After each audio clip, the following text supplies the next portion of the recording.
Good morning, ladies and gentlemen. Welcome to our council meeting. I will call the meeting to order.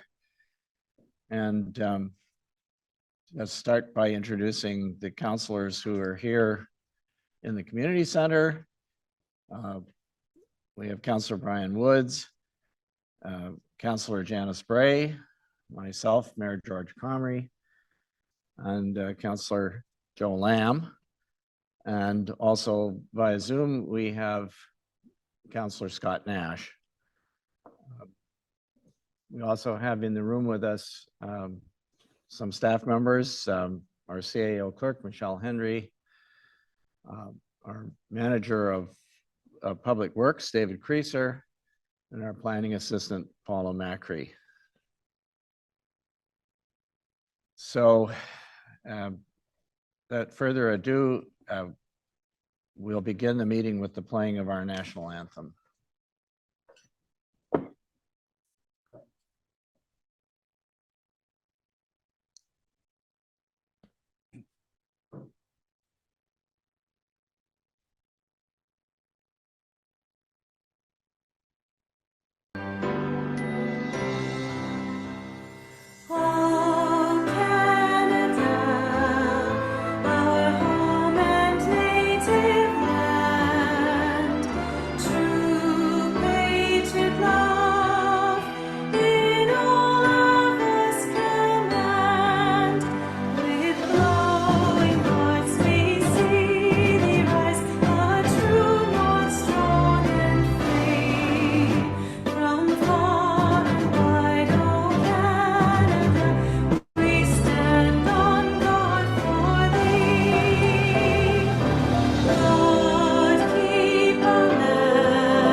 The municipality of Whitestone recognizes all of Canada resides on traditional, unceded and/or treaty lands of the Indigenous people of Turtle Island. We recognize our municipality on the Robinson-Huron Treaty Territory is home to many past, present, and future Indigenous families. This acknowledgement of the land is a declaration of our commitment and collective responsibility to reconcile the past and to honor and value the culture, history, and relationships we have with one another. I'll now ask if there is any pecuniary interest in today's proceedings to be disclosed by councillors. Seeing none, hearing none, I'll let the record show that none was declared. Thank you.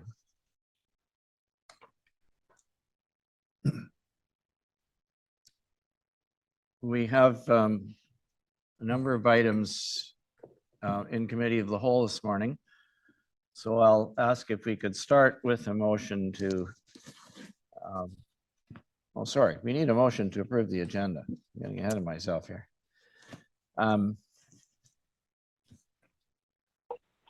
Councilor Lamb. I'll move the motion. Oh, sorry, thank you. And is there a seconder? I'll get Councillor Bray. Thank you very much. Be it resolved that the agenda for this meeting be adopted as presented with the following addition. This is item 15.4.1.1, which is a follow-up correspondence from legal counsel, and that's in the closed agenda. Any discussion? All those in favor, please indicate. Oh, through you, Mr. Mayor, can you hear me? We can, thank you. Go ahead. Okay, I do have a couple comments if I could, thank you. I wasn't sure if you could hear me, so. Just in the package, I guess I was just wondering, council had received some communications as part of our package for item 5.2.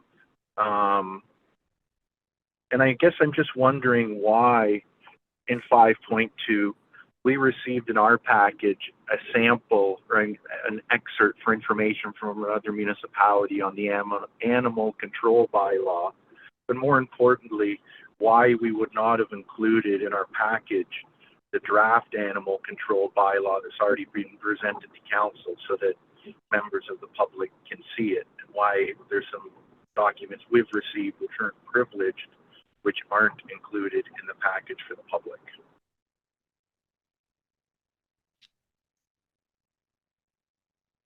Madam Clerk, do you have any comment on that?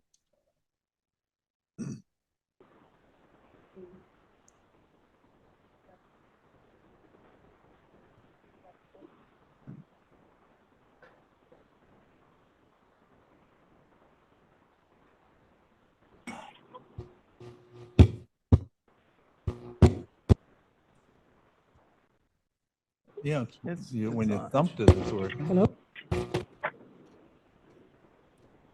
Whoop.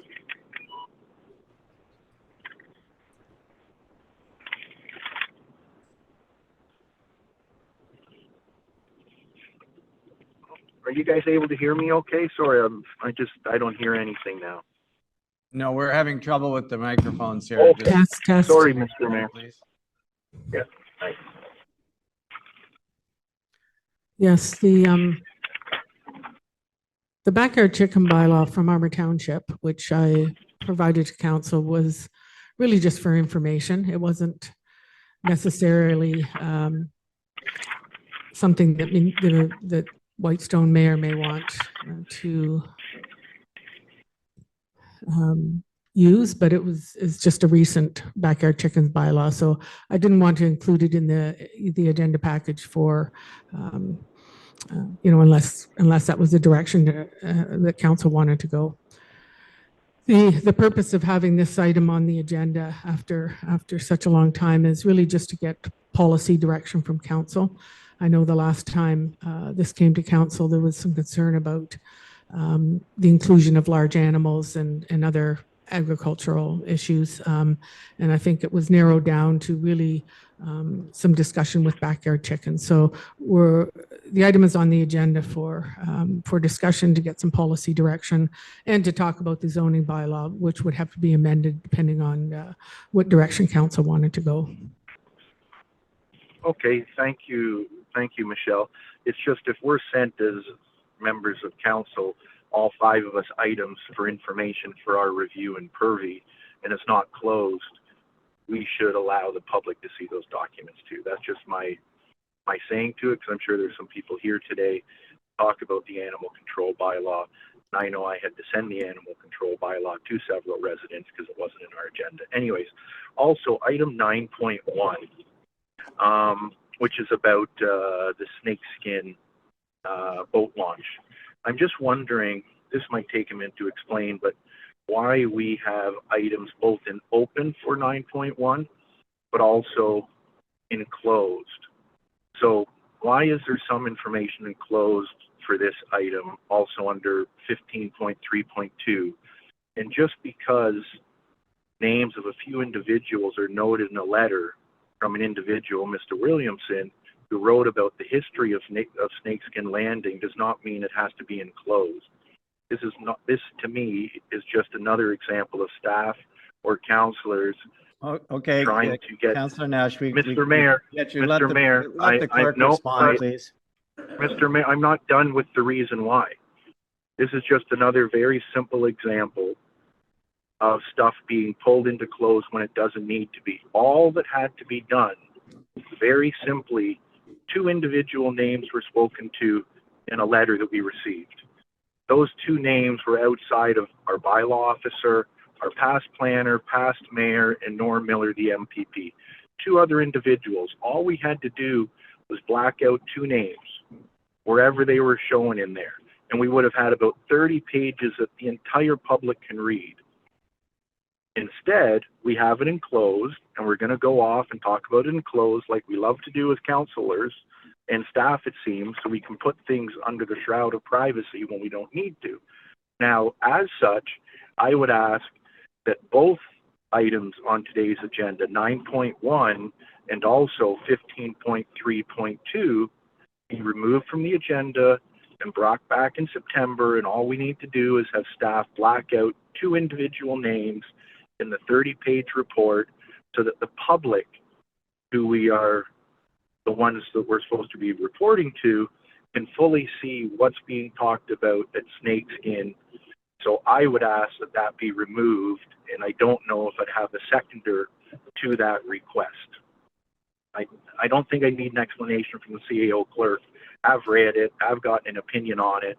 It does not need to be enclosed. All we had to do was black out 2 names, and that's it, and it can be a public document. We black out names all the time on anything else, and we still Okay, show your people. time is up. Is there a seconder? Well, for- that wasn't 5 minutes, Mr. Mayor, because I have a recorder going here. But I'd ask if there's a seconder to have that. item You removed. don't ask if there's a seconder. I have already asked if there's a seconder. Okay.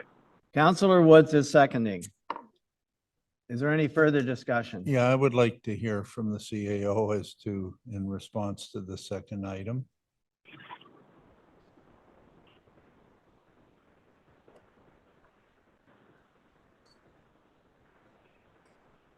Being the enclosed section of, Thank you. 2 comments. I respectfully ask Councillor Nash to be careful with respect to his accusations towards staff and the accusatory accusations.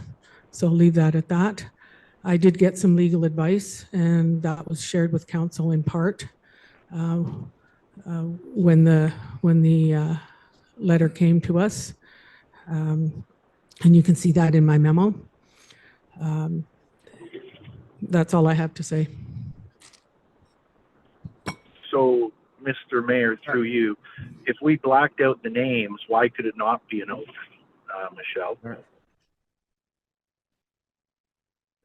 There are numbers of references in the letter which could potentially result in Whitestone becoming a litigant. Right, so We could incur liability, and that's the reason why this is not in this letter was so deemed not to be appropriate to be included, and it has not been included for that reason. so could I ask It's then, not- Mr. Mayor?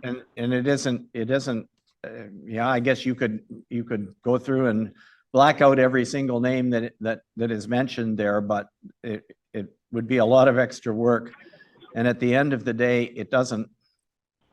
it's really not intended to be a public document. The author did not intend it to be a public document, and so I think So, I think if the I clerk might, has Mr. acted appropriately, and I'm going to call the question now from council if they wish to remove these 2 items or not. We need to Mr. go on Mayor, with our because agenda.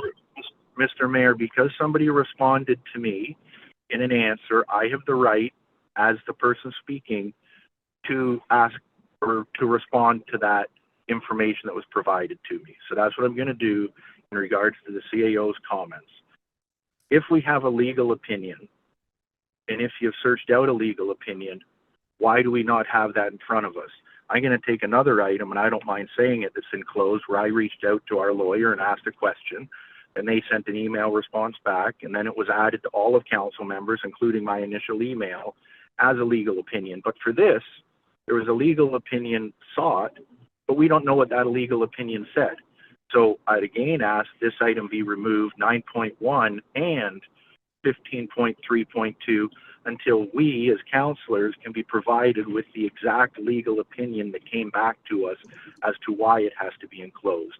If that can be afforded for other items that are enclosed, the legal opinion that we see, we should certainly be able to have that for this item, instead of just taking it upon the CAO to say I'd spoken and it was recommended that yes, it could be enclosed. Let's find out the reasons why it can be enclosed and see that exact response from the legal representative back to us, and council can see that, then it can be enclosed. So again, I'll ask for it those 2 items to be removed until council can be provided with the full information full legal opinions and full everything so that we can all make an informed decision. Are there any other comments from other councilors? Right, Councillor Woods. Thanks, Mr. Mayor, through you. I just have a question. I mean, I agree that this should be taken out till we all get all of the information. And as much as possible, we put in public, so everybody gets to read everything. That's what we're supposed to do. But I have, after Councillor Nash said what he had said, the CAO corrected him. And to me, that was uncalled for. The CAO shouldn't have talked to Councillor Nash like that.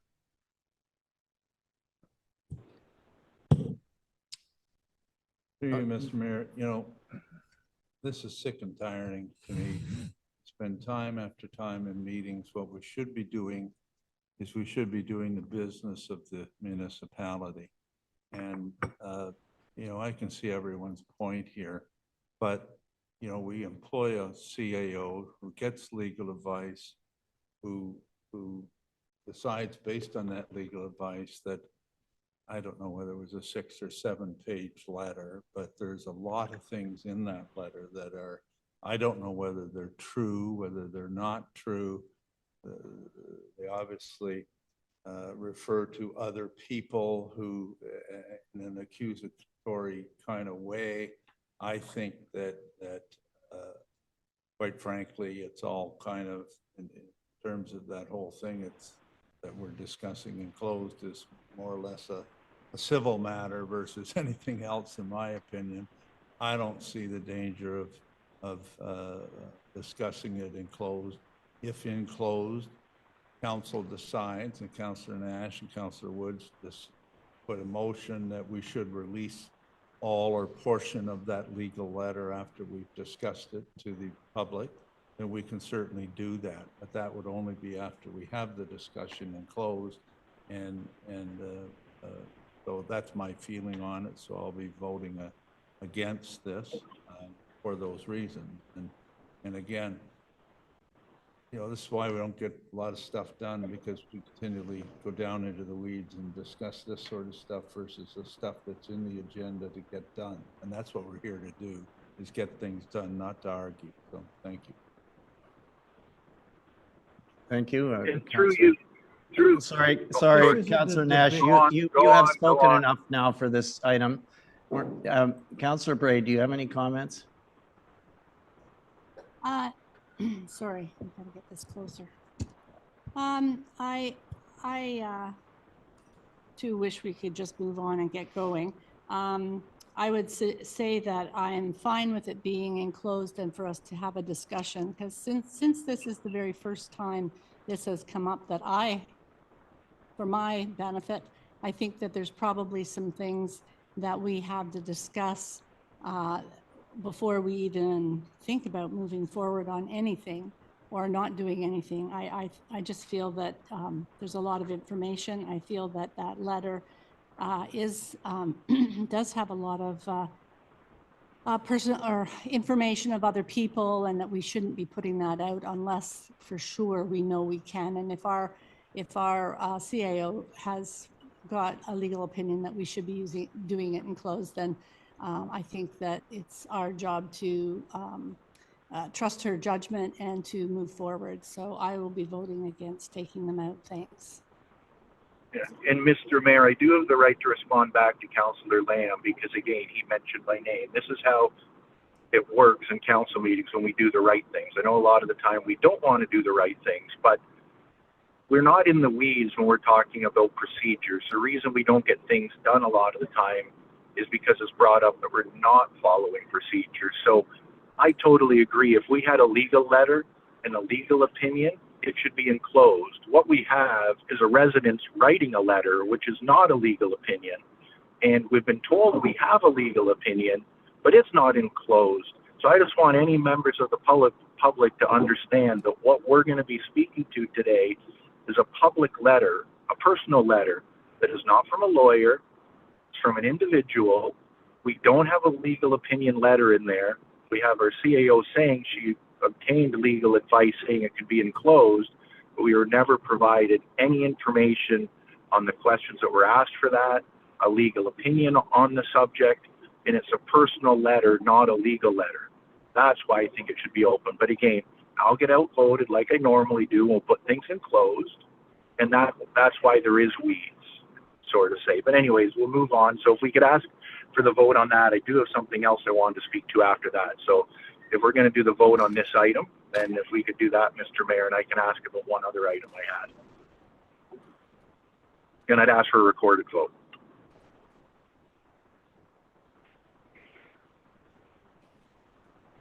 Thank you. I'll call the question on the, this is, sorry,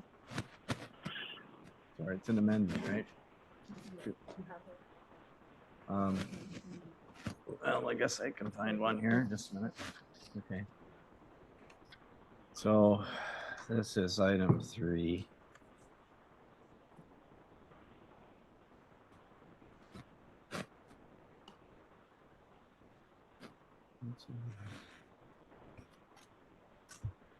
That.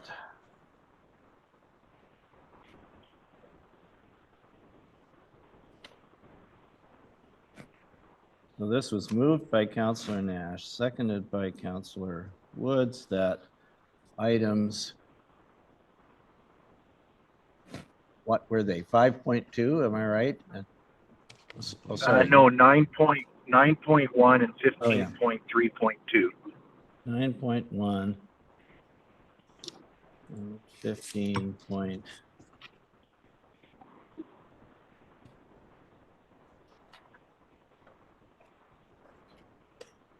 Is it 15.1.2? Is that the number?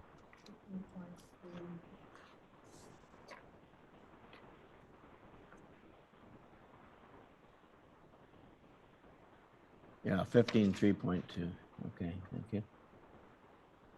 That items 9.1 and 15 to be removed from the agenda. That's the motion.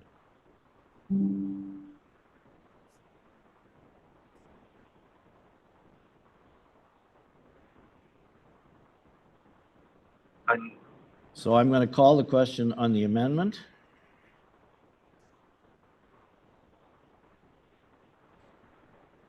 And then it's a recorded vote was asked for, so Councillor Bray? No. Councillor Lamb? No. Councillor Nash?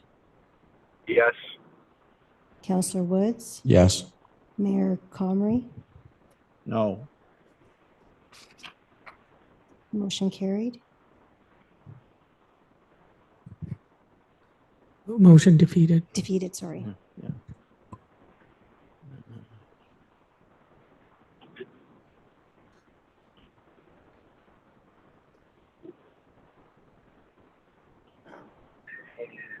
and then if I might, All right. Mr. Mayor, in regards to, and since it was defeated, in regards to item 11.5, it's listed as special council meeting schedule, verbal council interviews for CAO clerk position. I guess I just have a simple question. Why do we only have a verbal update and no memo on this item? I had asked and it was said that I would get copies of all submitted resumes, and to date I have none. So why would there be an update on this item if none have been submitted? If I haven't received any resumes yet, that would tell me that there's been none submitted. As such, I would ask this item be removed and brought back to a September meeting when a memo can be provided. We also still need a salary grid for the position before any hiring takes place. And it can be, you know, the salary grid could be well viewed by the public, right? When we're discussing what a salary grid would be, instead of saying, like has been quoted before, we need to pay what people want, as has been said by some of. Okay, you're discussing the item, not whether it should be Yeah, so removed. I'm What asking is the for it. item you're I'm talking asking about? for it to be the verbal update on the CAO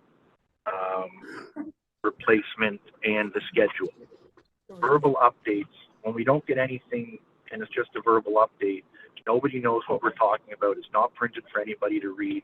Okay. Only the people can Okay, see it if we they heard go you the first on. time. What item are we Yeah, talking? So But again, we're talking it's about item 11.5, and the item says 11.5. Oh, 11.5. Openness and special council meeting It's the scheduling, open- in brackets it says I'm not verbal. done It does not, speaking yet. It does not say verbal update. Council Yeah, but interviews it for said- CAO clerk position. So the reason this is on Yes. here, and just for clarity, the posting has not closed. It closes on Friday, I believe. There have been some responses. The purpose of this is to tentatively schedule a meeting for the interviews, simply because I know that council, all of members of council have busy schedules, and that the idea is to pick a date or two that we know that you can mark in your calendars that will be for the potential interviews. I recognize, speaking to Councillor Lamb and Councillor Bray, who are working on the short list, that there's much work to do before you get to the interview. It was simply, and I might have made clear, it's not a verbal update. It's just a verbal in the sense that we're looking for a date or two in your calendar so that you can be prepared and you can mark that calendar date for the future for the interviews that will be taking No. place. Okay, that makes much more sense. All right, thank you. Are we ready to approve the agenda as printed then? All, Could I ask for a recorded vote, Mr. Mayor? you can.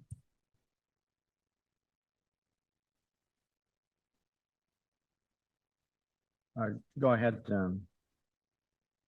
Paula, please. Councillor Lamb, Yes? Councillor Nash, No. Councillor Woods, No. Councillor Bray, Yes. Mayor Comrie, Yes. motion defeated.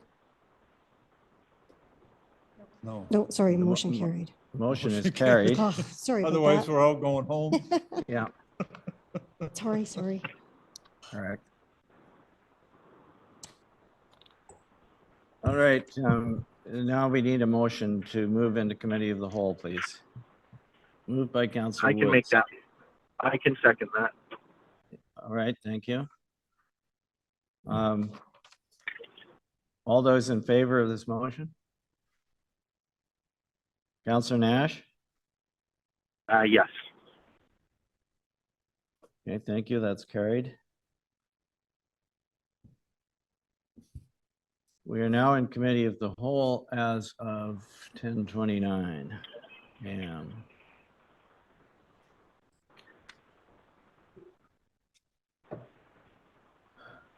Okay, in committee of the whole, first item is the short-term rental unit bylaw or short-term rental bylaw. And there is a there is a letter or a report from our planning assistant in the package that everyone has, and it does contain information. It does contain a draft of a bylaw which council has seen before. The suggestion here is that we try to get some policy direction on this particular bylaw.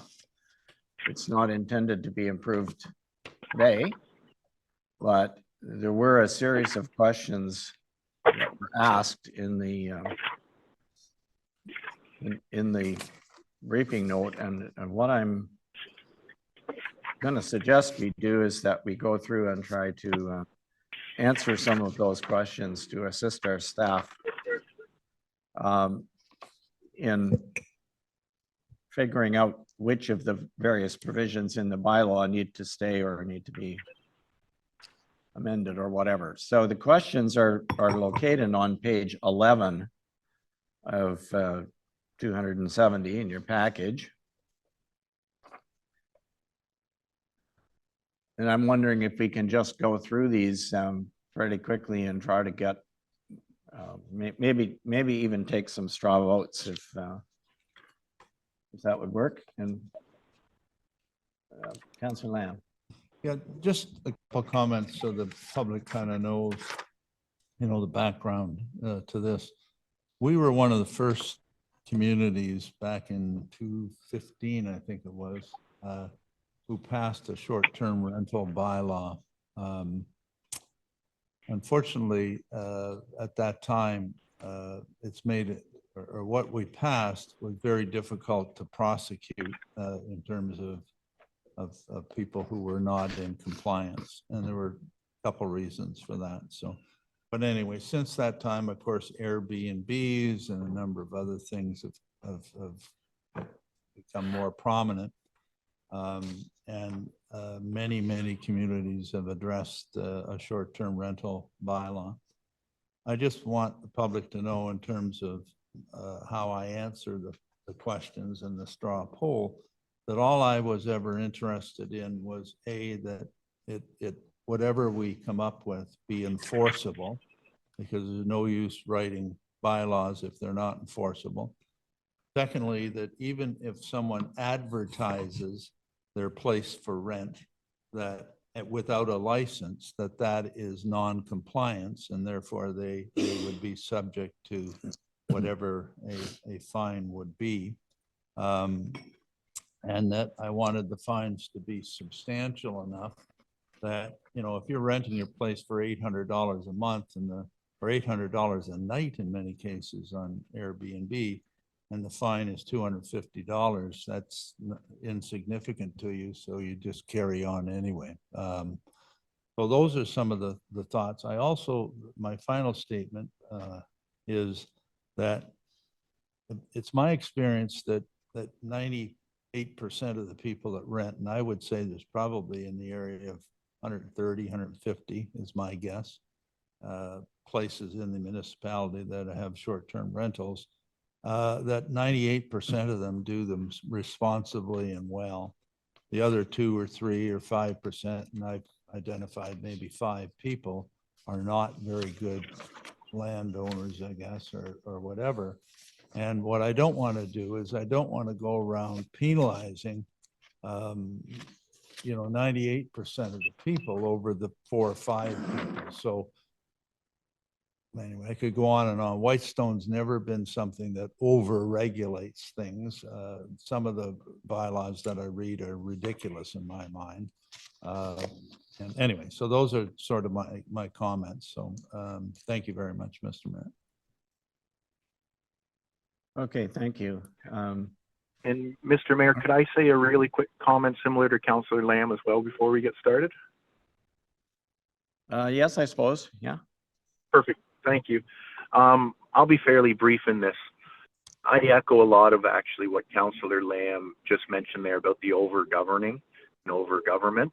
And I think we just need to keep in mind that when we're reviewing this, that we also do have several long-term commercial establishments, be it near the library in Whitestone that have cottage rentals, be it the golf course over on Mawashkesh that has rentals, or be it other areas near Indian Narrows that have commercial rental units. And I think we have to remember that we don't want to penalize the commercial establishments that have been here for decades by under-regulating the short-term rental units, because the commercial applications have to go through rigorous things for water and things like that. So I think we have to keep in mind, we do have several commercial establishments that do it legally through commercial means that aren't Airbnbs, so to speak, or daily rentals. So I think we have to keep that in mind, but at the same time, we don't want to over-regulate and over-govern and make everything so hard and so complicated. So I think it has to be a balancing act in a way on what we put in it, that you want people to want to put their names down to say, yes, I want a license, and not scare people away. But you also want to be able to have something there in case somebody is renting and they become one of the 1 or 2% problematic places that the municipality can do something. So those are my only comments I have.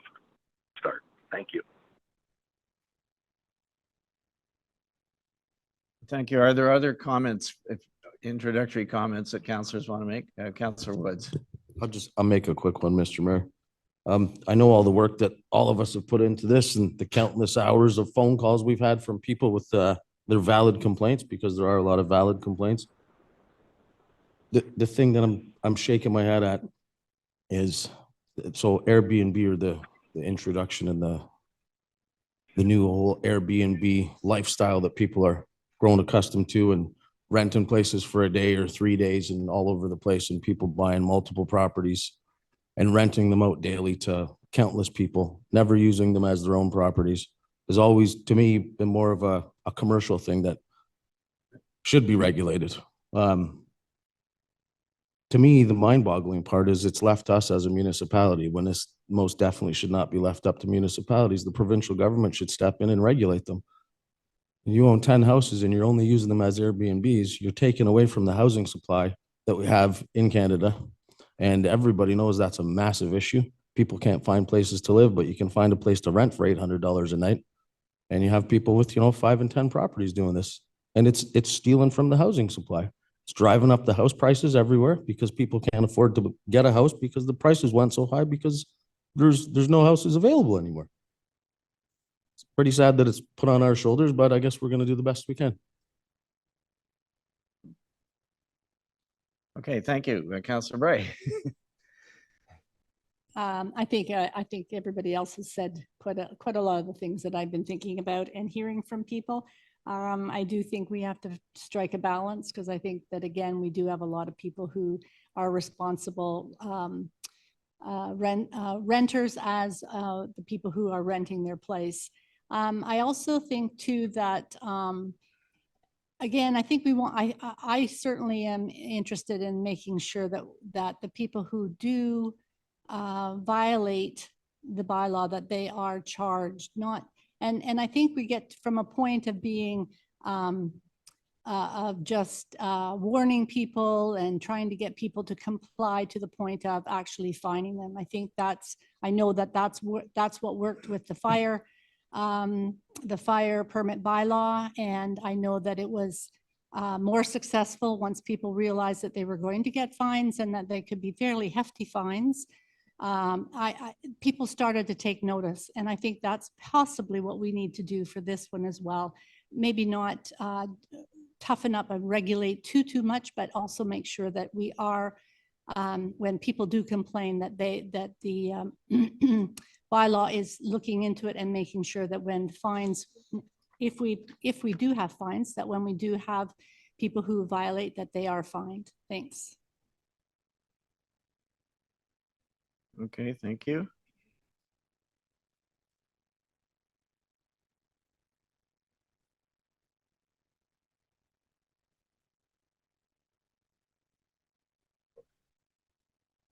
Okay, thank you. I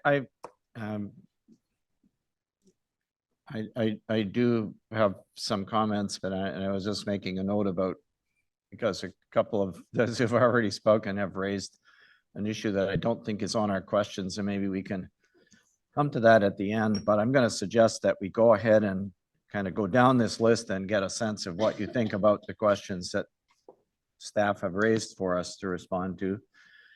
And then maybe we'll have a wrap up when we get to the end of it and see. Number one question was, should the bylaw prescribe a maximum occupancy limit that reflects a maximum number of people per bedroom? And I suppose that refers to sections 3.9 and 3.10. And I suppose the question is do you believe that there is a maximum number of people that for a rental unit that should be somehow enforced by the bylaw? And a secondary question is, or a second part of it would be, do you think it should be based on so many people per bedroom? Is that how you would arrive at the number? So Councillor just Nash. kind of a straw vote on this one. Is there, or can we get a sense of who thinks that this should be in the bylaw and who doesn't? Before we do that, Mr. Mayor, can I just say one point? It might be before I do a vote. I'd just like to say on it. To me, shouldn't matter how many bedrooms you have. the total number of occupancy should be based on fire code and septic, right? How many people are sleeping over based on septic? That's what it should be based on. Doesn't matter how many bedrooms, it should matter on the system can hold and how many people could be in a building for fire. I think that's how it should be governed, in my opinion.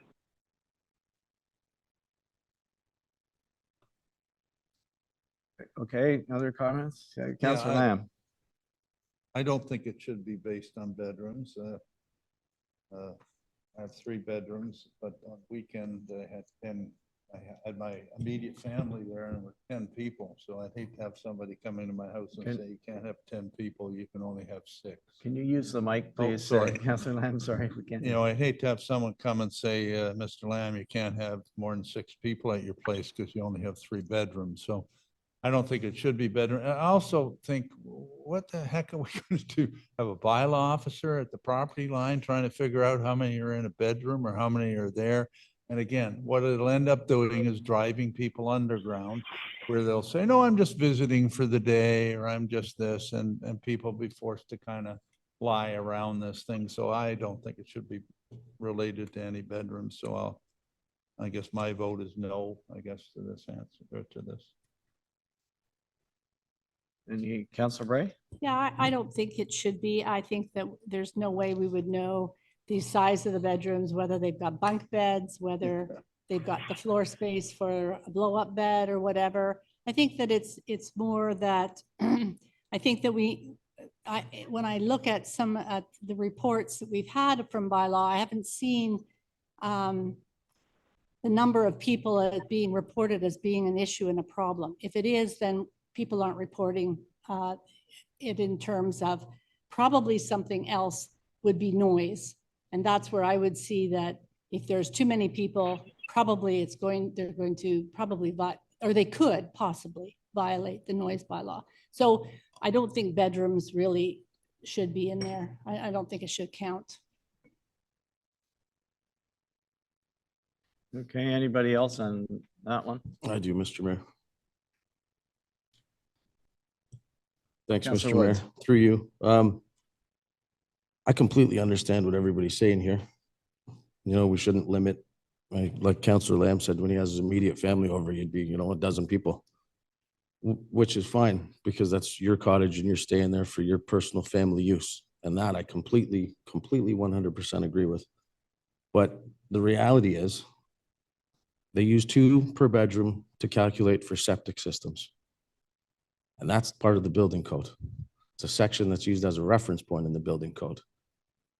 And as much as I don't want to say people can't have it, if you have someone with a constant turnover of multiple more people than what your septic is supposed to be able to handle, and it's on our lakes, and we have heard everybody in the community up in arms about septic systems and septic systems that need fixed and everything leaking into the lake and destroying water quality. I mean, we've heard this umpteen times. Everybody at this table, everybody on this council and previous council has had the same complaint. So if I was going to build my cottage today on a waterfront property, everybody would make sure that I had to abide by that rule, which is 2. But now if we're going to do this, for some people that have multiple properties and never visit them or use them like their cottage, where most people are just trying to offset their costs for their cottage, you have some people that are professional renters with multiple properties. But we don't want to hold them to the same rule that we're going to hold the next person to who's trying to build something for their family.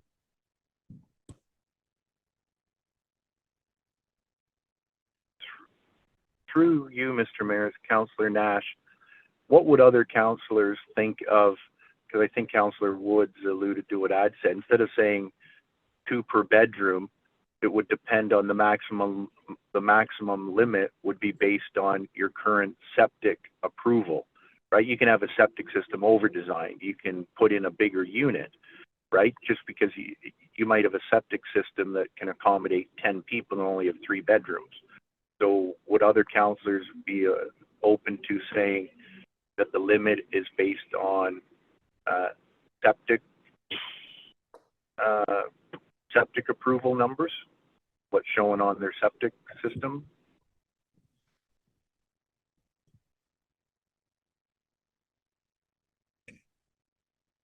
or Councillor Woods- overnight guests, I would say. Councillor Woods. yeah, So, go ahead. sorry, Mr. Mayor, but I mean, this kind of also goes with point number 6, right? About the septic use permit. So if you Yeah, have a we're hunt gonna camp, get to it. yeah, Yeah. right, but it's kind of part of this, but if you have a hunt camp and you don't have a septic, you got a dry toilet, are you not allowed to rent it? Even though it's fully functional, you got a gray water pit, you got an outhouse, and you have a composting toilet. So you're not allowed to rent it? Just questions to think about, because I don't think everybody's thought about all of them. Well, again, I guess it's going to come up under item 6 in the septic. Septic is North Bay Mattawa. It's not us directly. Our bylaws and North Bay Mattawa are based on complaint. And if people have complaints, as Councillor Woods has said, all they have to do is call North Bay Mattawa and say, I have a complaint about my neighbor, I can smell the septic or whatever, and they'll take action. They'll come out and they'll assess the situation and fix it. Again, I'm concerned about over regulation. The bedrooms would say, as generally speaking, if I think my septic is for 2 bathrooms and 3 bedrooms or something, right? But that would say 3 bedrooms or whatever, 6 people, right? It's a very complicated thing because some people rent just for the summertime. Most of it's just in July and August, right? It's not throughout the whole year. Some are.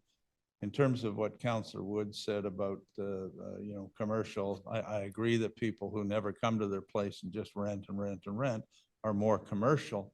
But the problem is, bring a rezoning to turn it into a commercial unit in a residential area, and you'll have everyone on the entire road coming out saying, no, we don't want that, because you could set up a marina or anything else. So again, this is not sometimes what governments do is they take an issue and they just overcomplicate the heck out of it. And I just don't want that. So I mean, I don't know. I believe in the complaint system, and I think if people don't want to call anonymously about situations, then so be it, right? It's live with it, right? Kind of. Anyway, thank you. I don't know what the answer to this is, but I don't want over regulation and over regulation. I totally understand where you come from and agree with you. That's why I said at the beginning, we shouldn't have to do this. This should be the province. That's what all the municipalities should be doing across Ontario. We should all be writing motions, pushing our provincial counterparts, even our federal counterparts, to do something about this. It shouldn't go on our shoulders. It should be them doing it. I completely understand where you come from. I agree with you. This is, to me, Don't hold your breath, Councillor Woods. it's an exercise that is putting us in awkward positions for no reason. The province isn't doing their part, and they should be doing it. We should all be urging them to do their part. Councillor Bray? Yeah, I think we've seen several motions come forward from other municipalities over the last year and a half, and on different aspects of the short-term rental, but certainly asking the provincial government to step up to the plate and be more involved in this regulation instead of leaving it to each individual municipality. But I don't know. Did we ever send in a letter of support? I'm trying to think. I know I brought it forward once that we should, but anyways, I would say that we should think about that as well. I thought we did, but The whole thing is, to you, Mr. Mayor, the whole thing is, we've got something like 15 licenses right now. Okay, that's the backdrop of all this. And if there's 150 renting, 15 are doing it. It's laughable what's happening right now, right? And to me, it's very simple. You need to drive people to get a license. And I think just by advertising, it's pretty easy to find whether people are advertising or not. And then you can charge them. And if you go to someone's house and say, listen, I'll give you a month to get a license with the municipality, and if you don't, you're subject to a $3,500 fine, they'll be rushing down here to get their license. I'll guarantee you. and now you've got them. Now you've got kind of a hook in them, right? And then the second thing is, as long as you have what infractions they are and what the fines are, and that we're going to enforce those, as Councillor Bray says, isn't that really what we want, as opposed to all this parking plans and all the rest of the stuff that, you know, you got to show us potable water all the time, and we got to do this and we got to do that. But like, that just overcomplicates it. And what we're going to end up doing next year is we're going to say, well, we need to hire a new bylaw officer that's going to cost us $50,000 a year, and the taxes are going to go up. So again, keep it simple. Keep whatever we can do, keep it simple, not all this stuff that we're going to be going through in the next 15 questions. Like, I think we've got our answer on number one. On number two, I don't want a parking management plan. When my family comes up and there's too many cars, they park on the lawn. You know? Anyway. Okay, well, the clerk has just commented to me that we don't, she said, I don't think we have an answer on number one. And I haven't weighed in. My sense of it is that, first of all, in order to, you know, kind of get into there's two phases to this, of course. There's a permitting phase and there's an enforcement phase. And in most bylaws, those, you know, those things are different, but it seems to me that it is in fact reasonable to say that a particular property has a capacity which you should be advertising. And yeah, people will, you know, at certain points in time, there may be more people there. Okay, you may rent the thing to a family and there's only 4 of them there, but on the weekend, they may invite some friends up to enjoy the property and there might be 20 people there instead. You don't know if they're sleeping or not. And if they're causing a problem, then that's one thing. But you know, it seems to me that the process of issuing the permit is going to involve some inspection on the municipality's part. For starters, the fire normal procedures, the fire chief would go, and Councillor Nash mentioned the fire code. The fire code actually determines occupancy.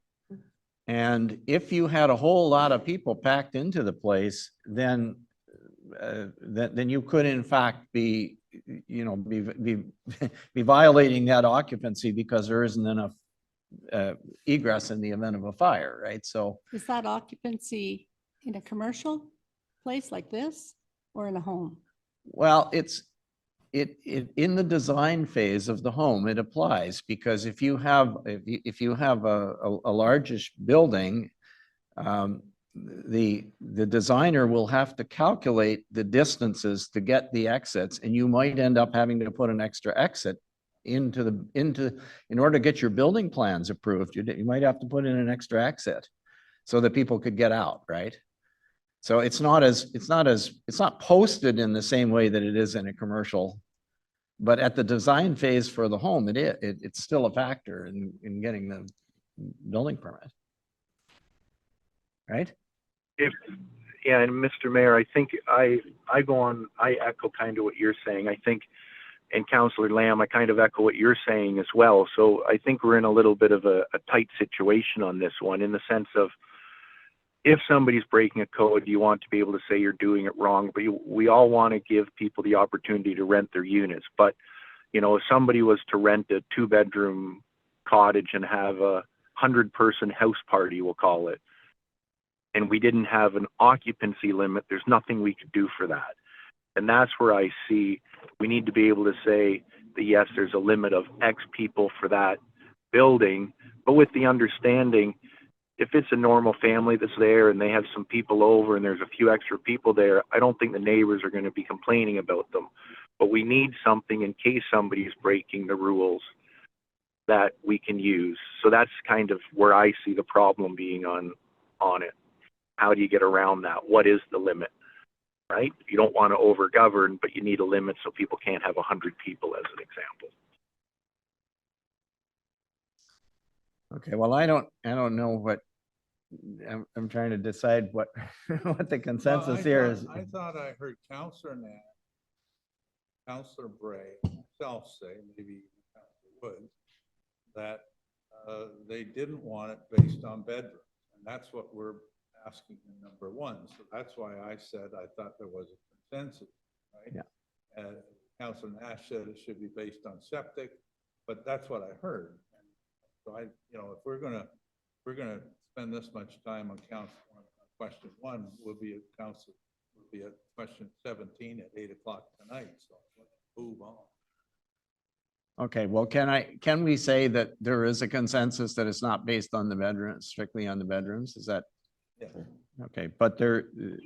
Yes, can to we me. also say that that the other factors may come into consideration in terms of what you can advertise as the capacity? Yeah, fire code and septic load, yeah. There, Yeah, I'd be fine with that. Number two. okay, if that's, if that gets us, so we've already had a couple of comments about parking management.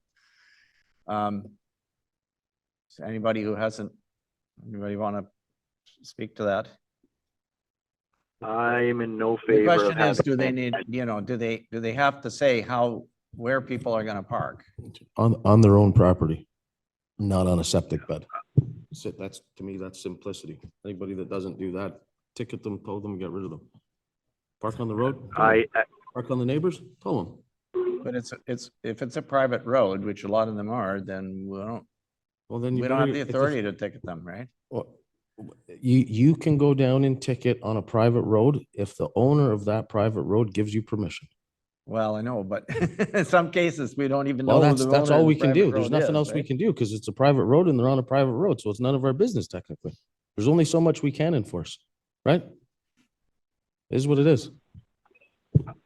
I fully Again, echo is why Counselor. it should be a provincial thing. It I shouldn't be guess left all I up to would- us. All I would say is that if you look at the number of complaints that we get, quite a few of them are about the fact that there isn't sufficient space for them to park on the rental property, so they're parking on the road or on other people's property, and and none of the people who might be there at the time are the owners of the road, right? So Completely get it, Mr. Mayor. I completely, but that's everybody's complaint with cottage country nowadays. There's not enough parking. The reason is going to the cottage has changed. When I was a little kid or when you guys were younger, everybody would go to the cottage. It might take you 6 hours to drive up here. You were going to stay here for a week and it might happen once a year. Where now it's an every day or every weekend thing and people are coming up in droves. It's changing. I stayed in a tent. Go ahead, me too. I, Through you, if I Mr. Mayor, might, could I, oh, sorry, Yeah. Councillor Nash, I no may have problem. interrupted you. What I was going to suggest problem. is that the bylaws say there's sufficient space on the rental property to accommodate parking. Does that make sense? And if someone's visiting for an hour or two and they happen to be on the road, I don't think that's the problematic. I think it's the ongoing overnight parking that could cause challenges on the road and challenges for emergency vehicles getting by.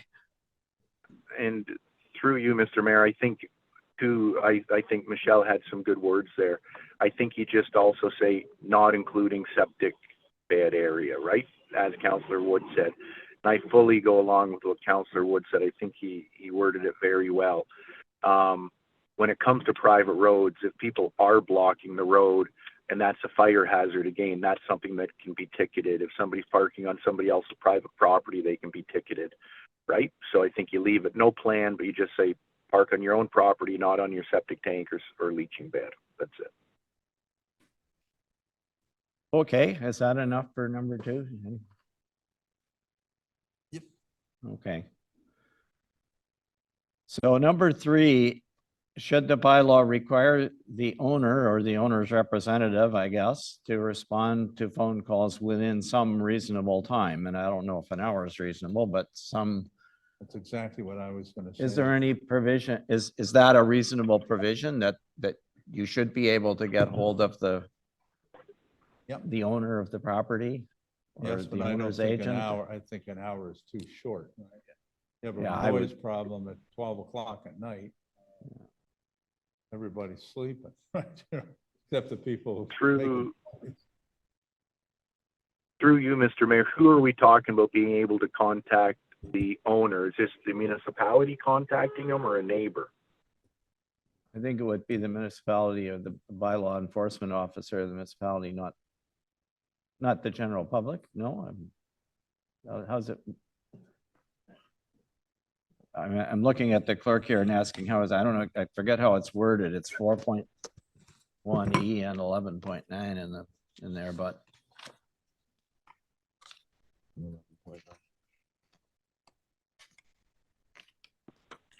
4.1E, I gotta find it.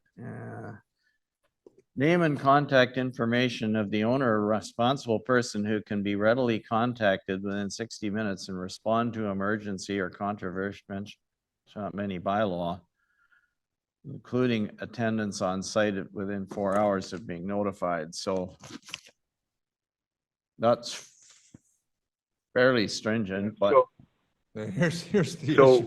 yeah, Call that's, Bu- oh, that's sorry. why I was, or sorry, Councillor Lamb, I'm just gonna say, I think, if you normally get a hold of somebody, you might be buying something, you might be phoning a business establishment, leaving a message with somebody, 1 hour is not nearly enough time.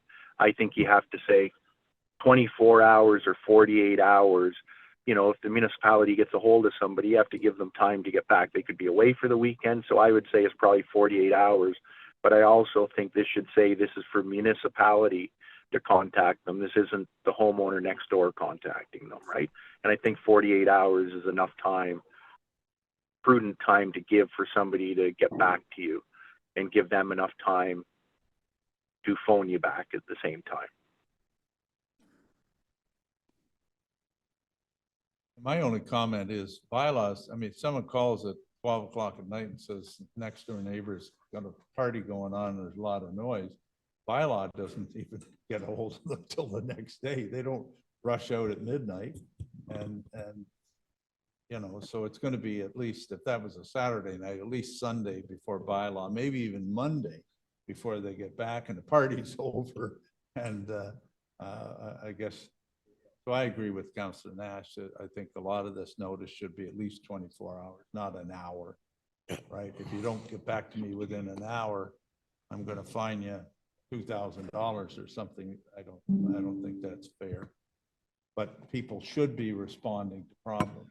When we first got our cottage, we rented it for about 5 years and people knew to call and we got very few, I think one call in 5 years. And, we responded, we simply called the people and got action. Most, again, 98% of the people, they have a problem are going to do that, right? It's the 2% that don't give a hoot, right? So anyway. 24, 48 hours is fine with me, but certainly more than that. Councillor Bray? Well, I was going to say that really, I think it's the bylaw enforcement officer, when the complaint comes in at 1 o'clock or whatever, the bylaw enforcement officer is the one who gets the complaint and should be responding to that complaint, either by going out or by phoning the owner Yeah. and saying, this is a warning, you get this stop now, by phoning those people that are renting your place, because if not, they're going to call me back in an hour to let me know whether that's a problem. I mean, that's where we have to be proactive in going out and doing something, not just responding in a day or the next day, because the next day you can't prove Yeah. that there was all that noise. Like when it's a fire complaint, we have to go out and actually see that the fire's burning, nobody's there, blah, blah, blah, right? We can't go and find people because somebody called us and said this. Yeah. So the same thing with this, I think the bylaw enforcement has to go out, see what's going on, make sure that they know that that is what is happening. And if they want to call the owner and say, look, if you can get this under control before I get there, then so much the better. But if not, this is what your fine's going to be. anyways. I think Okay, yeah. 24 hours, 48 hours might be just to inform the owner that this has happened. That's a long time. But if it's going to be proactive, it has to be a shorter time, but I don't know. It's, Yeah, okay, so it does go to enforceability. I think that's a good point. Councillor Woods. I was just gonna say, when it comes to enforceability, we respond within 24 hours to a bylaw complaint. That's what we have in our paperwork. But For everything. Does That's what the contract says.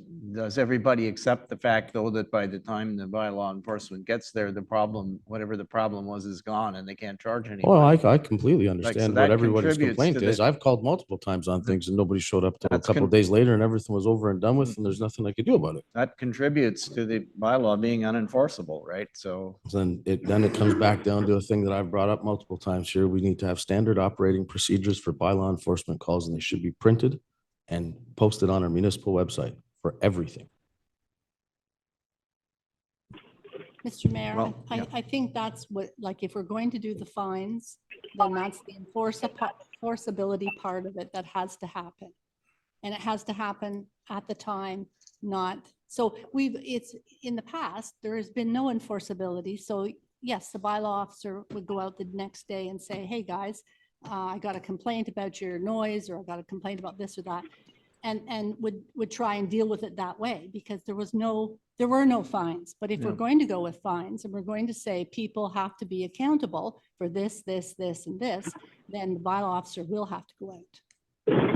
Fine. What I've always encouraged people to do in today's world of phones is to record whatever the infraction is, right? You go on a phone, it's always time and stamped and whatever. So if there's a problem at 11 o'clock at night with noise or fire or anything like that, record it. Now you have some evidence, right? So, Yeah, and through you, Mr. Mayor, I think, when I said 24, 48 hours, if our bylaw now says 24, I think we also have to look at this and say, if we say you have to be able to be reachable within 1 hour and somebody wanted to fight us in court, I would see a judge saying that's not reasonable to allow somebody to get back to somebody, just like we wouldn't expect if, somebody left a message at the municipality or somebody left a message for myself that would phone them back within an hour, right? So I think 24 hours gives the side that if you want something enforceable, you're not going to be told you're doing something that can't be enforced because it's not, doesn't afford the person breaking the rule. You know where I'm going with it, right? So I think 24 hours is sufficient for all sides, right? That you can use as a good, that's anyways, I'll say 24 hours and we can move to the next item once others say it.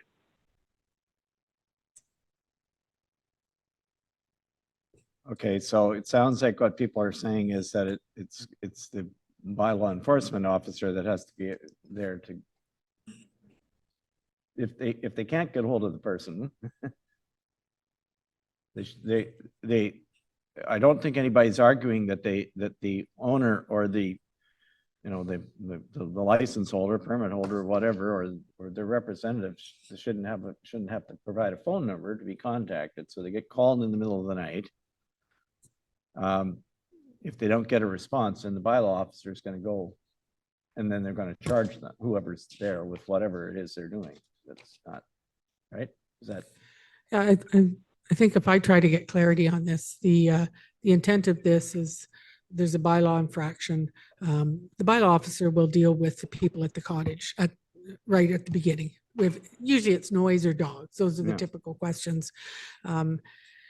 And if it can't be dealt with, if the noise continues or it continues day after day, then the bylaw officer will want to contact the owner and ask them to assist, because the owner is responsible for the property. So I think what I'm hearing in this one is that it's the owner that will respond to the bylaw enforcement officer within 24 hours. Is that where we are with that? We're not talking about the bylaw officer responding. We're talking about the owner responding to an issue. And that owner, you're saying, has 24 hours to respond, whether it's to the bylaw enforcement officer or to the rental Yeah. folks. let's go on. Giddy up. So number 4 is the same thing, only it's about attending. And through you, sorry, through you, Mr. Mayor, I'd say Yeah. for that one, and able to attend it, I'd simply say maybe give them a little bit more time, 48 hours, to attend the site. Again, I think we're using it here for complaint driven, not if there's a broken plumbing issue, they're not going to phone the municipality, right? We have to leave some of that up to the renters. But I'd say, you know, if you're going to attend a site meeting, I think 48 hours is enough time to schedule, plan, and for somebody to attend the site.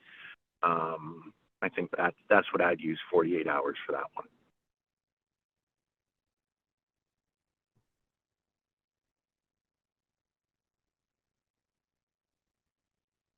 Okay, well. 48 hours. Okay, is that, everybody okay with that? Number 5, are owners required to provide short-term rental insurance in the amount of 5 million? Okay. I don't know why it's 5 million. I think Yeah, it should be that's the 2, only but thing. I think they. which is certainly normal for, Yeah, I think policies. our policies are generally 2 million. yeah. Huh? We just did the stuff up, or at least discussed in principle, the stuff up at Boulder, and I thought it was 2 million and the encroachment agreement and all that kind of stuff. So 2 million should be sufficient, right? Through you, Mr. Mayor, I would say I'd leave it at 5 million only because I think you'll notice that the difference between 2 million and 5 million on an insurance policy is probably like 25 or 30 bucks a year. It's very minor. It's dollars, not hundreds of dollars from what I know. But I do think one of the most important things for that is that along with that insurance, be it 2 million or 5 million, I'd say 5 million better, but 2 million minimum, that the municipality should be named as an additional insured on that property for rental reasons. So if somebody does something wrong and they're renting it, we can't be held liable for anything to do with that rental unit. Through you, Mr. Mayor, Councillor Nash, I'm not in disagreement with you, but again, you have to think from the homeowner's situation. Again, I don't want to drive them underground, right? I'll put to you that a lot of the people, I don't know what percentage, who now rent, don't, and I think it's a dangerous thing, don't tell their insurance company if someone jumps off their porch and breaks their neck, they're going to find they don't have insurance on the property, but I'll guarantee you there's a lot that haven't told their insurance company that they're renting. They're probably also not declaring it to CRA, their rental, but that's not our business. That's theirs, I guess. So I mean, you make it 5, but I don't want it to be so, every time we add something, again, I don't want to drive them underground, which is what they'll do, and what they're doing now, quite frankly, right? Anyway, I don't care. I guess you make it 5. Make it 5. I don't care. Councillor Bray. Yeah, I would say keep it at 5. My sister-in-law was in insurance business a lot, and I know that when we were discussing things about our own home, she recommended that we go to 5 million, probably 4 years ago. The difference between 2 million and 5 million was hardly anything. And so I don't have a problem with staying with 5, but if the majority wanted to put it to 2, that's fine. And I think they should be providing proof that they have insurance. And that their insurance company knows that it's a rental, because I think that's important for our sake as well. I guess the question that I have about this one is why are we doing this? Are we doing it to protect the person renting their property, or are we doing it to protect the municipality? And we're doing it to protect the municipality, because again, once you tip your toe into having a short-term rental bylaw, if that person jumps off a porch and breaks their neck, they're going to sue everyone and their brother, including the municipality. So you need that protection, I think, in order, otherwise you're going to be, flipping it to our insurance company and we're going to be paying an amount, right? And so I think this is a very important part. That's why I think it, I favor 2, because I don't want to make it overbearing on them, right? I'd rather have them, get a license than not.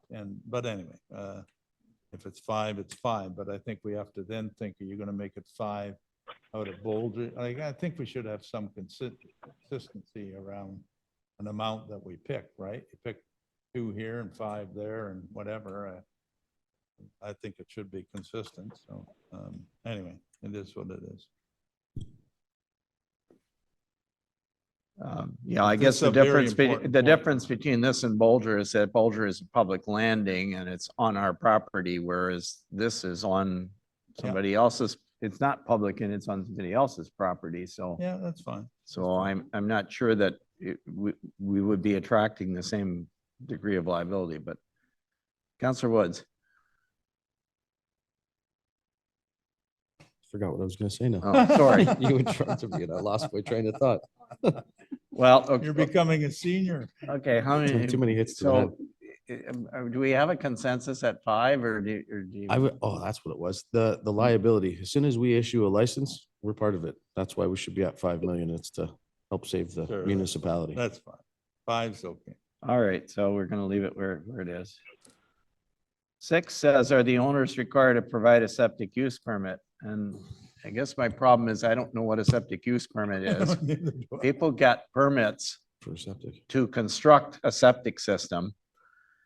And thereafter, once they get that permit and the septic system is approved by the inspector, nothing happens after that. It's kind of like your building permit. If you don't, you get a building permit, you build, you get an occupancy permit, and that's it. So in this particular case, I think the question should be, are the owners required to prove that they do in fact have a septic permit?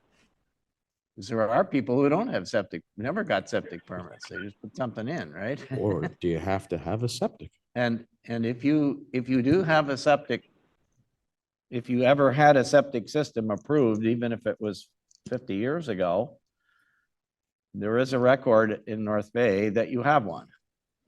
So Can you you just could have an go and outhouse? you have to pay money to get them to go and dig it up for you, but Can you just have an outhouse? yeah. They There's no can. septic. Mhm. And Well, you can have- it's- And you can have a composting toilet. Yep. Yeah. A septic system is just You have a holding tank. Section 8 of the building code. It's just one of those things that you're allowed to do, right? So if that's the understanding, I would say yes, that is a reasonable thing to ask people.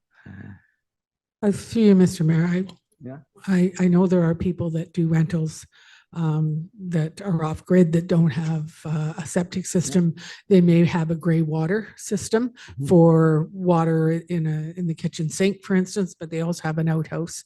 So we could word it, if applicable, the septic permit.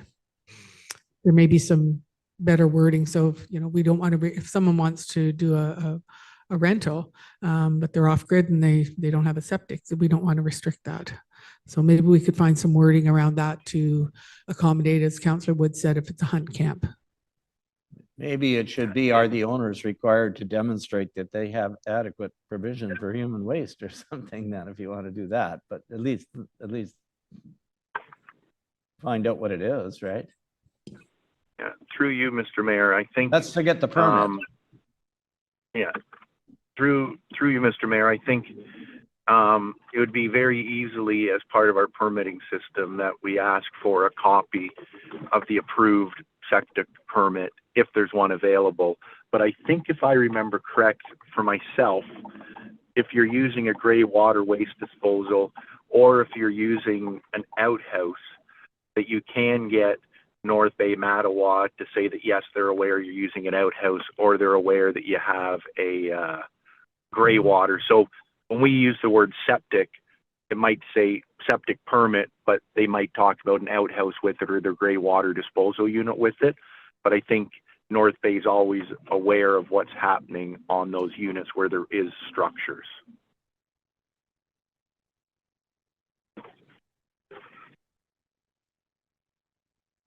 Okay, let's go on. Yeah, I'm not convinced that that's true, but anyway.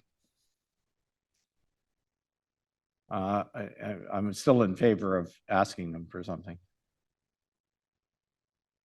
Okay, so number 7 is really, I think it's saying is maximum occupancy based on the septic sewage system, and I don't remember, we talked about that back under number 1. The question was septic in fact a factor in determining what that maximum occupancy is or not? It was it got brought up by a few people. The question is it?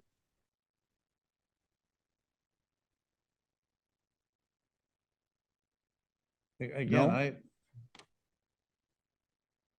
guess where I'm coming from is I want people to get a license and I want, and again, the more things that you do, if you start saying you've got a 3-bedroom place, you can only have 6 people buy your septic, right? And you've got people that are renting just in July and August or for a few weeks in July and August. This will be a game killer. This will be the one that'll drive everything underground. Instead of 15, we'll have 25, right? Permits. And, I don't know. It's a difficult thing. You're going to, the next door neighbor can have their family up and have 10 people there most of the summer or all weekends in the summer. But if you rent, you can only have 6, or your neighbor will cop out on you and away you go, right? Like, and they'll just go underground, people. That's what I think. So again, I believe in the complaint system, right? If you smell sewage or you're having problems with your neighbors or they've got a lot of people, get a hold of North Bay Mattawa. That's their job, not our job. We're not in charge of septics directly. And again, I'm trying to make a bylaw that's enforceable and people will, and again, this is a big important one in my mind. So, but if council wants to say, oh, it's limited to whatever your septic is, I predict we won't have very many licenses. Okay, what do others think? Yeah, I tend to agree. I think that, what we're, to me, the biggest change that we can make to our bylaw is to make sure that we have charges for certain infractions and that we are able to apply them and enforce them. I think that will be our big, if we can make sure that people get a license, number 1. Number 2, that they understand the regulations that we have in this municipality and that they will be fined if they break them, then I think that goes a long ways from where we were before. Yep. Where we didn't have anything enforceable. And so, yeah, our bylaw enforcement did a lot of work trying to educate people, but I think once you have those fines, and then we have to start collecting data, because this is what I feel we need data on complaints, what kinds of complaints, are they scattered or are they in the same areas? And then we work on looking at those kinds of things to further fine tune this bylaw in a couple of years. I think because we don't have enough data. There was no data to say, like how many complaints for this and this and this. And also people haven't been, if they call me, I say, don't call me, call the bylaw enforcement and call right away. Don't call me the next day because that doesn't do any good. I can't help you in that way. And that's where people have to learn that they have to call and complain, because this is a complaints-driven bylaw. Okay, thanks. So I'm hearing not a factor in, that this is not a factor in the permitting. Is that, anybody think it should be? I don't think. Okay, so it sounds like that's for that one. The next 2 are really related to this 8 and 9. It says, are they required to provide a report, an inspection report, if if the system is more than, it says septic system, I think, is more than 20 years old. And the next one says, are they required to provide proof that that it was pumped out within the last 5 years? And I'm guessing Through that, you. that people would be saying no to those as well. Yeah, through And you, set- Mr. Mayor, I'd say, yeah. or Go I'd ahead. say no on those two items. Thank you. Sorry about that. It's hard when I start speaking sometimes. Sorry. I'd say no to both those items. One, you might have a 50-year-old septic system that can work perfectly fine, and you might have a septic system that doesn't need to be pumped out every 5 years. And I don't think would ask any individual for those things for their seasonal or residential structures or usage. So I don't think we should be asking if it's being rented for those either. There's a problem with the septic and they smell it again, somebody can phone North Bay Mattawa and they'd take it up You with got them. it. You got Anybody it. else? I agree with Counselor Nash, 100%. I was pretty much gonna say the same thing, Mr. Mayor, but I've seen more failures of newer style septic systems than I have any of the old ones. So, I mean, whether you get it installed by a professional, you can still have issues and it can fail within a year or two. It doesn't have to be an old septic system. Right? I mean, the old Yeah. steel can ones buried in the ground, sure, you're gonna have some rot in those for sure, absolute. But any of the newer updated systems, and I say newer by around my age, a 40-year-old septic system is still functioning if it's been taken care of in this municipality, 100%. Okay, number Okay, 10. so I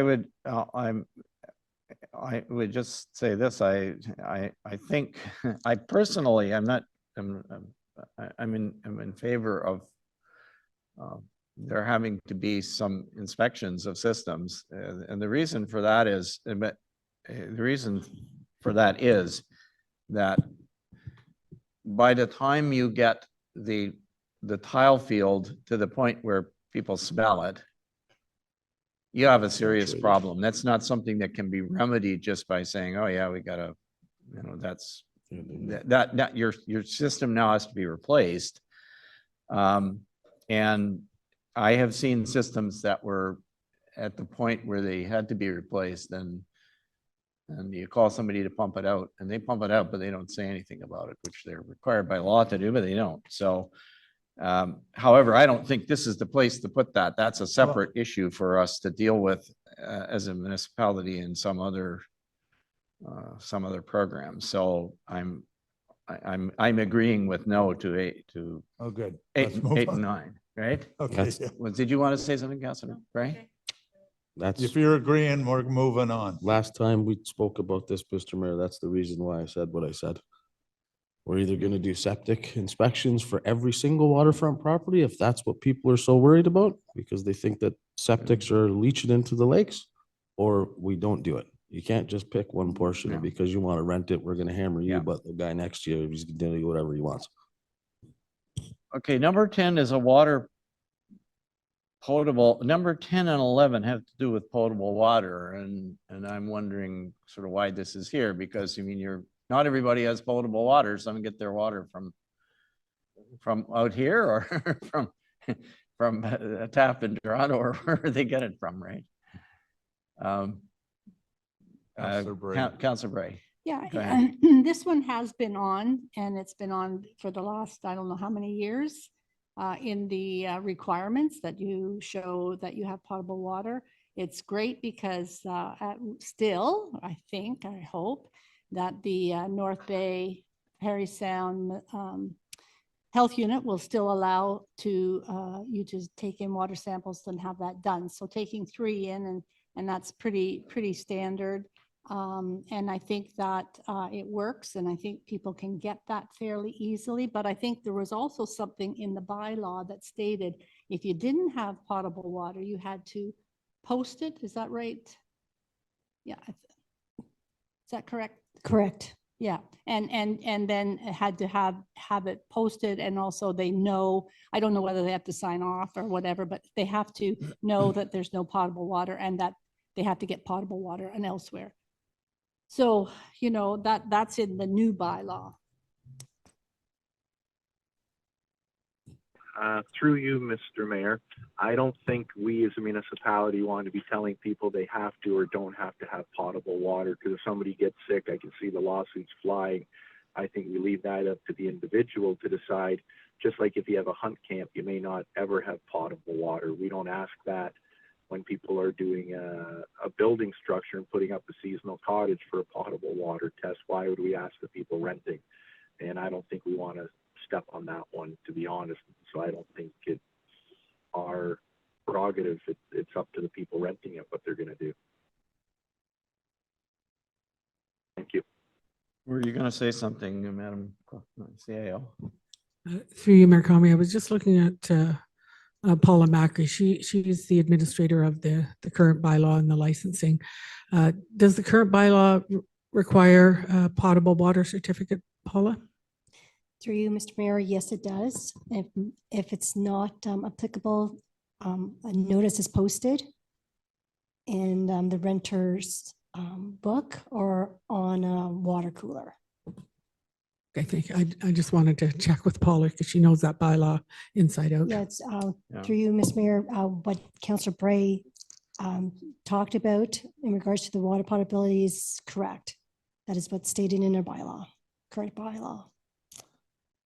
Through you, So- Mr. Mayor, I agree with Councillor Nash. I'm not sure that we should be dipping our toe into this thing, even though it may be in the current bylaw. Once you get into it, someone, gets sick as a result of drinking the water. It's in our bylaw. We'll be named as a suit in that because we've got something in our, what did you check? When did you go? When, and suddenly we'll be part of a lawsuit. And, it would only make common sense if I were renting my place that you would put a sign up saying, we don't have potable water. Like, I mean, if you're that stupid, you shouldn't be renting to begin with, right? If you're not going to tell your renters they can't drink the water. Like, Yeah. and again, do we really, I think it's going to be done anyway, right? Anyway, that's my feeling. Okay, Councillor Woods. Through you, Mr. Mayor, why don't we just make reference that the municipality provides a safe drinking water tap where anybody can come get water for free at any time of the day or night? And it's used an awful lot. Oh, yeah. Yeah. Well, I guess I was looking at number 11, and I agree that I don't think we want to get ourselves on the hook in this in any way, but I think section 4.1.I it says a sworn statement, and maybe that's not where I'm thinking of, but there's somewhere in there is a list of things that you're supposed to post. Maybe it's in the code of conduct or something. But I would like to see it still mentioned that it's something that you need to tell people. Like, you're going to rent a property on Whitestone Lake or Owashkash Lake. You cannot drink that water without getting sick, likely. They should know that if somebody's going to rent, they should know that. You got to bring water, or maybe you can tell them they can get it over here, but you got to tell them. Otherwise, every so often we run into somebody who comes here and they get sick and they say, nobody told me that I couldn't just drink the lake water like we used to years ago. Yep. So put in the Yeah. code of So- conduct for the. So whatever. it just mentioned as a thing to mention, in the information that you should provide, whether or not they can, or where they can get potable water, something like that, but not for us to try to take a position on somebody saying, oh yeah, we've checked and you have potable water. Your well's good. Well, might be good today, not tomorrow, right? So we don't want to get in it. All right. So Okay. I think we're saying no basically to 10, 11. 12, wood energy technical transfer report on your heating system. So I guess my thought is here that, again, I don't know why we're in there, right? We're gonna, again, that's an owner's responsibility to do that, right? And anyway, I just, again, once you go in, then there's a house fire and you say, oh, you guys didn't do enough. It's in your bylaw, you didn't do enough. you're in a named suit. It's the same thing that we're talking about in all these things, right? Through you, Mr. Mayor, I totally agree with what Councillor Lamb's saying. I think that's up to the individual to get. If they have insurance, it's up to them to Bingo. insurance company, they have a wood fireplace, and up to their insurance company to ensure they have a wet certificate. We don't need to act as their insurance company. Can't get Councillor insurance. Woods?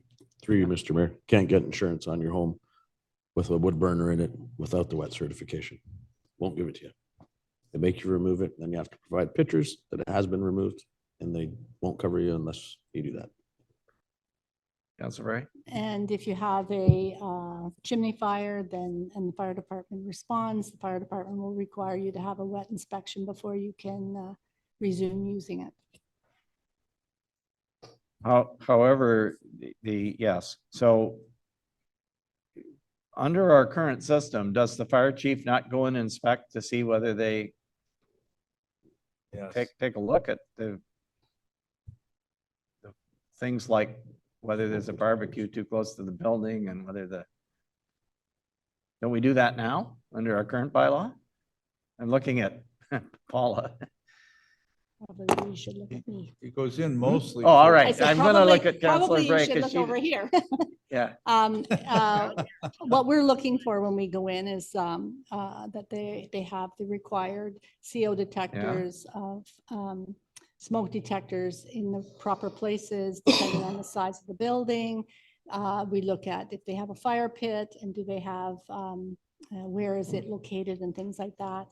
And generally just a look at the place, but we are not wet inspectors. No. So we wouldn't be really looking at the fireplace or anything like that, or wood burning stove unless there was a problem. so, We also have, Oh, yeah, Bob's on. He can. okay, he can Bob, I also see answer. Bob. Okay, thank you, Bob. Do you? Yes, through you, Mr. Mayor. So what we do now on my checklist when I go to and check to do a pottage runner, we do ask for a wet inspection certificate when I go to sign off. So we're not asking for insurance, we're asking whether or not enter as a certificate saying the wood stove has been certified. And most of the places give them to us. And that's what we ask for. You're right, we're not wet. We ask for a copy of the certificate. You're breaking up a bit. Oh, sorry. Bob. Can you get a Sorry. little closer to your mic, please? Yeah, sorry. So we do ask for that wet inspection when we do an inspection now. And we're not inspecting it, we're just asking for a copy of their wet inspection, which most people have when they buy their house or have their stove installed. So we do that now. So whether you want to keep it in or take it out, it really doesn't matter to me. But we do it now. Well, I guess I'm wondering if, and this is why I was asking Paula or the CAO, is there something in here that in the current bylaw that there's still going to be an inspection to see if they have smoke detectors and that kind of thing, right? Through you, Mr. Mayor, correct. So we're not proposing a change to the current practices then, is that? No. But if they don't, but to answer the question that this says, what if they say, we don't have a red, like, for example, lots of people will have fireplaces.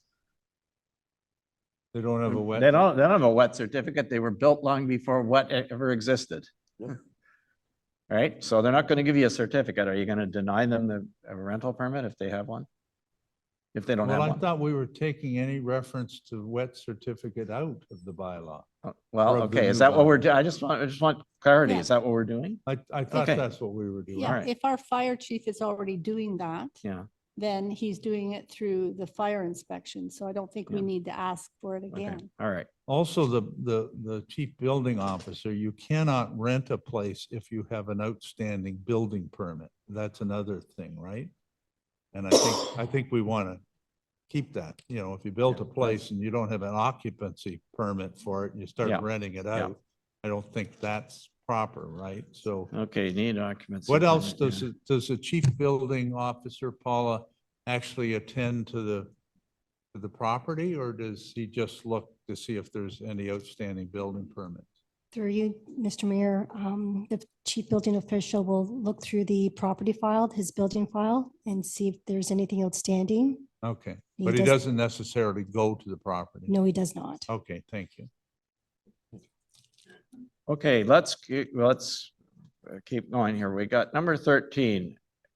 And number 13 says, will the bylaw prescribe an annual license renewal? And I guess the question really there is the renewal annual, or is it, like, what is the interval of renewal? Is it every year, every 2 years, every 3 years? And what's the recommended fee? Presumably the initial, there's a suggestion that the initial fee to get the permit is going to be different because there's inspections from the renewals. Right?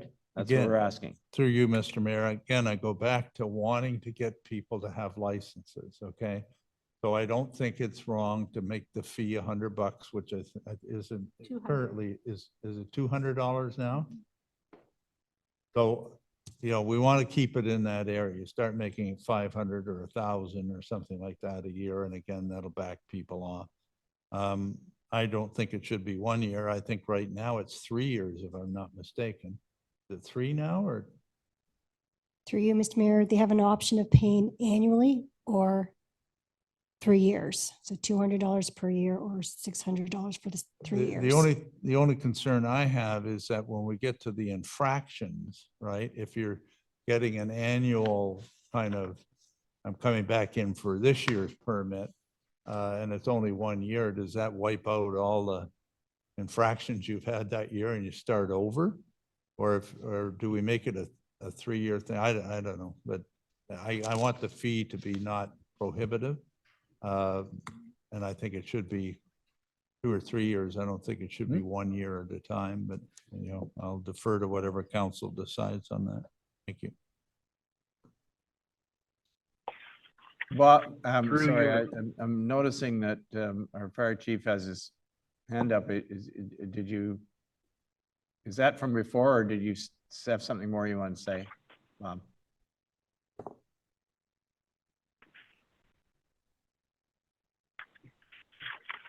Looks like we've temporarily lost him. Well, we'll carry on. Thanks. Councilor Bray? I think if Councilor Bray, go ahead.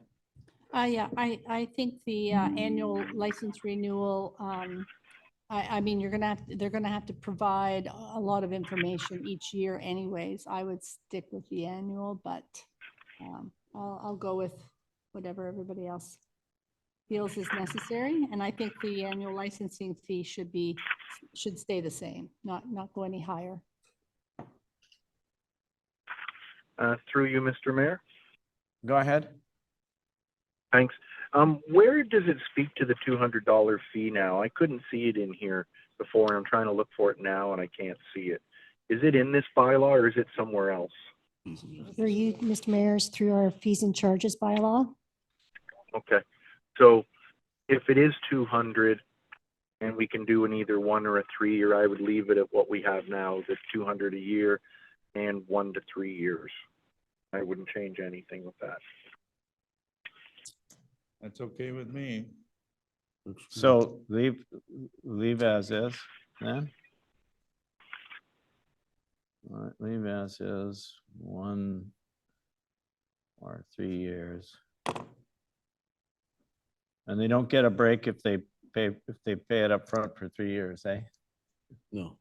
You're getting a break. $600 if you pay it. Mr. Mayor, people are making tens of thousands of dollars renting the properties. Okay. $600 ain't gonna kill anybody. $600 is next to nothing nowadays, unfortunately. It's like a Okay, trip and a half to the grocery store. so have we done with 13? Are you're okay with that? All Can- right. Mr. Mayor, can I Yeah. just ask one thing? If they do pay for the 3 years, they still have to do their annual renewal fees, right? Their annual inspections and things like that. Is that correct?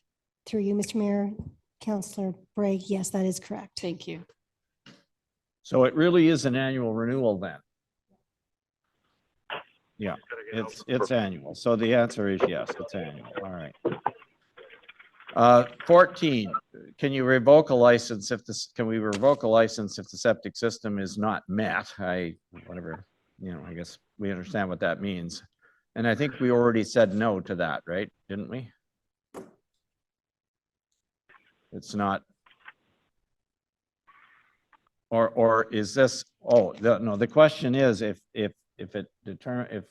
North Bay Mattawa determines that the septic system is not okay, would we withhold the license? Would we refuse to issue the license then, to renew the license? Is that what we're saying? I suppose the answer is yes, right? Through you, Mr. Mayor, you are correct. We would revoke the license if North Bay Mattawa has determined that this septic is not met. So here's the question. Does our building official revoke the occupancy permit if it isn't met?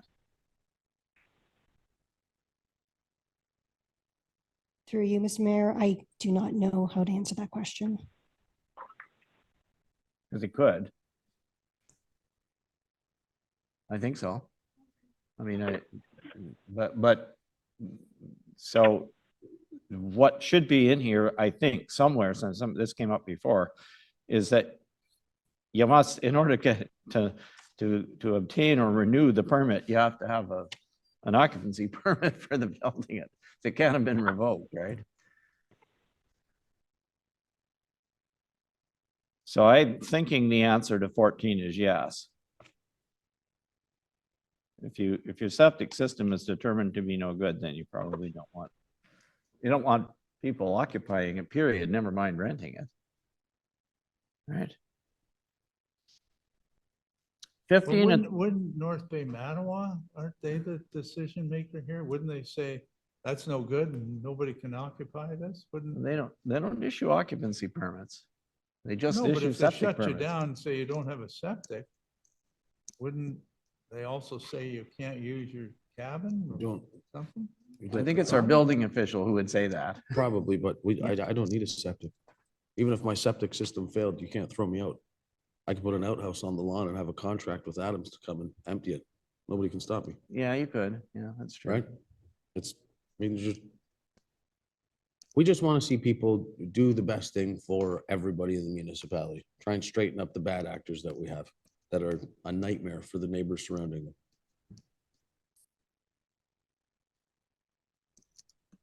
Okay, well. So 15 and 16 are about a demerit point system. So I guess the question is, do you think there should be one? And if you do think there should be one, how long should the points remain? If you don't think there should be one, I suppose the question is, well, what do you do if you have constant problems with the rental? And this is, the demerit point system is a mechanism, perhaps as I honestly think of it as a bit of a cumbersome system, but regardless, it's a system whereby the staff keeps track of the number of unresolved complaints or other issues. And then when the person goes to apply for a renewal of the permit or whatever, they say to them, sorry, you can't have a permit because you've had these infractions or whatever it is. So that's the idea. So question is, I suppose the fundamental question is there some mechanism, should there be some mechanism whereby they can refuse a permit? And I think there should be. But the question is, should it be a formal demerit point system? And should those demerit, and if so, should those demerit points expire? So that's the question we have. Who wants to weigh in on that one? Well, Mr. Mayor, I can. Oh, Well, go ahead. Go ahead, Scott. okay. Thanks, Joe and Mr. Mayor. I have no problem with a demerit point system. But I think the next item, or I guess the only thing I'd have to say for that is, if you look at the demerit point system, which is page 31 of our booklet or page 20 of the report, for a building code act, order, or conviction, or a fire protection and prevention act or fire code conviction, or item number 10, operating use basically without a permit, we're only going to give them 7 demerit points out of the 15. I'd say if you have a fire prevention issue, a building code issue by the building code department, or you don't have a license, you're going to be docked every demerit point and your license is going to be revoked. That's all, till you reapply. That's the only comment I'd have on that. Yes, there should be a system, but you need a few of these items to be 15 points, i.e. your license will be revoked right away if you're renting when you shouldn't with building code or fire violations.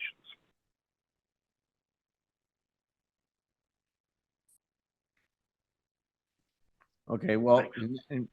So that's number, excuse me, Scott, But- that's number 10, and what was the other? I agree on 10. You're operating. Item without- number 10, and then item number 16 and 17. That's the building code act or order and a fire prevention act. I don't think we want people renting that have broken the building code and been given something to fix it, or have a fire code No. violation, yet we still allow them to rent. I'd That's say you have to reapply if you've broken those. that. Well, number 10, they don't have one to begin with, so they can't. Yes, reapply. exactly. But Right now, it's, yeah, those should be game stoppers, I think is what you're saying. So exactly. I That's agree. exactly it. I agree with that. so which, 10, page 31. yeah, I'm on the page, Number 10, and you say that number- should be 15 instead of 7? yeah, I mean, Yeah. Okay, what's the next one? 16 and 17.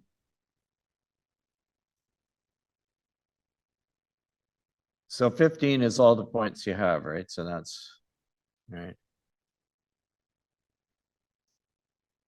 So, Yeah, and the so other- I'm assuming from this that people think the demerit point system is a good idea then, is that right? Well, I do. Yeah. How else are you gonna, and then there's fines associated with these things, right? Yeah, well, we'll come to the fines in a minute, but. Well, nope, yeah. I agree with what Counselor Nash is Yeah, saying. I also okay. don't know what number 1 means, operating short-term rental for commercial activities. Well, we'll come to that in a minute. No, well, that's number 1.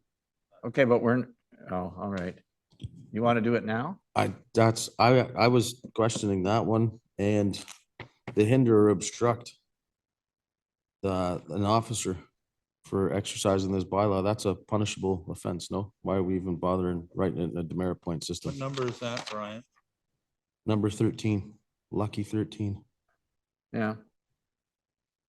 Isn't it? Well, but what are you arguing? You get rid of it or make it? No, I don't know 15? why, I don't know why we would have a demerit point system for it, because can't you be fined or charged if you try to hinder or obstruct an officer from doing their job?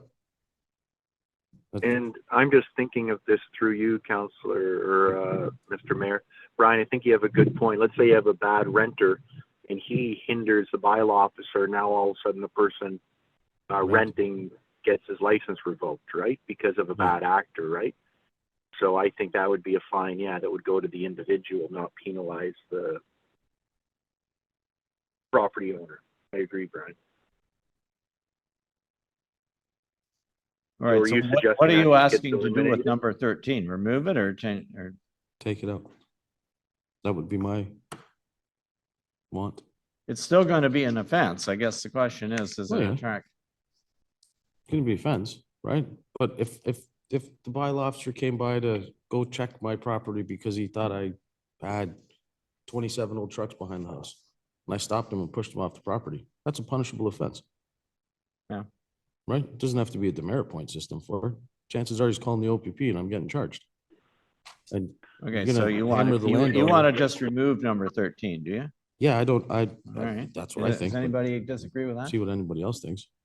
All right, I remove guess number it kind 13. of goes to the root of, if someone's making a lot of noise or whatever, who do you charge? Do you charge the individual making the noise, or do you charge the homeowner? What's the answer to that? The individual. I would. That's Hmm? just But- me. but It doesn't matter what you or I think. Yeah. What's the practice is my question. If Paul goes over and says, hey, you're making too much noise, and the guy goes, go stuff it, I'm gonna keep my stereo going, does he charge that individual or does he charge the homeowner? I think it's the individual. He'd charge me at my house, or if I was at my dad's house doing the same thing, he'd show up and charge me. I know the fire would charge the individual, they wouldn't charge the homeowner, right? And I think Not Counselor necessarily. Lamb had brought something up for item number 1. I totally agree with him. I'm not even sure what that means. Yeah, like if you're commercial, right? There's a whole Well- different set of rules, right? Well, we need to come to that do you want to deal with that right now? Because that's a separate question.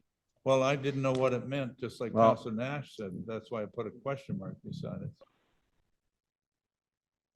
The question is, what is the distinction between a short-term rental and a commercial operation?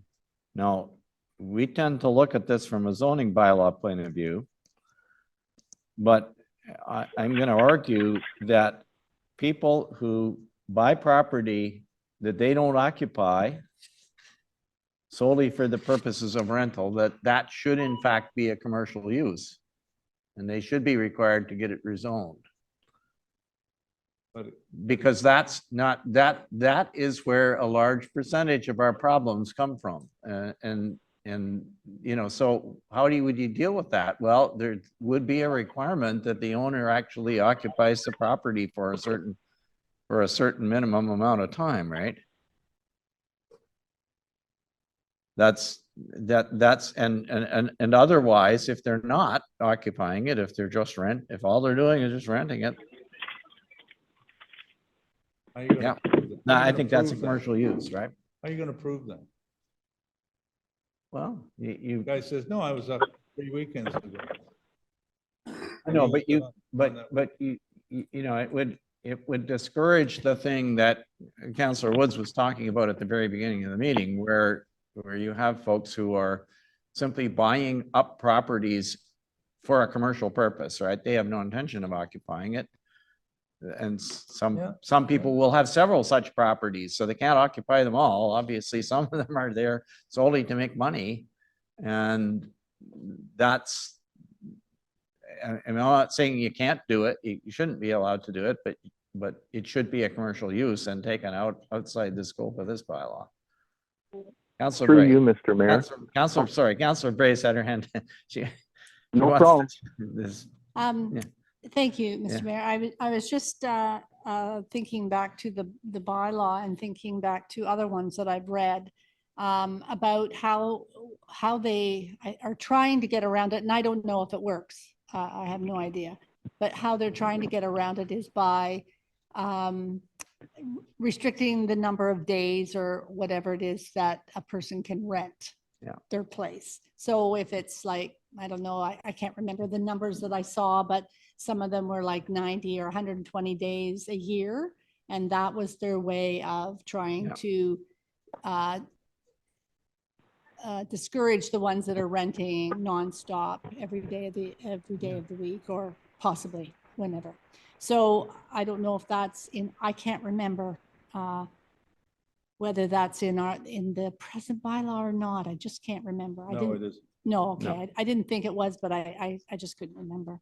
So that might be a way of doing it. I don't know if it works. Virtually all of the sample bylaws, by the way, that we've looked at have that provision. There is a limit to how much you can rent without, Yeah. and that's to get around that.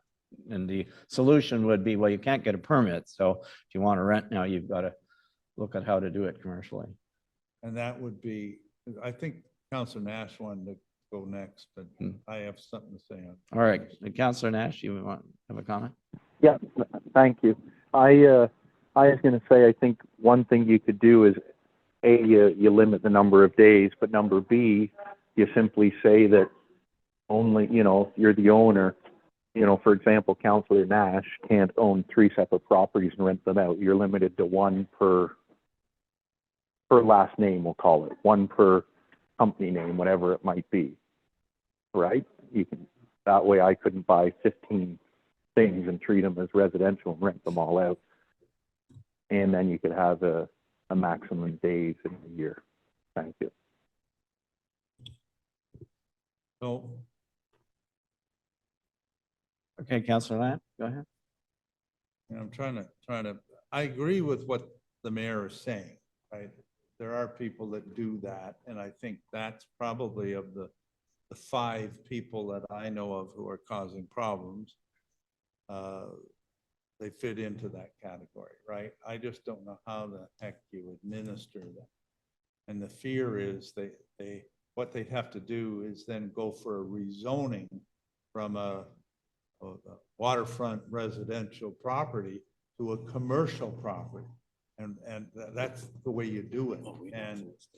And the complications with that for the people in the neighborhood is maybe enormous, right? Because commercial activities are a whole bunch of things, right? And yes, you could come up and say, no, it's a commercial activity only in terms of renting or something like that. But I'm trying to think through the complications of that, but I don't, on the surface, mind that. If there's a big difference between, and today people are paying $1 million and $2 million, $1.5 million for cottages. And there's a huge difference between that person who's probably in mid-career working their buns off. And, they've got 3 or 4 weeks vacation. They come up and use the cottage and they say, well, what am I going to do? Pay taxes and everything else for the rest of the year and let it more or less sit there. And so they rent it out for 3 or 4 weeks in the summertime or 5 weeks. There's a huge difference between that and the person who does, as the mayor says, I'm buying that property. I never really go there. I just put it on Airbnb and people come and go and whatever. So I don't mind doing something, but I want some assurances that we know what we're getting into in terms of rezoning. So I don't know who can answer that. I guess you could restrict the rezoning just to rental. Otherwise, if you leave it just open to commercial, they could start a marina or store, they do anything, a number of things that people don't want in the neighborhood. So I'm kind of for those professional people because that might take care of the 4 or 5 that I can think of. So, but I just don't know how it works and how you determine it to begin with, right? Like people will get around all kinds of stuff, right? If they wanted 2 properties, they put one in their name and they put the other one in their wife's name, something, right? Spouse or whatever. So I don't want to overcomplicate it, but see all sides of it. And if we can deal with those 4 or 5 people, I think we're on easy street here. The permit could say put a maximum number of days that you can rent, right? Which doesn't say anything about rezoning. It just says, sorry, you can't, it's not a short-term rental after that. So if you want to exceed that number of days, then you But have to go through. who's gonna do that? Who's gonna say, oh, you're back into like the old bylaw that's unenforceable? Who's gonna track and say, oh, you're at 121 days this month? By what? By my calendar that's on the, no, I didn't rent that week. They didn't show up. Like, I just don't know how you determine that, right? And it's gotta be enforceable, right? So I don't know how you do it. Mr. Mayor? Well, I guess you ask them to report, but that's, Or we just ask them to see how the property is owned. If it's a professional corporation or a holdings company or a business that owns it, it's a business. Commercial. If it's your Yeah. cottage, truly your cottage, it's in your name or it's in your wife's name because the house is in your name, find it, you own it, that's yours. But Brian, there's an awful lot of people that put corporations in their private pocket who never rent for estate purposes and things like that. oh yeah, there are properties that are owned by corporations. You're right, and you get a lot of they're not tax renting them, advantages for right? write-offs when you have your property that you're gonna use as a rental in a company name, as opposed to in your private name, right? Your commercial. Don't know what to do, but anyway. Not necessarily, yeah. No, there's, the thing is, well, anyway. If somebody owns I 10 think properties, they're a I'm just commercial saying, entity. and regardless of how exactly you enforce it, the ones that, again, the sample bylaws that we've looked at did what Councillor Ray suggested, which is you put a maximum number of days that they can rent. So that limits their ability to just say, fine, it's a rental property and that's all I'm doing, right? Councillor Ray. Yeah, I'm just looking at the definitions and commercial activities, which I think this is what number Yeah. 1 is speaking to. Talks for purposes of this bylaw means activities being hosted at a subject property that involves costs or monies for services provided. Examples, weddings, receptions, retirement parties, music events, etc. So that's what number 1 is talking about. Not just being commercial and renting it nonstop. Is that Yeah, correct? so I'm not sure that this, what we have right now is the way to, So, is the way to deal with it, because it's silent about how many days you can rent, so I. Mayor Comrie, if I may. Yeah.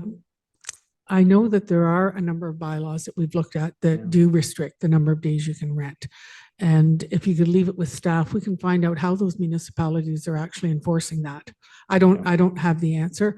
I suspect they're using a third party such as Granicus, the folks that came and spoke to council, but I don't think we have an answer. And I don't know if Paula does, but I know there are bylaws out there that have been passed that have had the legal review and that do restrict the number of days you can rent. Yeah. So we can come back and just find out how that's enforced with other municipalities. Good. And through you, Mr. Mayor, if I might, one more comment here. Yeah, sure. When I'd spoken to it earlier about there is some existing commercial entities that do rentals here, which have done it for decades, be it, by Bennett's Landing, by the golf course on the Washkesh, be it by the library on Whitestone. And I think we have to afford to them that, if somebody's going to do this as their full-time job, that they should be held to the same standards as the people that do it that are zoned as commercial, needing water, needing commercial insurance. They have much higher standards. So I think somehow we have to keep people that are doing it as their primary source of income for a business to the same standards as those that do it commercially in our municipality for decades already. Okay, thank you. Just to try and wrap this up, because we've only got 2 more here. Number 1 says, we talked about demerit points. People seem to think demerit points are a good thing. How long do the points remain in place before they get cleared? I see a 5 up, what? I'm happy with the 2 years in the bylaw because you'll be able to see whether they're being reoccurring. And then you would know whether it was going to be a problem possibly, but 5 years would be fine too. So we got 5, we got 2, we got anybody else? I'd I say don't 1 know, year. 3? You know, How long do you, before you get points back onto your driver's license? If you lose them? Because I don't know, it's a legitimate question. I think it's 3 years. I think it's 3, yeah. That's all I was Yeah, gonna say. but- 5 just hits me, Brian, or Councillor Woods. I just think of some of the bad actors and the things that they've done to the people in the community and surrounding them. And yeah, keep them on notice for 5 years. Because we've got a few rentals here in this municipality that are absolutely horrible for the people around them. And that's the only people that we're trying to, anybody that's not one of the bad actors, they're not going to have an issue. They handle it responsibly. They do everything they're supposed to do.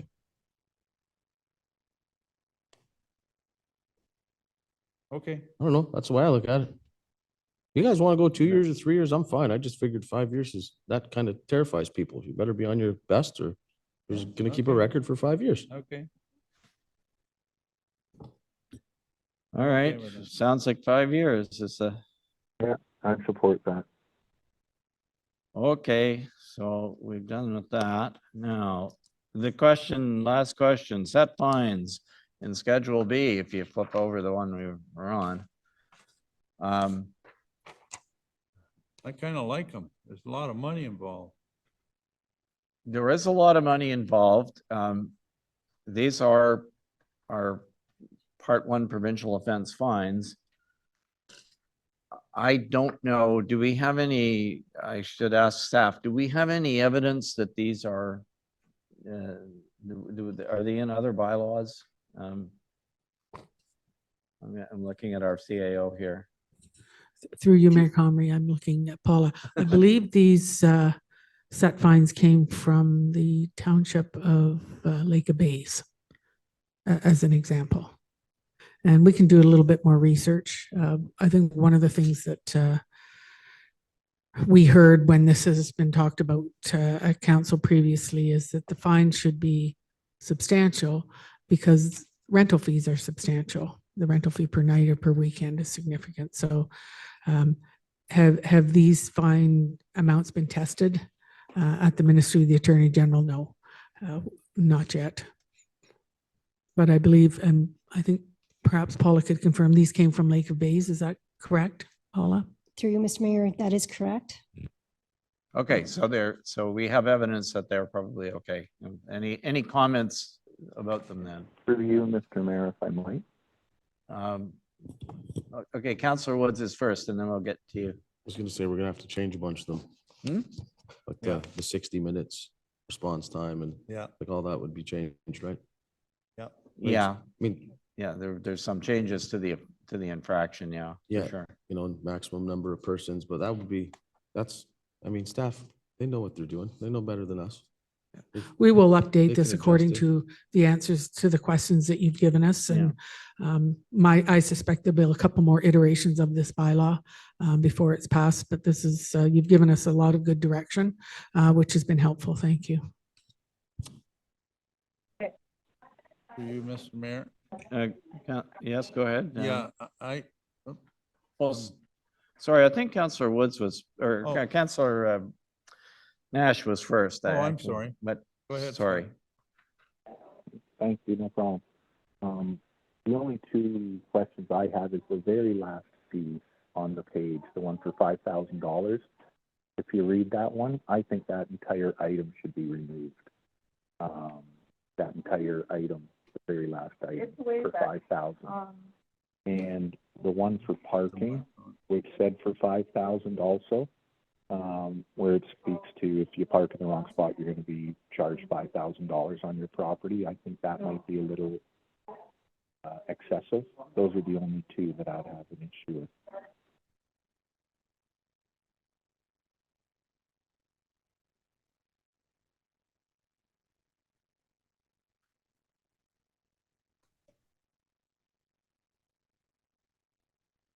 What does 15 mean or 16 mean anyway? Non-compliance with any other municipal bylaws not listed. I guess that means noise or. I'm not sure that this is, looks to me like double dipping. If you go, if you get a fine for Yeah. noise, and then you get a fine for, under this bylaw, when you arrive, if you decide to go to court, the magistrate is gonna toss one of them, right? Say, well, wait a minute, you know? Yeah.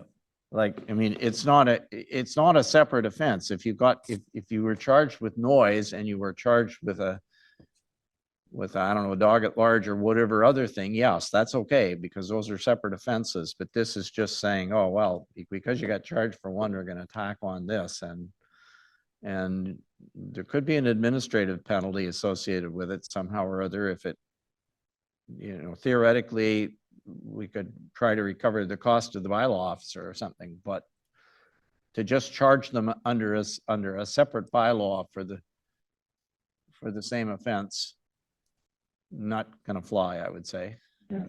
So would others be okay with taking out 16? Yeah, I look at it as double dipping or heavy-handed kind of way, same thing. Yep. Yep. Through you, Mayor Mr. Comrie, just for clarity. So I think I heard we want 16 removed.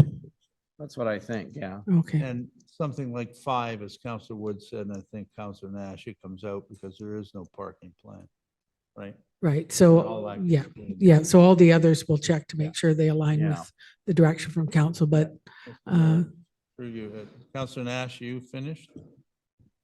I'm all done. Thank you. Yeah, okay. And Councilor Matt. my final comment was, I was one who sat down with Paula and had a whole bunch of my thoughts on this. Many of them have been addressed in answering these questions, but there still are some other items. I'm not going to bring them up today. But when this comes back to council, I would like my ideas at least documented when it comes back. I think you come back with saying, yeah, no parking management, all that kind of stuff that we decided today.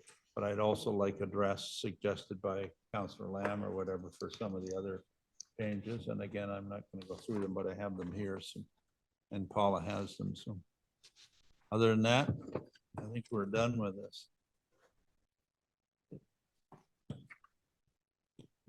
Okay, Mr. Mayor, I so, have a question. Me. Right here. go ahead, Councillor Wood. Through you, Mr. Mayor. Number 13. Contravention of an order under any act or this bylaw. What's that for?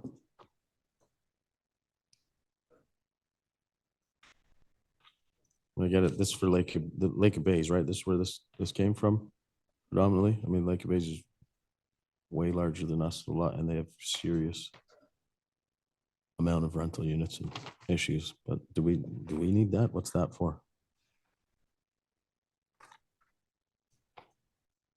I don't know, can you? I don't know, but we can find out. I can get an answer for you for the next time this comes back to council. That's all. Thank you. All right, so, what do you think? Can we wrap this one up then? Yeah, got to be lunchtime. Well, it's almost, we're getting very close to it. We still have the backyard chickens bylaw or animal bylaw. We have 3 consent matters. Well, sorry. Really two consents. And Can we take a break? is it a good time to take a break now, do you think? Yeah, I think so. All right. Let's declare a recess then, and we'll Through you, Mr. Mayor, how long will the recess be? well, we're gonna have lunch, so I think, right? Yes, Yeah. we're gonna have lunch. So it'll be So that, from now till probably about 1 o'clock, let's say. Okay, okay, thank you. Yeah, I'll call back at 1. That's what I was asking. Thank you. all right, thank you. So check.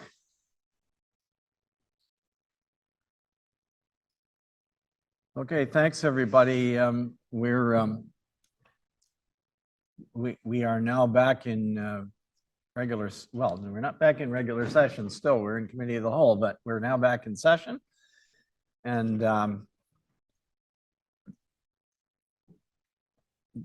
we're going to continue with, it'll be agenda item 5.2, which is the backyard chickens bylaw. Seems to be being referred to. And this is similar to the discussion we had in the first part of our meeting, except hopefully it isn't going to take that much longer. But we do have a bylaw kind of in the works here that was started quite some time ago, in I guess 2022, and there are a series of questions that, again, that staff have asked us to answer from a policy point of view. And the first one, I suppose, is the most fundamental one. These are on page 34 of 270 in your package. Could I say a few words? So yes, so our CAO, I should have done this to begin with, our CAO would like to introduce the subject. So go ahead, Michelle, please. Oh, thank you, Mayor Comrie. The mayor gave a bit of history. I just want to add to that. Many of you recall we had an agricultural committee that presented a draft animal and bird control bylaw. It was all encompassing. It included not just chickens, but other animals. And it was presented to council just prior to the, let me just admit someone here, just prior to the last election. So it really sat for some time. And the reason it sat is, council had other priorities, strategic plan to name one. And it wasn't until the strategic plan was finalized that staff were asked to reconsider the draft animal bird control bylaw. The comments that staff received when it did come back in 23 is that it seemed like too big a bylaw at the time, and we were asked to look at it in terms of backyard chickens, which I think is where it all started. And prior to even my time at the municipality, there's been a discussion of backyard chickens. So not in the council package, as Councillor Nash noted. I gave council a copy of another bylaw. It's from Armour Township, and I'm not necessarily recommending it. It was just simply that it was something that I knew had been passed recently, and it was just for information. So I wasn't advocating that our bylaw look like that, but it could look similar. And it's kind of simplified the situation in terms of backyard chickens. The other piece that I wanted to let council know about is, regardless of what council decides to do with regard to a policy or bylaw, there are some zoning matters to deal with. So agricultural is not permitted. It is permitted in rural industrial, and it's permitted in rural, but it's not permitted in waterfront rural, and it's not permitted in rural residential. So I know that there was some discussion about backyard chickens in rural waterfront or rural residential, if they were limited to a certain number of chickens. So that's where we are today, not to actually build a bylaw, but one, to make sure this is something council wants staff to spend time on, that it remains important to them. And as the mayor said, to get some policy guidance, in which case we will come back with a bylaw that looks probably much different than the one that was presented back in 2022. That was the guidance we got back then and in 2023. So that's why you don't see a draft bylaw here. We're just wanting to make sure this is something you want us to work on. And if so, some guidance to start out with, and then something will come back to council. Thank you, Mayor Comrie. Okay, thank you.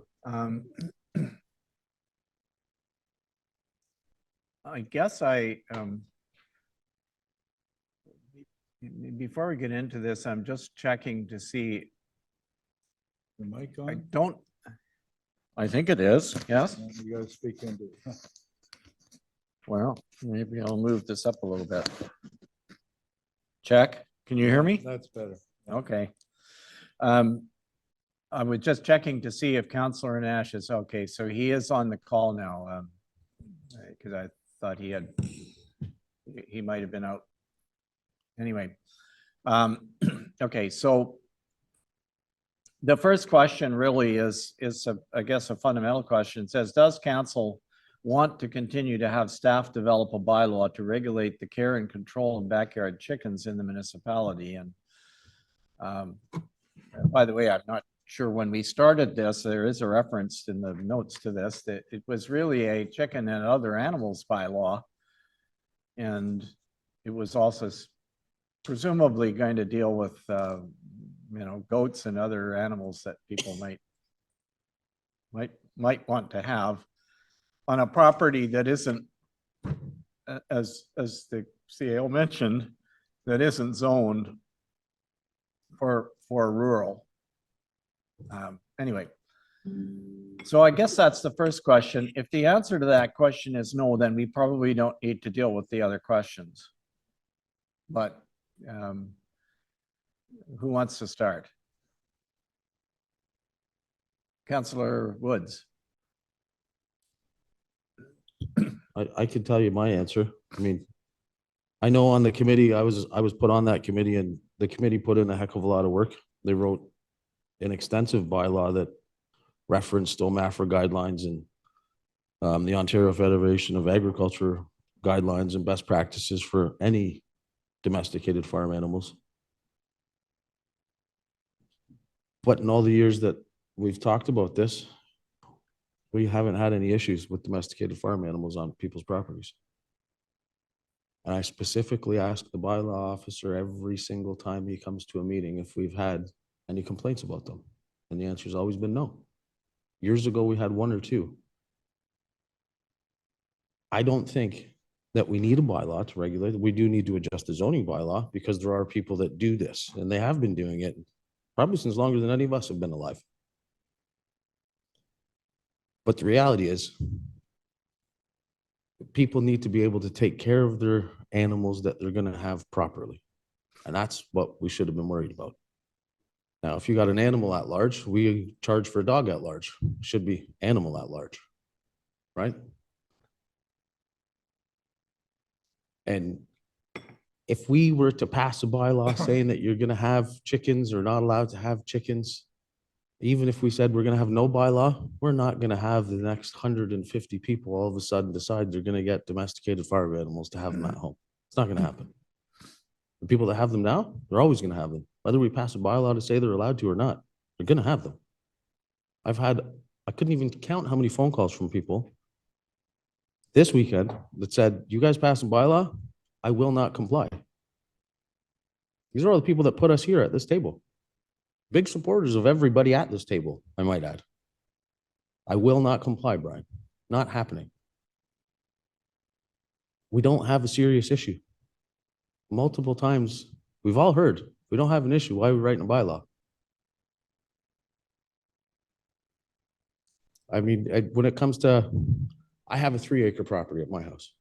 If I was on the water, say I'm just here seasonally, I'm not going to have chickens. But when I come up, I might want to bring my horse for the week that I'm up here at my cottage, take him out for a ride out in the backcountry. And if you have a couple acres, you could house your horse there, no problem, without bothering your neighbor. Easily. And we'll have chickens in Toronto. People have pet pigs. I know a friend that has a pet goat in Hamilton. He's had one for years. Walks around like a dog. Doesn't cause an issue for neighbors because you look after your animal. And if you don't, well, then the OSPCA can come in. Right now, I can have 4 dogs. They could be 250-pound dogs, but you don't want somebody to be allowed to have a couple of chickens. It doesn't make sense to me. Okay, thanks. Somebody else?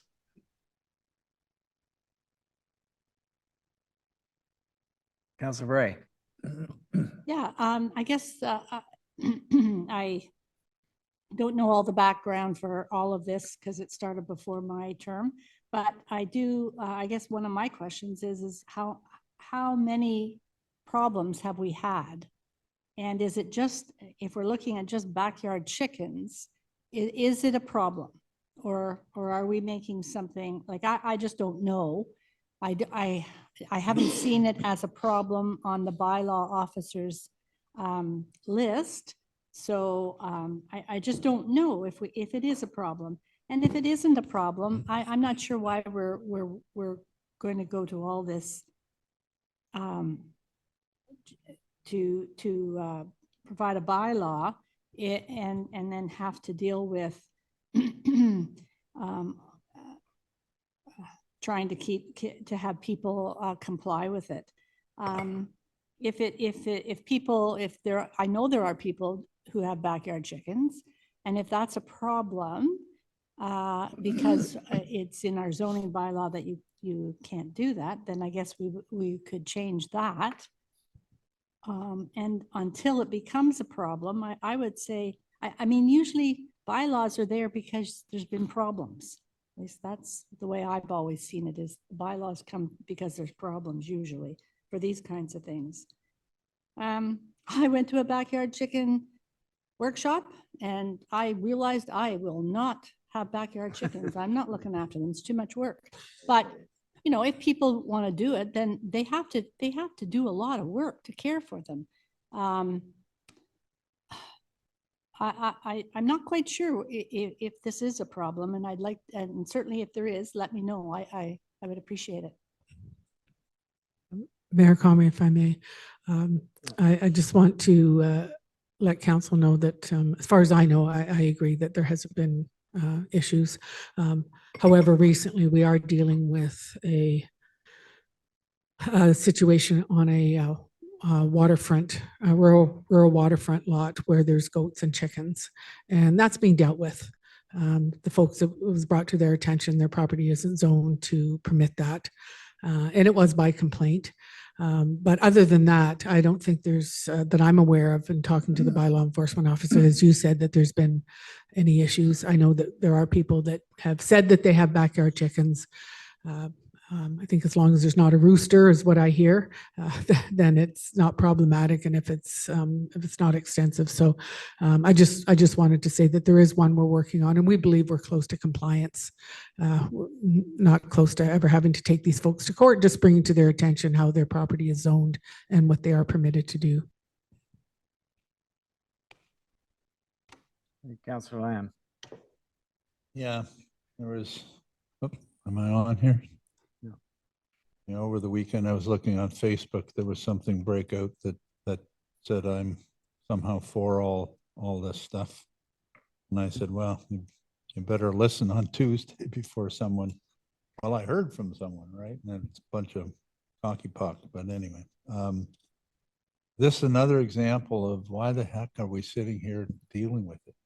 Like it isn't a problem.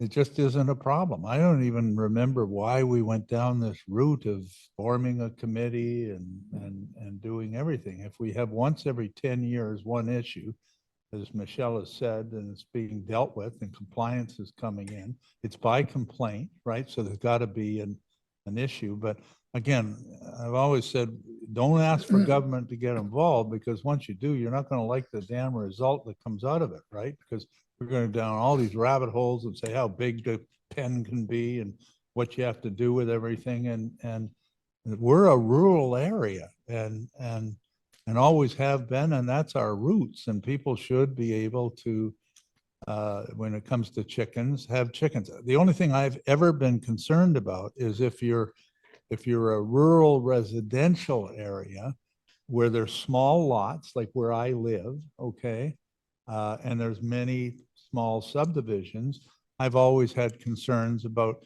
not so much the chickens. You know, if you're going to have a chicken there, I think you have to stay away from the water. I'm concerned about you know, stuff getting in the water. So I don't know if I was going to regulate it, and I'm not for regulating it.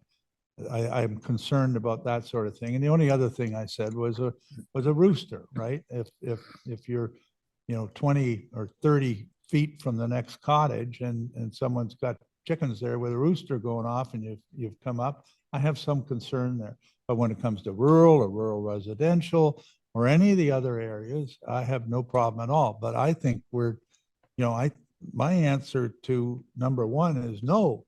So we don't have to go through the rest of it. And we've had an existing bylaw that seems to have worked. And if at some point we feel that we want to tinker the zoning bylaw, when we tinker with other things that we're changing in the zoning bylaw, do it. But up until now, I just don't think we have a problem. And what happened was when we put the other, you know, the committee to work and they came back, it wasn't just chickens, it was llamas and cows and horses and all that sort of thing. Well, I don't think that was appropriate. But as Councillor Wood says, no one's bringing a horse up on a quarter-acre lot, and you know, it's just not happening. So what's the problem we're trying to address? I guess the mayor says that all the time. I think this is an effort that I think we've got other priorities that come way before this. So I'd cease and desist and move on, and don't have any sort of further regulation in Whitestone with respect to this. So that's my thoughts on it. Okay, thank you. I guess some of my thoughts are pretty much what along the lines of what people have already said. I guess I remember when this whole issue came up first, and actually when, I think it came up when we were talking about dogs originally. And I guess the way I see it is that it's really the concern that people have is about what you could call nuisance animals, or animals causing a problem because they're being, you know, inappropriately kept in an area that's not suitable for them. And part of the problem is that the zoning bylaw, I think a large part of the problem, in fact, is that the zoning bylaw is a blunt instrument because it says if you're on this particular type of property, you can or can't do all these things. And if you're on some other type of property, you can. I'm a little bit like my own situation is a little bit like the one that Councillor Woods described. My family owns a 200-acre property that was originally a crown deeded farm. And by the way, our official plan says correctly, because this is a reflection of common law, says once a farm, always a farm. So, but ironically, when the municipality was created in 2000, because there's some waterfront there, they zoned it as waterfront. But legally, I could keep chickens if I wanted to. And like Councillor Bray, I don't want to. I get my eggs from the nearest farm, which sells them, and and it's far better.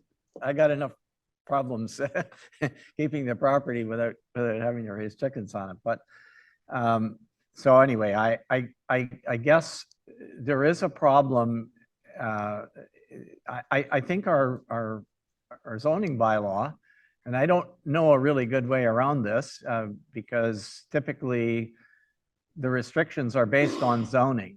And I expect someone would argue from a legal point of view that you can't say, well, you can have animals, any animals you want on any piece of property, so long as they don't cause any problem, or, you know, but if we want to try to write this definition, you know, if we change the zoning bylaw to say, well, you can keep animals as permitted by some other bylaw, then we would need to get into all the issues that this bylaw imposes. And I would be sympathetic to someone who has sufficient property to keep chickens or llamas or goats or whatever else or their horse or whatever. But because it's got a waterfront residential zoning or something, they can't, you know. I'm not sure. So it doesn't sound like it's a widespread problem. And I don't know, my inclination frankly would be to say no to question number one, and then maybe have us, when we get to the zoning bylaw, after we redo the official plan and moving on to make the zoning bylaw comply with it, then we could look at this again and see if it is a problem, if we can do something. So anyway, that's my take. I don't know. I'm not. Councillor Nash hasn't weighed in. I'm going to say I haven't heard from Councillor Nash, and he is on, but I don't know whether he can speak or not. Can you? Are you? I am here. I just got back on in the last 1 minute, so I missed about 15 minutes of it. But so I'm not sure what has been said, so I might be repeating. If I do, I apologize. But all I'd have to say about it is really, why are we doing this so-called chicken bylaw or animal control bylaw? You know, has there been a lot of complaints? Has there not been a lot of complaints? And the way I look at it is, again, I think several of us have talked about it earlier today and many times in the past. Do we really want to over-govern, over-control stuff? Do we really need to do something here? And the only thing I'd say is, if we were going to do something, whatever we may do, we do have a definition of what waterfront residential is in our official plan for a distance back from the lake that is considered waterfront. That's the only comment I'd make, but I don't know if we really need an animal control bylaw, right, to be honest. And so I'm not sure what else has been said, but that's my comments. That's what everyone else said. Yeah, that is correct. So I'm going to conclude based on the discussion that the answer to question number one is no.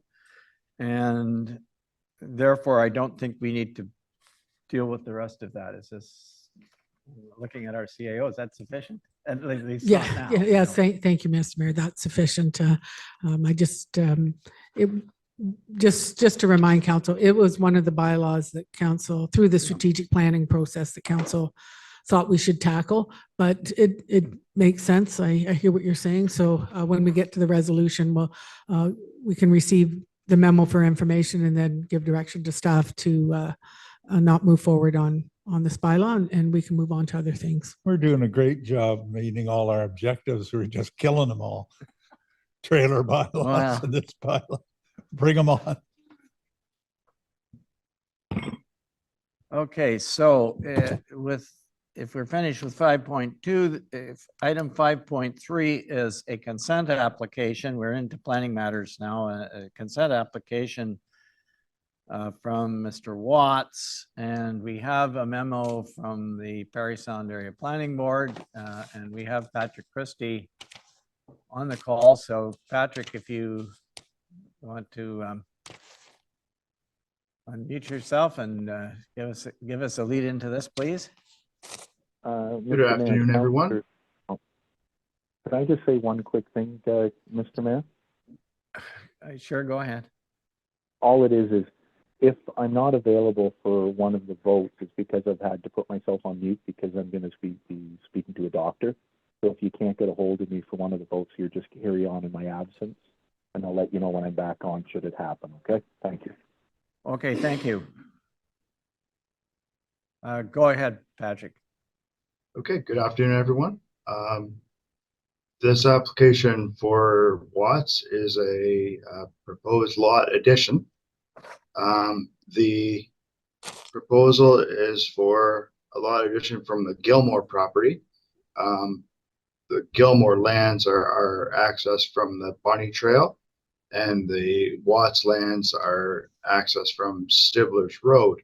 There was a former piece of road that went through the Gilmore lands from the Bunny Trail, crossed the river over a former bridge.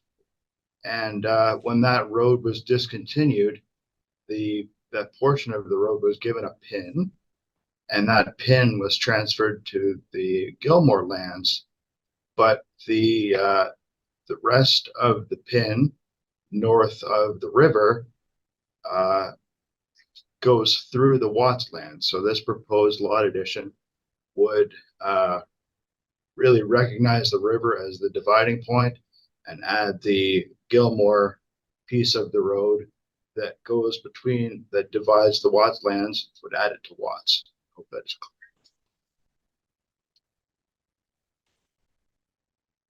So it's really what you might describe as a technical consent then, in a way. It sort of is, Mr. Mayor, because the survey recognizes the river and the pin mapping does not. That's not, yes, okay, thank you. Questions from council? Anybody have any questions on this or comments? Okay, if there are none, we will return to this under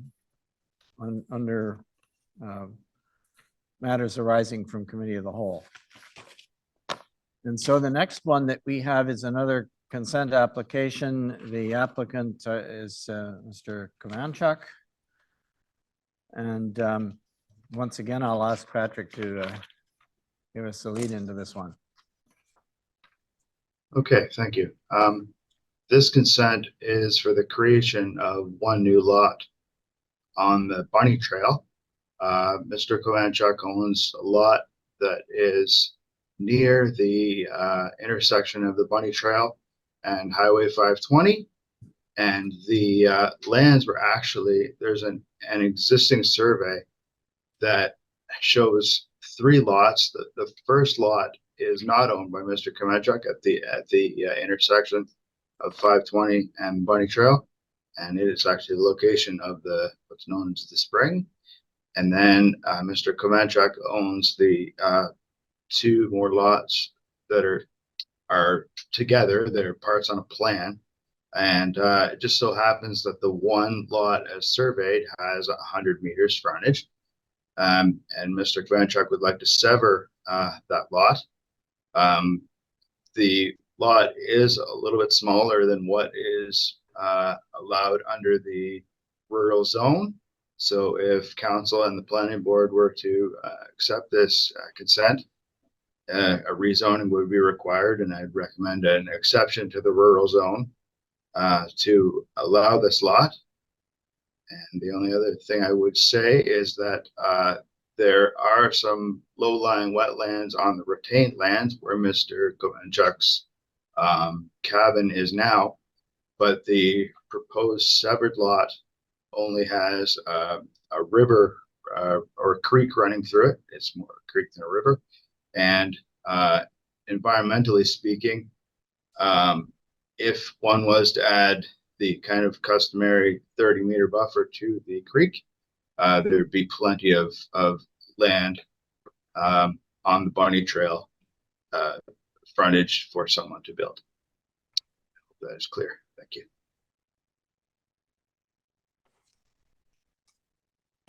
Okay, thank you. One of the questions I was going to ask was, there used to be a spring there that the public got well water from. Did I hear you say that the spring is before this triangular shaped property? It's not part of this, is that correct? It is not part of it. It's under another ownership, and it is at the intersection of Bunny Trail and 520. Just sort of a local landmark, so I thought I'd point it. Yeah. Yeah, it's still there, but it's closed. Actually, people are not getting water from it anymore, I don't think. Okay, other questions or comments? Councillor Lamb. Yeah, good afternoon, Patrick. This application does not meet the lot size. I think it's a 1.5 hectares or something, and it should be 2 if I'm not mistaken. So my question is, what's the rationale for saying, well, it's okay, in this case, it's 1.5. What's the rationale for saying it has, do we take every application that's undersized and just bring it to council and to the planning board? Like, if we do, what's our criteria? You know where I'm That coming is a good from, question. I do, and through you, Mr. Mayor, that is a very good question. I think in this case that there might be a case to say, well, this spring lot is undersized. These 2 lots are surveyed; they are undersized, and they're zone rural. There's no rural residential lots around, so council could approve a rezoning to allow this lot creation as an exception to the rural zone. The only real rationale for that, I would say, would sort of meet the kind of the existing pattern around this lot as far as lot size. But if I can, if these were rezoned as rural residential, what's the minimum lot size for those? Is it the same? No, I believe it's less. And Seems to me it was, it seemed to me it was like 60 meters instead of 100 meters frontage and maybe a smaller lot size, no? It is definitely a smaller frontage and lot size. Give me 1 second. I can go to the bylaw right now if you'd like.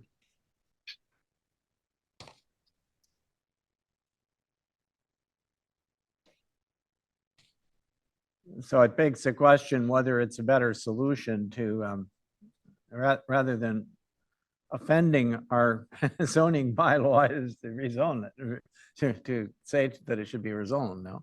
Is that a possibility? I think, through you, Mr. Mayor, to rezone it to rural residential would allow future lot creation, where in this case, there is a part on the plan that meets the 100-meter frontage. It's just the area that is deficient in the rural. So if it was rezoned to a rural exception to allow this, then there'd be no available future lot creation because of it.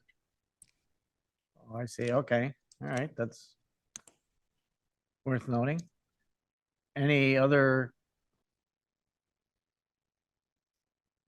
I mean, I guess I'm looking at this and saying I'm not sure whether those particular lots, that argument has some weight with me, just because I'm not sure that when I look at the diagram and say we're going to divide it in half, I would hate to see it divided again, right? But it wasn't clear to me that that would be possible if it was rural residential.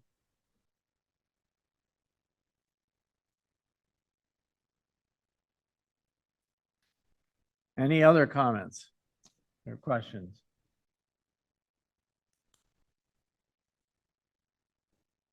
Mr. Mayor, Yes, Councilor Bray. this is a question. Did you say it's not possible to sever them anymore?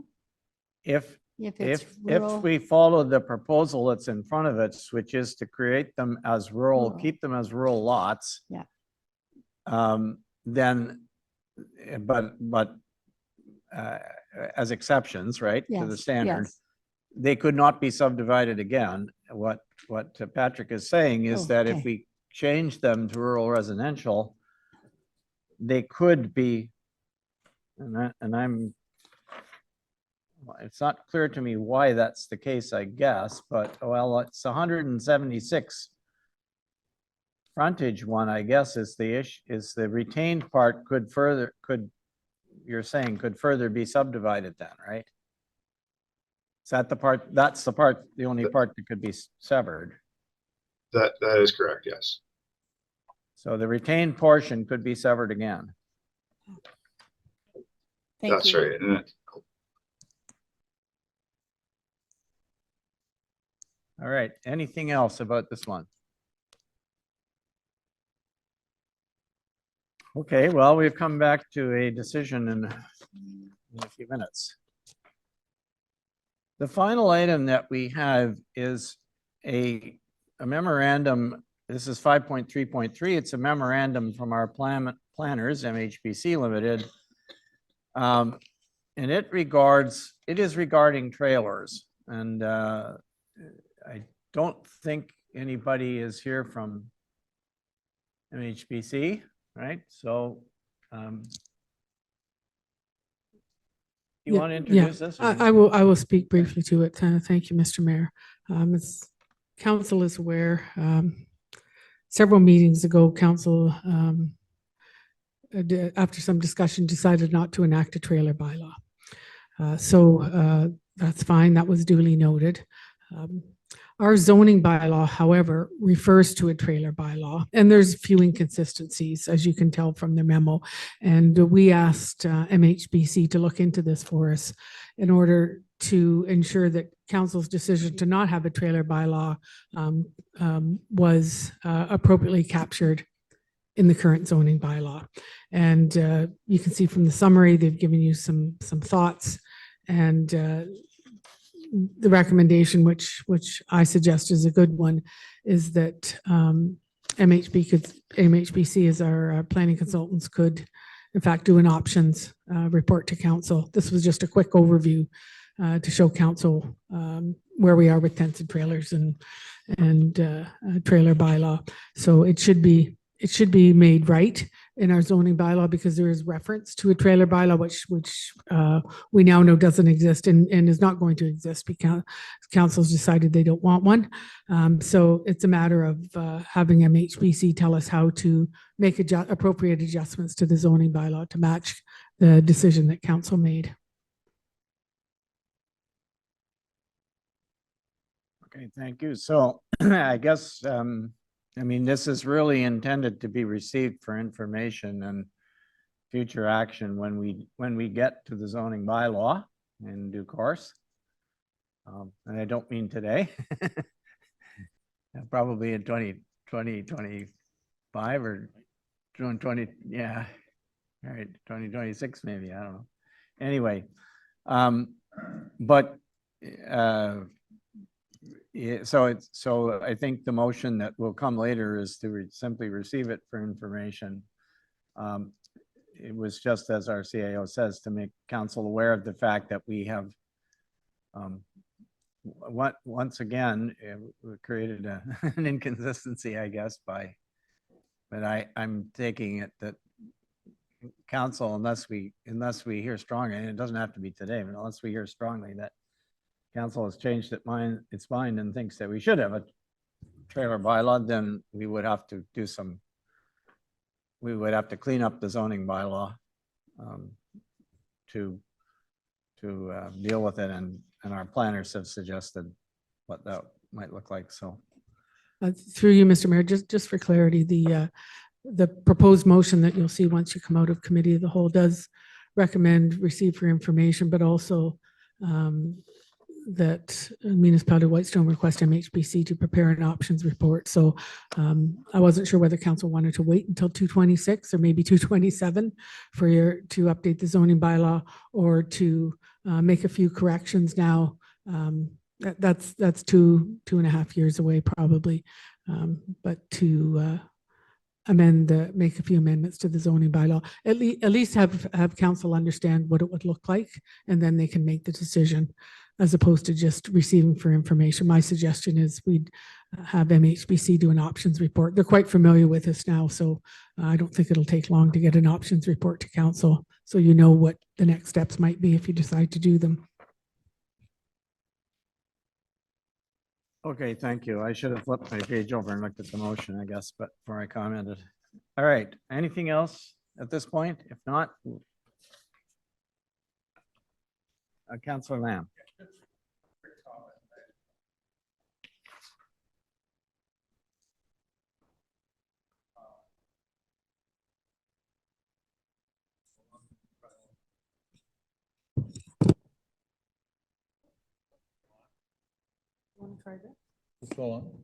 Hello? Yep, I'm you're on there. now, so there you go.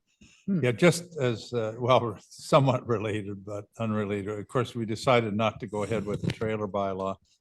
And just this past week, I was out on Whitestone Lake, and I won't say where, but I went into a bay. And here is someone has taken a lot and just clear cut it, the whole thing, right? Like, oof, a big swash, I'm gonna say, whatever yards wide. And it looks like sand going down, and a great big dock out there with composite chairs and everything else. And when I look up top, there's two, they look like brand new trailers, right? Great big brand new honking trailers. And I thought, well, that's a pretty smart guy. He's not going to pay extra taxes, or he or her, whoever owns it, not going to pay any taxes. I have no idea what their wastewater situation is. They pack her up at the end of the summer. I guess they can leave it there in terms of, that's immediately I thought of our decision on the trailers and thought, well, I guess that's the slippage that we said, I guess we're willing to put up with, but it sure is alarming. Now, if that was an old trailer, I guess the neighbors would complain, but if they complain now, I guess we'd say nothing we can do about it. Although I do wonder why they'd be able to get a dock permit in that situation. But anyway, it's just an observation. So again, I don't want to revisit the trailer bylaw, but it was interesting anyway. Thank you. Go ahead, I can't hear your question. We, through you, Mr. You can get a dock permit on vacant land. If you got a waterfront property that's vacant, you can get a dock permit. You don't need a building permit. No, you don't need know the a answer. primary dwelling in order to I- have a dock. I think you're right, probably, yeah. Yeah, maybe you can. But there's one for you. Do they have a dock permit? Somebody should go find out. Well, I don't know who it is. I guess it'd be up to the neighbor to complain, right? Okay, so if there's nothing further, our next motion then would be to reconvene into a regular meeting. I need a mover and seconder for that. Counselor Lamb, seconded by Counselor Bray. All those in favor, please indicate. Counselor Nash, I don't know if he's available or not. He might not be.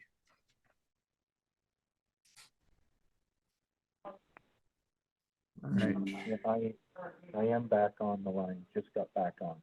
okay, thank you. So you're in favor of reconvening, I'm assuming?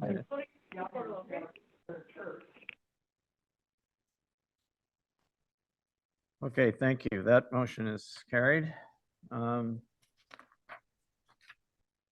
So matters arising. Short-term rental unit bylaw. The suggested motion is as follows, that the Council of the Municipality of Whitestone receive for information the memorandum of Paula Macri, Planning Assistant dated August 20th, 2024, and that council requests staff to proceed with amending the short-term rental unit bylaw and policy based on the input received from council. You get a mover and seconder, please. It's Councillor Woods first, then Councillor Lamb second. Any discussion? Okay, I'll ask all those in favor. Councillor Nash?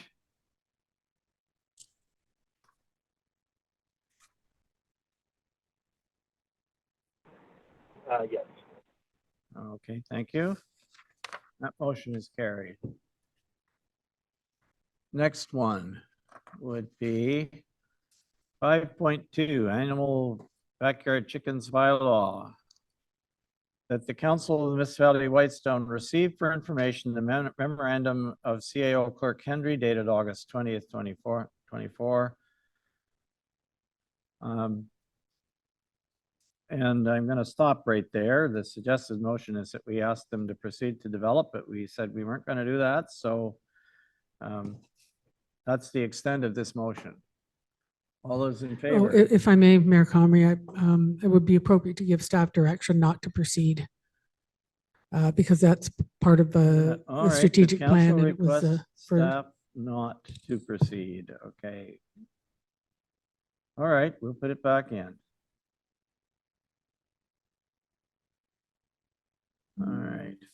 So again, I'll read it. That the Council of the Municipality of Whitestone receive for information the memorandum of CAO Clerk Henry dated August 20th, 2024, and that council requests staff not to proceed to develop a backyard chickens bylaw and policy based on the input received from council. Councillor Woods is moving, seconded by Councillor Lamb. Could I ask for a recorded vote on this? Okay, Councillor Lamb asked for a recorded vote.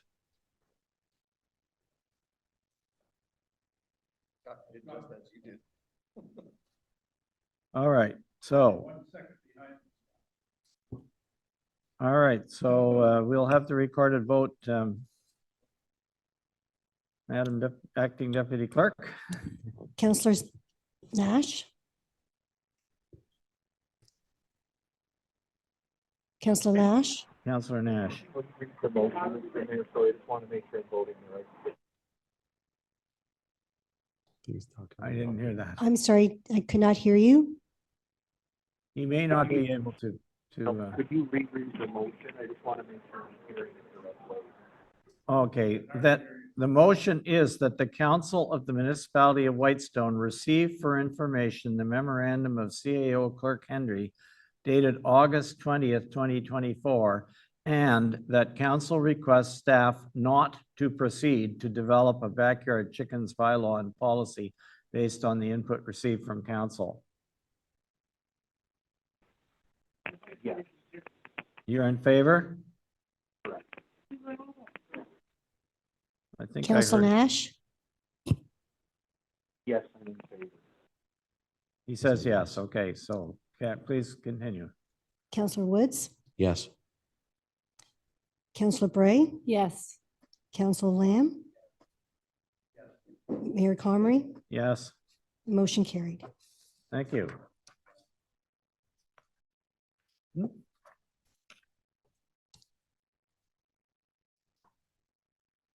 Maybe he can use the other one. Works for a bit.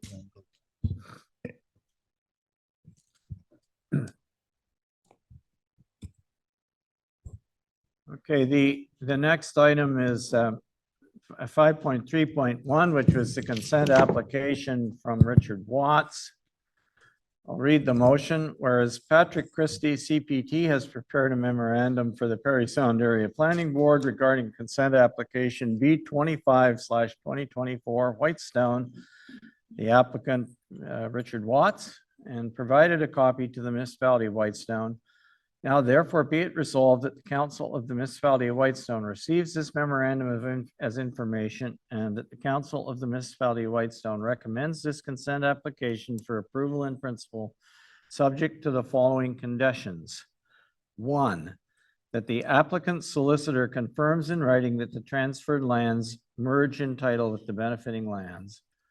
And 2, that all applicable planning board fees be paid to the Perry Sound Area Planning Board. Mover and seconder. Councillor Woods moves, seconded by Councillor Lamb. Any discussion?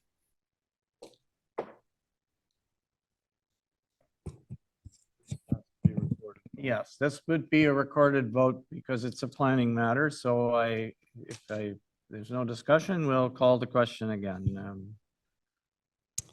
Councillor Woods, Yes. Councillor Bray, Yes. Councillor Lamb, Yes. Councillor Nash,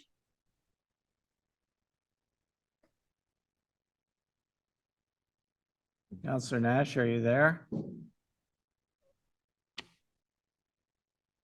No, he has dropped off. Okay, as he. I'm just readmitting him. I didn't notice that he dropped off. He's, Yeah, okay, so we'll just say absent for Councillor Nash. Mayor Comrie, Yes, motion carried. so the motion is carried. Thank you. Yeah, okay. The next one is the 5.3.2, the Kovanchak consent application.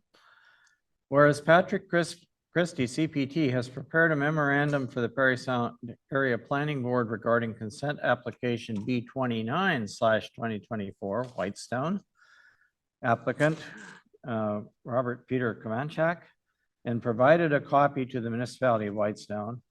Now therefore be it resolved that the council of the municipality of Whitestone receives this memorandum as information, and that the council of the municipality of Whitestone recommends this consent application for approval in principle, subject to the following conditions.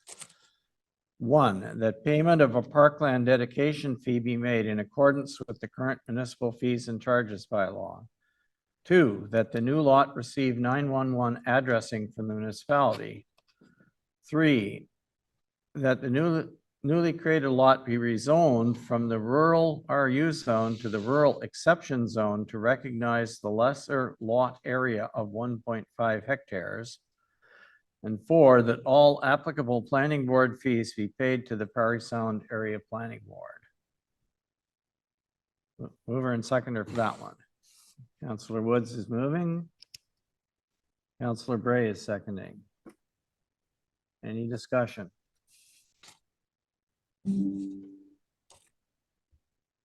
Okay, I think, Mr. Mayor, sorry, Mr. Mayor. sorry, Councillor Bray is no, I just want to make sure that I know what I'm voting on.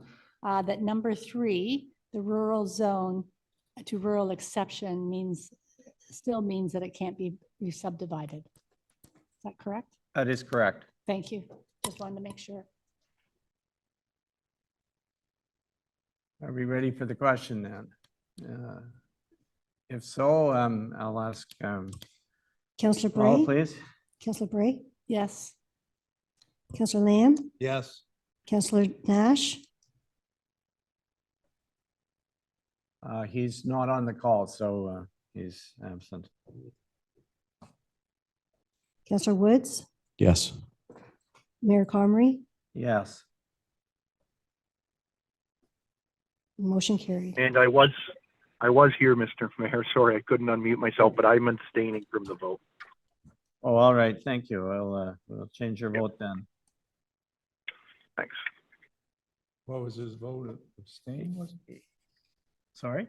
Okay, I didn't hear what his vote was. You voted yes, did you not? He abstained. I thought he abstained. Oh, abstain. Okay, I'm sorry then. I Yes, didn't that's hear- correct. I abstain. I didn't hear that correctly. All right, so. All right. We got it.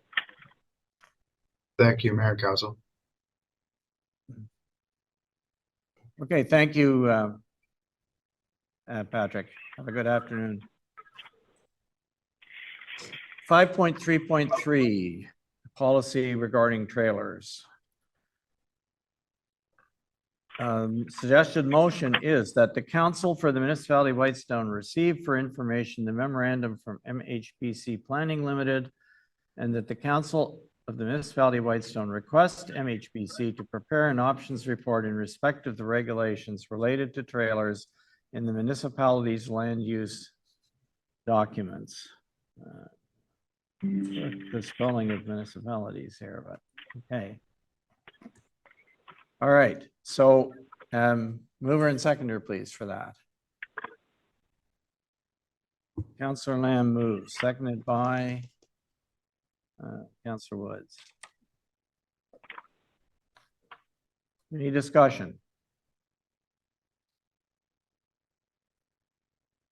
Okay, then we can have another recorded vote, I guess, since this is a planning matter.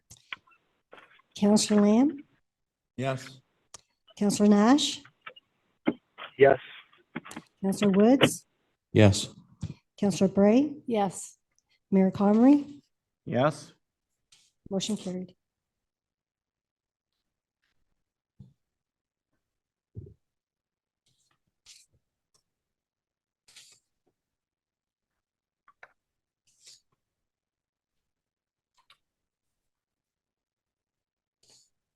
Okay, then, we are now at item 7 of the agenda. And this is the consent agenda. So, whereas the Council of the Municipality of Whitestone has reviewed the consent agenda consisting of council and committee meeting minutes, and there are several of them. There's the regular council meeting minutes of June 18th, the special council meeting minutes of July 4th, the regular council meeting minutes of July 16th, Recreation Committee minutes of May 23rd and June 17th, Environmental Stewardship Committee meetings of March 11th, April 15th, and June 10th. And finally, the unfinished business listed on pages 6 and 7 of the agenda. Now therefore be it resolved that the Council of the Municipality of Whitestone hereby approves the following council meeting minutes. 7.1.1, the regular council meeting minutes of June 18th, 2024. 7.1.2, the special council meeting minutes of July 4th, 2024. 7.1.3, regular council meeting minutes of July 16th, 2024. And that the Council of the Municipality of Whitestone receives for information the following items: the Recreation 7.1.4, the Recreation Committee minutes of May 23rd, 2024, Recreation Committee, 7.1.5, Recreation Committee minutes of June 17th, 2024. 7.1.6, Whitestone Environmental Stewardship Committee minutes of March 11th, 2024. 7.1.7, Whitestone Environmental Stewardship Committee minutes of April 15th, 2024. 7.1.8, Whitestone Environmental Stewardship Committee minutes of June 10th, 2024. And 7.2, unfinished business listed on pages 6 and 7 of the agenda. So that is the motion. Can I get a mover and seconder, please? Councillor Bray moves, seconded by Councillor Lamb. Thank you. Any discussion? I have a couple questions or comments. If nobody else has comments, I'll let them go first. No, you go ahead. Okay. Someone's in your background, which makes it difficult for us to hear you. So. Yeah, that's why I'm trying to get in a private spot. It'll take me about 2 minutes. So. Okay, sorry. Just bear with me for about a minute, everybody. Thank you. All right, are there any other comments from anybody about these minutes? I'm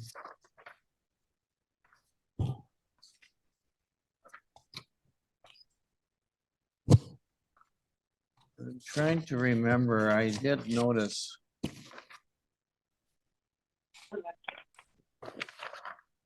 one tiny thing, but we'll see if I can find it. It's just a typo really, but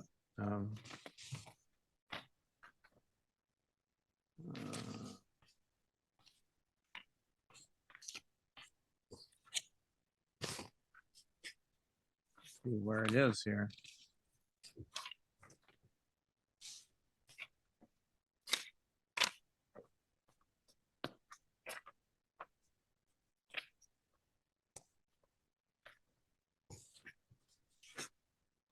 There is human to forgive the divine.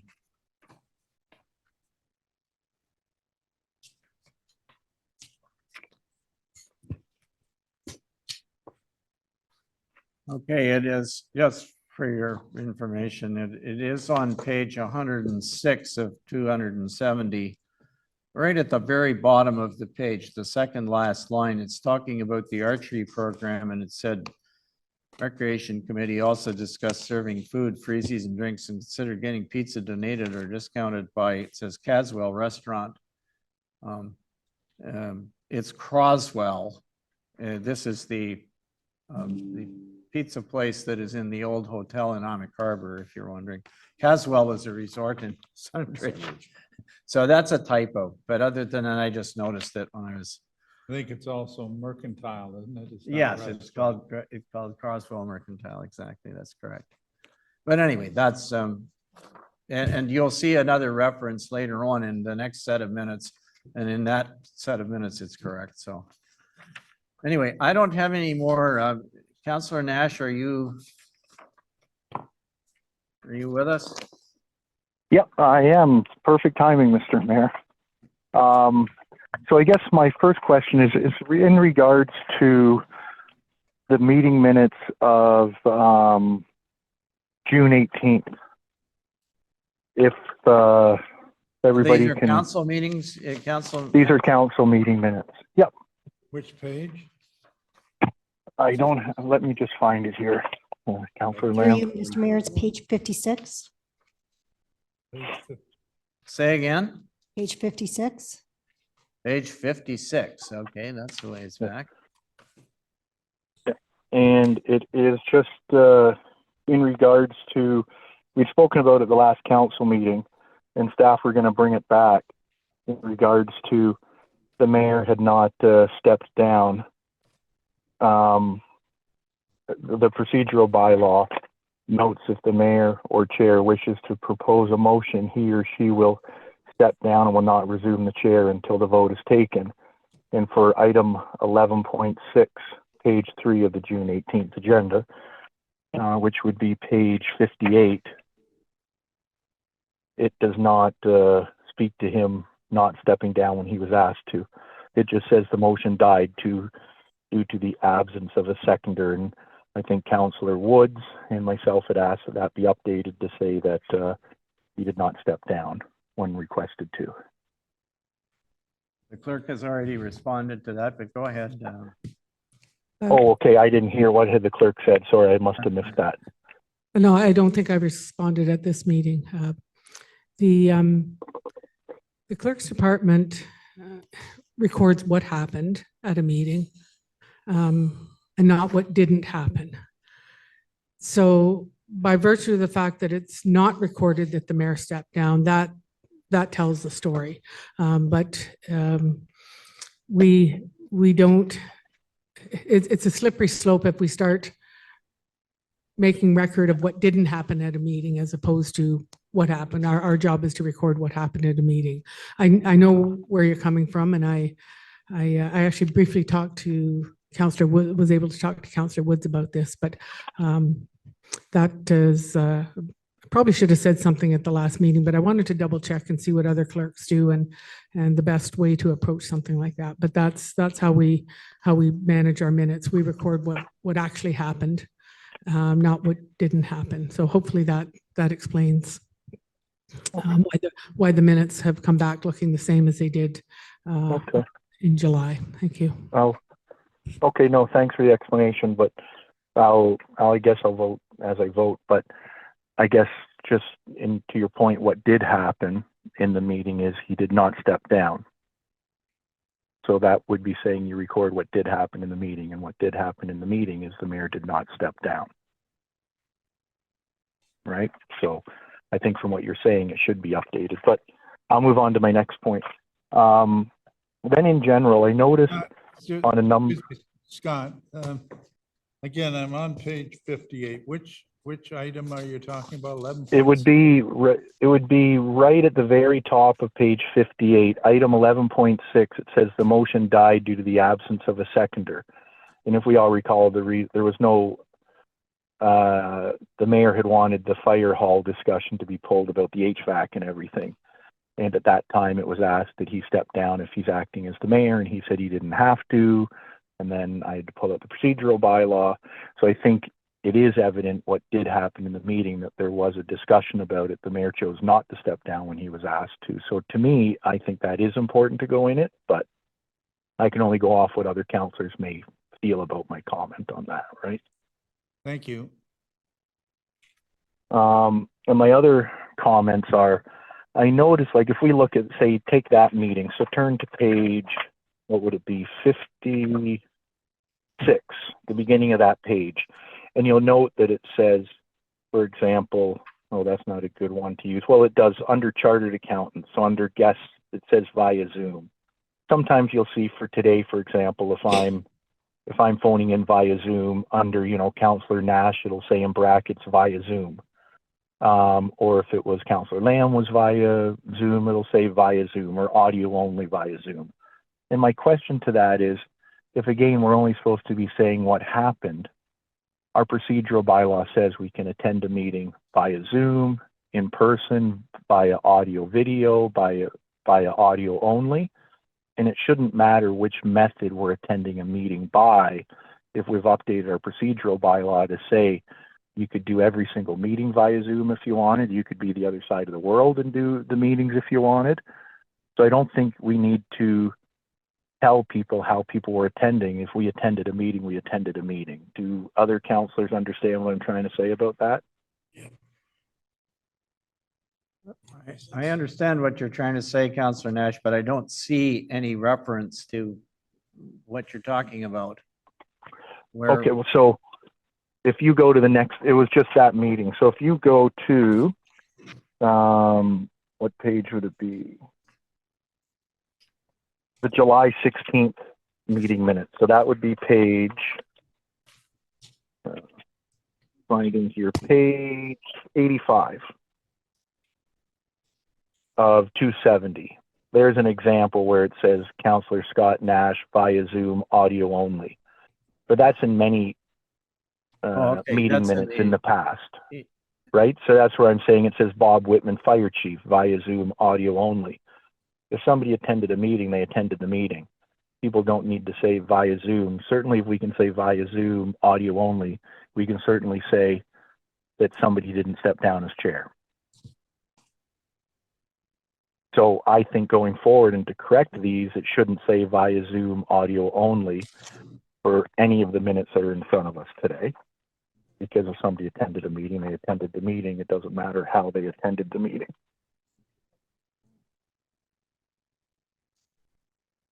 So I don't know how other counselors We'll ask our feel clerk about if that. she has any comment on that. I don't, that's been standard practice forever, I think. But since we started having Zoom meetings, and most organizations do exactly the same thing, by the way. Yeah. Councillor Bray wants to speak. Yeah, I was just going to say that I know that most of the meetings that I attend, where there's people in person and via Zoom, that they indicate the president of Zoom. And I think that's just standard. And I think people like to know that. And I think that I don't have a problem with it. I think that if people are attending via Zoom, that's just fine. And that's what it should say. Yeah, and just to finish off, I was trying to find my page here because I just got back into my vehicle here. So under item 3.9 of the procedural bylaw, it says the names and council members present and the number of visitors. That's what is supposed to be noted in the proceedings. D also says all other proceedings in sequence without note or comment.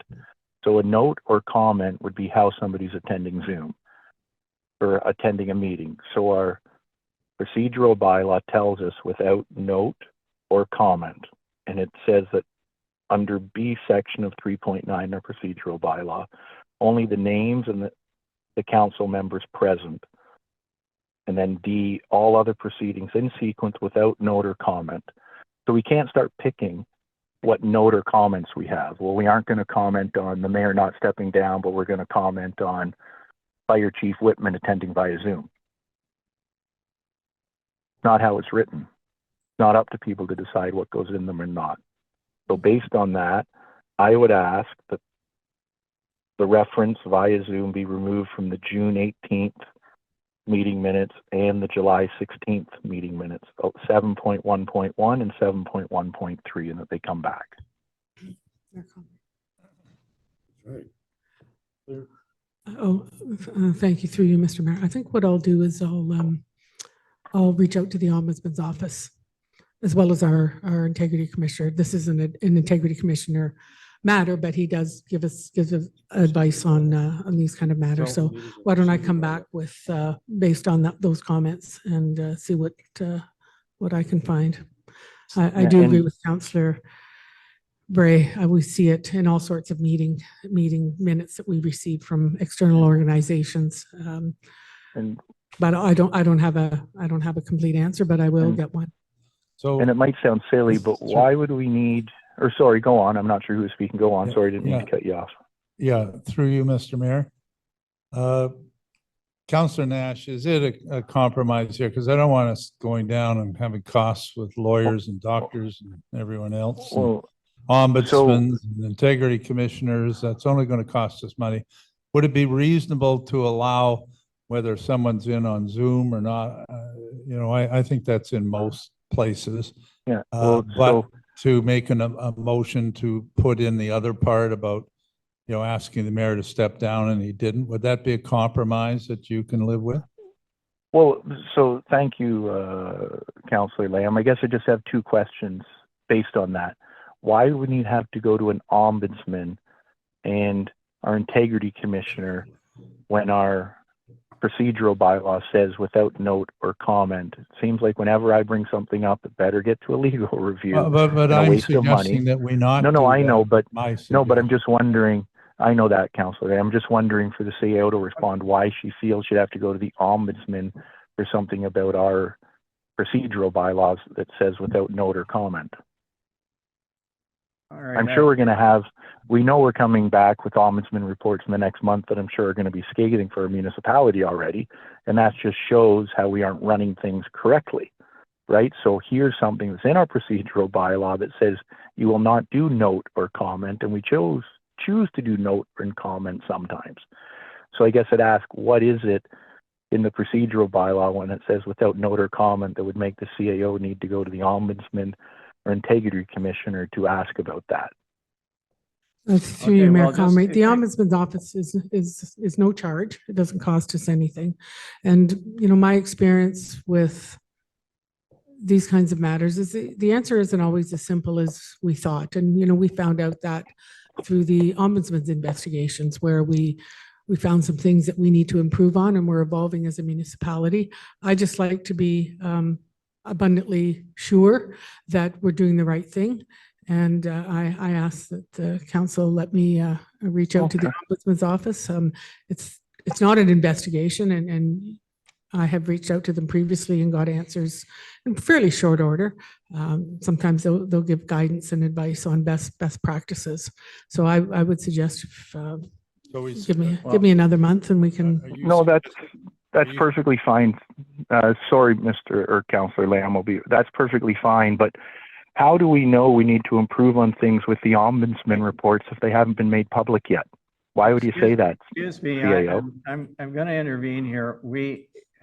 But nothing's been Speaking of made public in the procedure- CAO. speaking of procedure, Mr. Mayor, there's a motion on Mr. the Mayor, floor.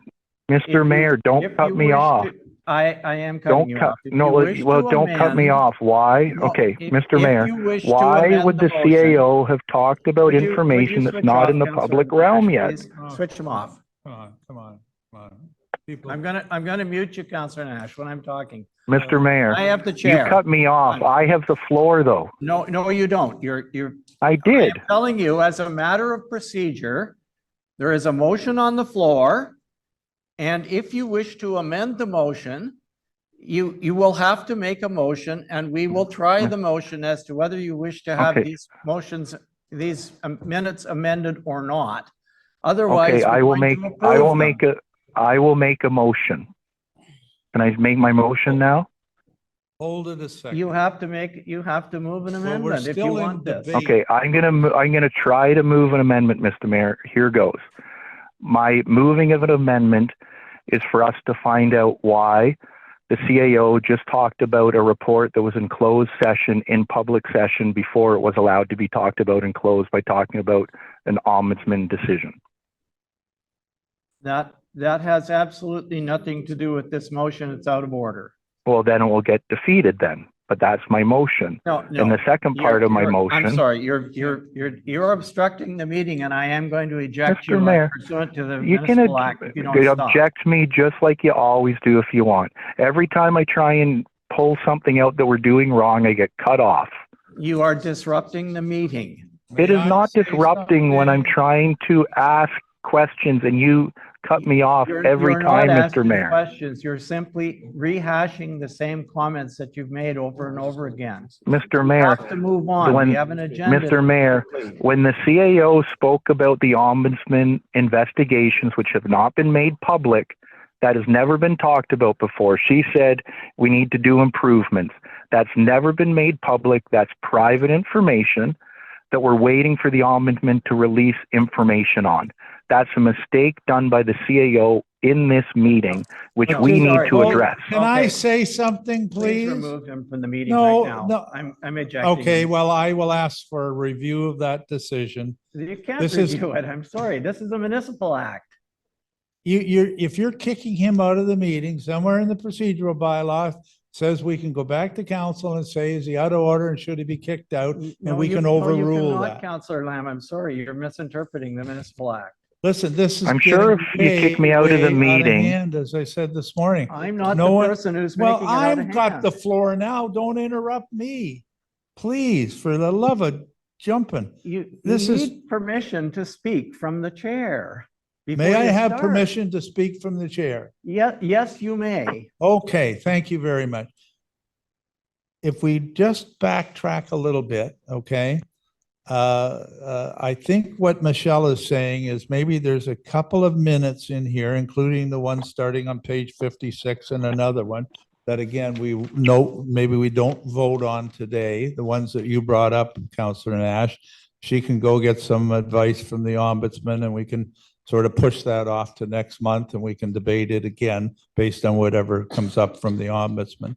I have some, personally, I have some sympathy with, well, I already stated my case on going forward. In terms of what our CAO said or didn't say, I thought I heard you say, for instance, and maybe I'm, I'm trying to get in between all the arguing and whatever. I thought I heard you say, we've got ombudsman's reports that say that we have to do much better. So if anyone let anything kind of out of the bag, you said that, didn't you not? Or am I misinterpreting that? You're the one that said it. You're the, I mean, you can't. Through you, Mr. Mayor, I said it in You're a way that releasing, wasn't hold saying it, it like I've got the that. floor now. You're releasing information that public doesn't know either by saying that statement. So tit for tat, kind of, I don't know, like we just don't need to do this. We need to get on to the business of the municipality. And I understand everyone having disagreements, but we can do it respectfully without people getting kicked out of meetings. And we get into this all the time. Every meeting, there's something like this that puts a pall over all the council meeting. And it's just not necessary in my mind. So I think we can go with what the CAO is saying. And in terms of if you have a complaint, about what she said, just think about what you said too. That's all I ask you to do. So thank you.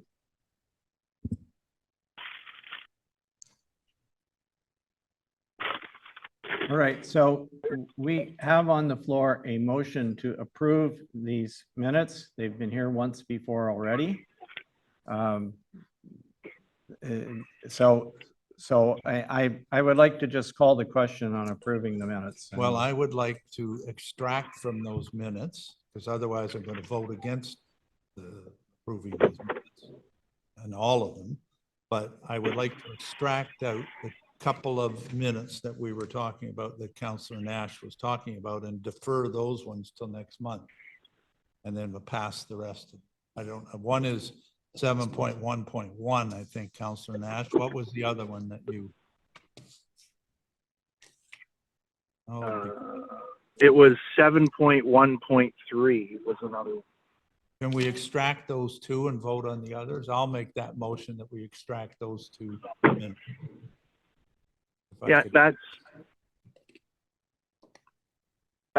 sorry, I just was getting, yeah, that would be fine for me, Councillor Lamb. Those were the two dates. But what about the motion that I'd asked for that didn't get seconded? That should be recorded in the meeting minutes. So does somebody have that written down, Mr. Mayor, that I asked for a seconder on, the one I'd said when you called me out of order?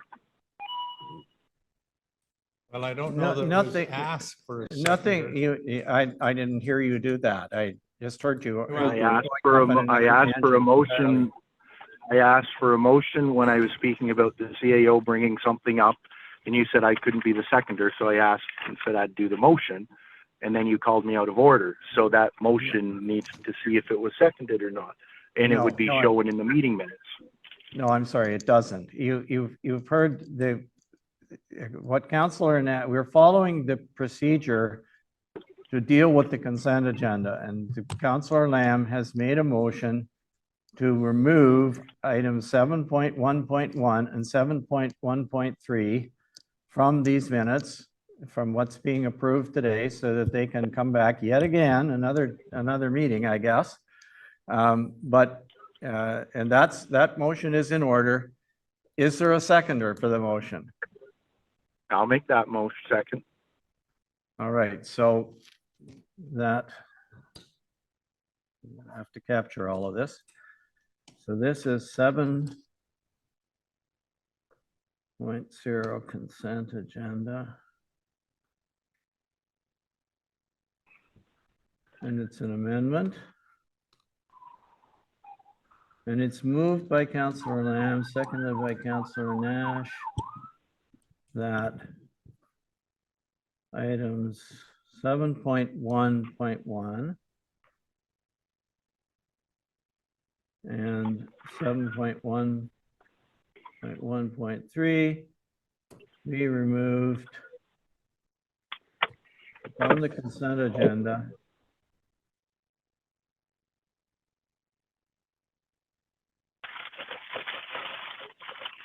And brought to a subsequent meeting.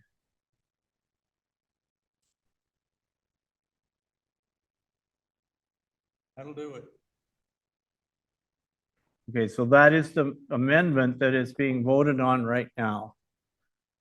I'm going to call the question. All those in favor of the amendment? Could I ask for a recorded vote, Mr. Mayor? Yes, you may.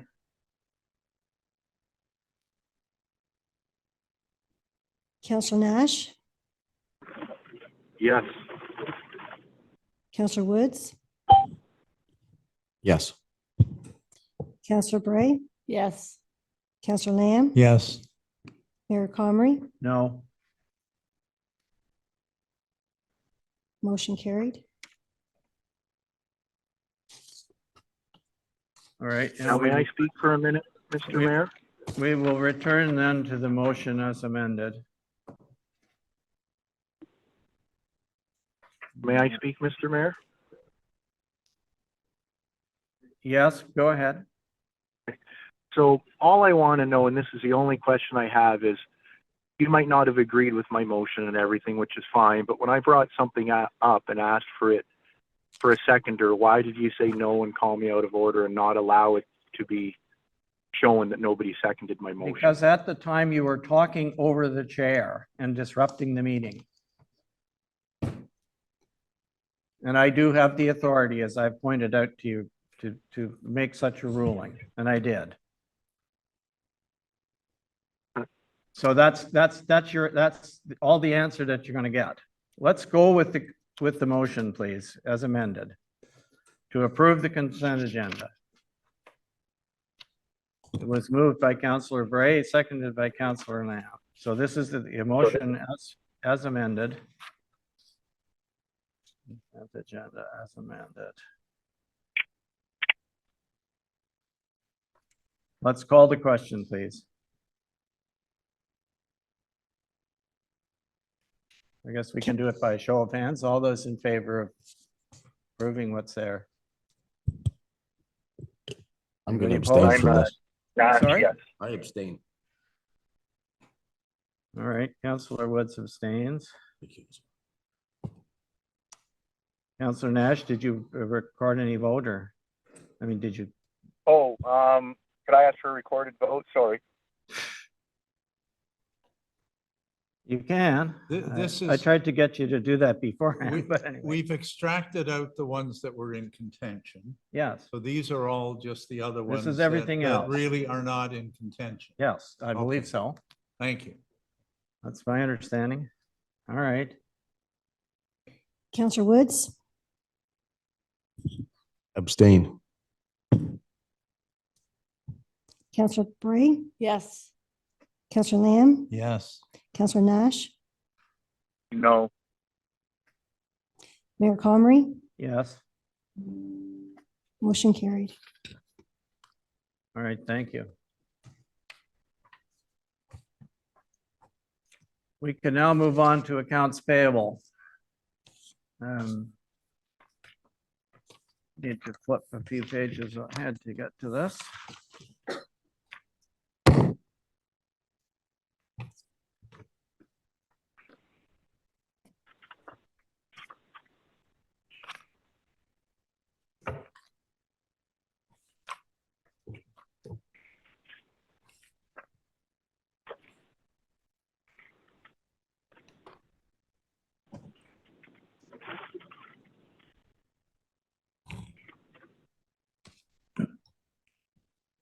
The motion is that the Council of the Municipality of Whitestone receive for information the accounts payable listing in the amount of $595,241.60 for the period ending August 7th, 2024. Mover and seconder, please. Counselor Gray moves and Counselor Wood seconds. It's open for discussion or questions. I have a couple through you, Mr. Mayor, if I might, Councillor Nash. Go ahead. Okay. I think it's page 124, if I have it written down right, and it's number 37337, and it's MHBC. I don't have any problems with any of the amounts, but under 16-843, I believe it's cut off. I was just wondering what that item was. Looks like it just didn't print correctly, that's all.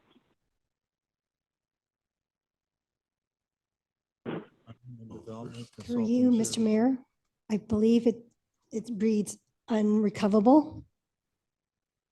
Unrecoverable is what that abbreviation Okay. stands for, according to our. Perfect. county- Perfect. So Paul, would that just be like internal works kind of thing? Correct. Okay, perfect, thanks. And then item number 2348, page 130, if I have the page correct. And it's Aird Burles. Number 2348, page 130, if I have it correct. And it's Aird Burles Professional Services, which used to be our integrity commissioner. And I'm just wondering why there's a fee of $6,800 there when we've had our current new lawyer for that for a number of months now.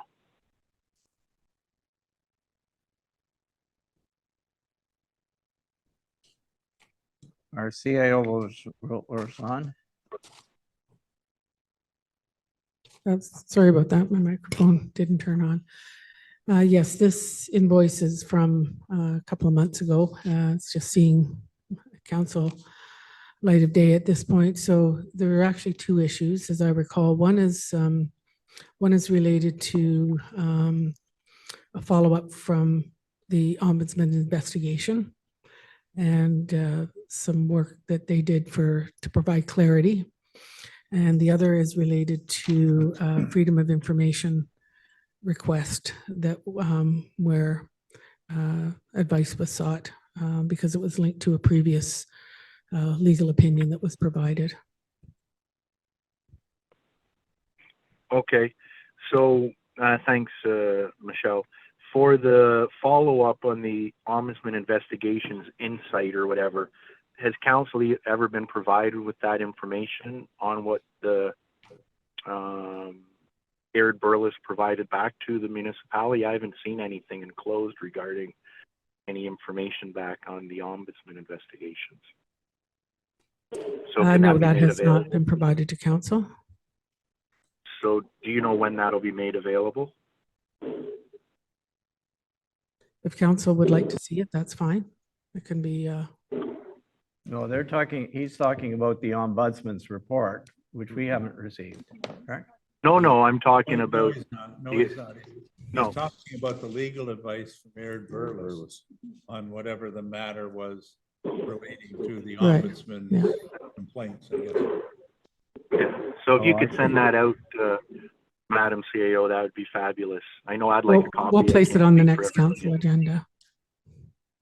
Okay, perfect. And then item number, this is my second last one, item number 37350, page 125.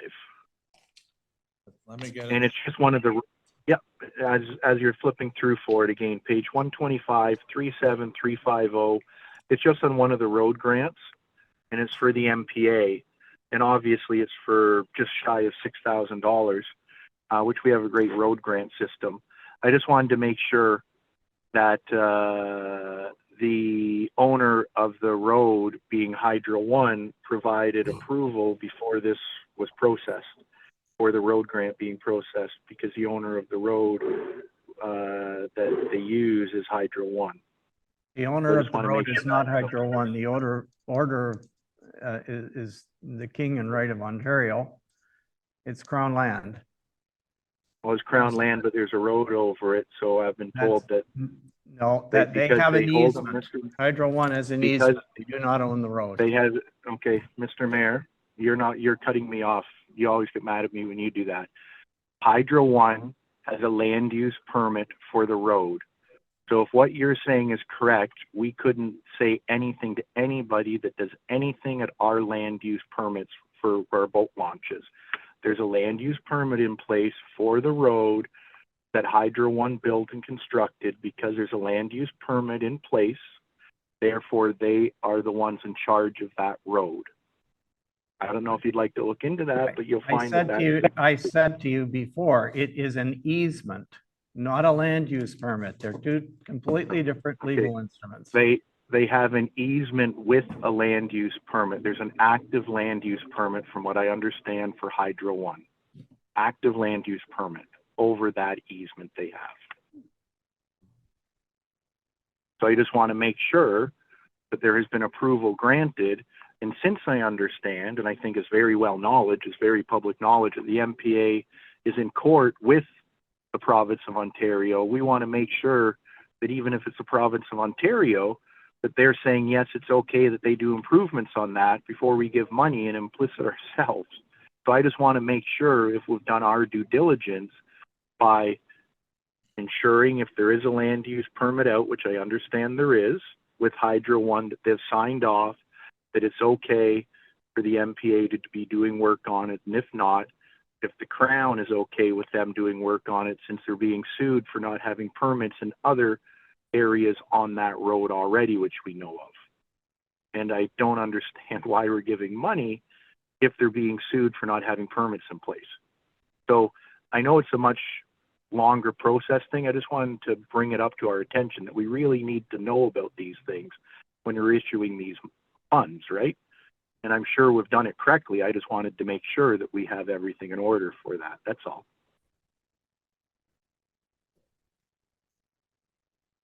So I don't know if the treasurer is here because I'm not in the meeting, but I don't know if he can speak to it and make sure that everything was provided that we need, including M&R's approval, if it's the Crown, or Hydro One, if there is a land use permit in place.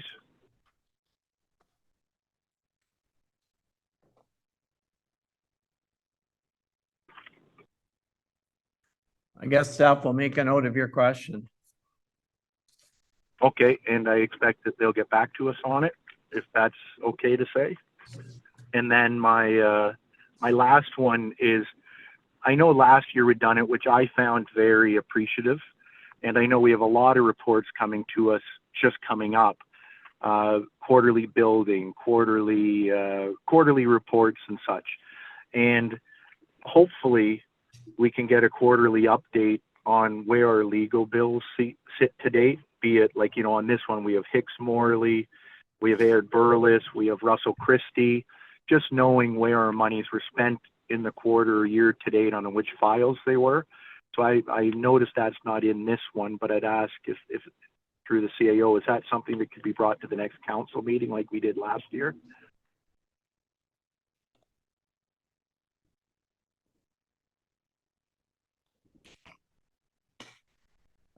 The CAO is nodding yes, so I guess we will get that at some point. Perfect. Those were my only questions. Thank you very much. Are there any other questions regarding accounts payable? Councillor Woods. Thanks, Mr. Mayor. Just a couple of quick ones that kind of jumped out at me. And our building official just walked in, so I don't think you'd have to answer them. Maybe Dave, somebody. Page 127, right at the bottom. Under ideal supply, it says 219 SUV building official supplies. $420. Is that, there was something wrong with the car, no, or SUV, whatever you want to call it? Through you, Mr. Mayor, if I may address that, that was me. Yes, the Equinox had the battery go on it, and it had a few other things. We replaced the filters in it, just did a little bit of work in the shop. It needed a little bit of servicing. We did it in-house to save some money. That's all I needed to hear. That was the only question I had. So it's up running again. Jamie, you got a vehicle to get you around on? Perfect. No problem. That's it. I'm done. Any other questions or comments? Okay, I'll call the question then on the accounts payable. All those in favor, please indicate. Receiving this. Counselor Counselor Nash, yes. Okay, thank you. That's carried.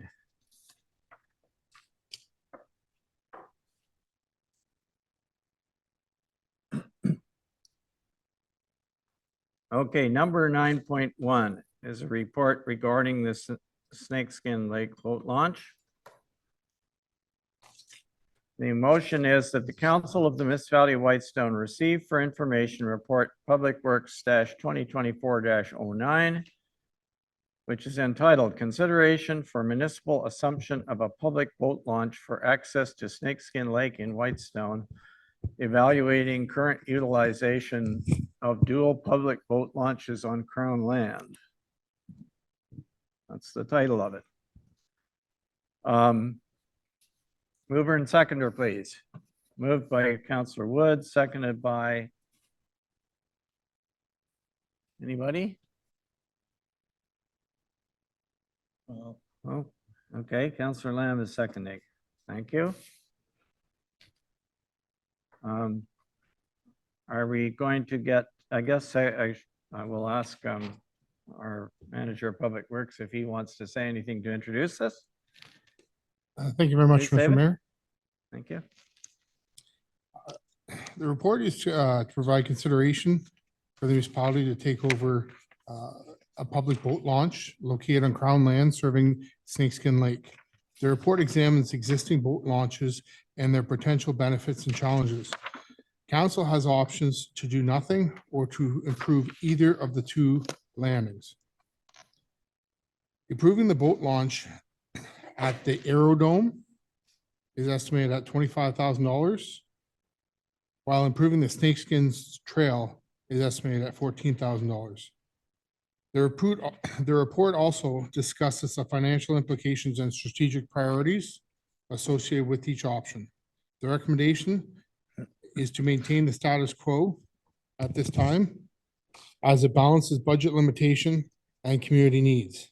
The MNR has been contacted and stated that the MNR will review any permits or land use permits, any work permits or land use permits that come up with them. And they understand that there's a history there over the years, and they really have no stake in the game other than they will review all permits that come forward to them. They will not weigh in either way. And I'll take questions if I may. Okay, thank you. Questions or comments on this report?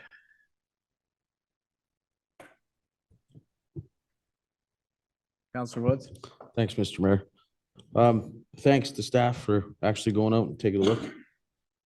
Looking into this, I was the one that brought it up, and I brought it up because it's always been a spot that people use to get on to the lake. The secondary one that is referenced here, yes, you could get a boat in and out of there. Primarily, the biggest reason you get a boat in there now is the water's deep enough because people in the area jam up the culvert that empties that lake into the Bois Lake, which empties through Taylor Lake into the Whitestone River into Whitestone Lake. And that's completely, totally illegal. People have been turning a blind eye to it for years, and it's people right there that are doing it. Personally witnessed it. So the secondary one off the boat launch or off of the snowmobile trail there, you get a canoe in there most times of the year. You're not getting a boat in there. You're going to fight with a tinny to get it right down past Rainbow Airways the whole time. And either way, you know, there's reference in here that you don't want the one beside the aerodrome, but either way, it's a launch onto a lake and it's public land. People have been using it for longer than anybody in this municipality has been alive. And when I brought it up, it was there. Can't we put a little sign there? I don't think anybody should be putting a large boat on that lake, period, because the access is such a pain. It's more something you get in with a 12-foot tinny or a canoe. And I just highlighted it because I know there is a parking area there that people have used forever. I used it myself. Lots of people have used it. And I don't understand what the big problem is. I get it. Historically, you might have had arguments with neighbors about whatever was going on around there. That's fine and dandy. That's nothing to do with the municipality or the average person that wants access to Crown land. and has the right to have access to Crown land. All I wanted was a sign up. I didn't expect us to put a dock in or rebuild a boat launch or re-gravel an entire parking area. That was not my intention. So through you, Mr. Mayor, what do you suggest we do, Brian? Yeah. Because you had brought this up and I've snowmobiled through. Put a sign on it and take the weed whacker to the area where people have historically parked anyways. Put signs up saying that this is public land, that's private property, so that nobody bothers the owner of Rainbow Airways. He's been getting bothered by a lot of people for a long time. We find that definitive line for him and help him out. He is a taxpayer and keep everybody off his land. No matter what, people can walk down there and put a boat in the water. Nobody's going to be able to stop that. It's not possible. Once there's a trail that someone's used historically, Mr. Mayor, you know this, you can't stop them when they're accessing Crown land. Destroying someone's property, absolutely. You could stop that. I feel for Mr. Williamson. I like him. He's a very good guy. I've talked to him over the years. I couldn't count how many times. And I understand his complaints, but we shouldn't be cutting things off. But you're not suggesting that we turn it into a, like we have done with other No. boat launches and trying to No, improve it. or anything. it's Yeah. it's Just- been listed on the maps for as Yeah. long as I know as a boat ramp. I didn't want to expand anything. I don't want it to look like this dock. I didn't want to go buy a $20,000 dock and put it there or send the road crew out to start digging up the shoreline. That's not what I was talking about. Yeah. Okay. It's no different than Munson Lake, Manson Lake, that one. It's real Yeah. hard, kind of mucky, but it's there. It's existing. Good. Put a sign up, run a weed whacker over it every once in a while. Yeah. If there's garbage there, stop in once every couple of weeks, pick something up. That's it. So through you, Mr. Mayor, is that a workable solution, David? Through you, Mr. Mayor. Very good points, and I appreciate the insight and the local knowledge that he brings is important. The Snakeskin Creek, I've not gone down it personally myself. I've looked at overhead images from years gone by, and it looks like it dries up. It does, like it looks like completely dries up. So I appreciate that the information. Existing right now is I didn't have a lot of information going into this, and talking to the neighbors, talking to them and getting a background on it. It has been existing. It's been existing for many years. 1930s is a first reference I've seen to it. So the access is there. People have rights to use it. It's Crown land, and absolutely. That's not going away. That continues now. Last time I was out there, it was cut back. I guess the locals that use it there, the people that use it, how they trim it back and they keep it nice and neat and tidy and push back. They have to get a land use permit, same as us, or get permission, a work permit to do any work on it, same as we do. And my concern is there's such a long history of them being over the line, encroaching on Mr. Williams' property, which continues, does it serve the municipality and the residents of the municipality to take over that issue? And the issue is it's encroaching over his lands. And he has a very good argument for all these concerns he has with the aerodrome, as do the people that use the access. They have very good concerns too, that they can't have their access limited, which is a valid point. And he has concerns about them encroaching over his property too. They're both very good points. I don't think it serves the municipality to take over that problem. If people have access now, they will continue to have access now. It's functioning now. It doesn't function great. I don't know if it's going to function much better for us without us putting money into it. I think down the road, it will be contentious unless we make a change. Over the years, Whitestone's been around since 2000. We've had previous mayors talk to it. They've looked at the issue. Whitestone had the opportunity over the years to take out a land use permit, a work permit, to do this work, to address this problem. They've had the opportunities. It continues to be an opportunity. Next year, 5 years, 10 years, it will still be an opportunity. We can take it over at any time. I just don't believe with the resources we have that we want to take on a problem that needs to be solved at some point. It will come to a head at some point somewhere. There's a lot of baggage that goes along with it. So at this point, I don't think it serves the municipality to take it over. It functions now. People have access. They will continue to have access if we do nothing. It will carry on.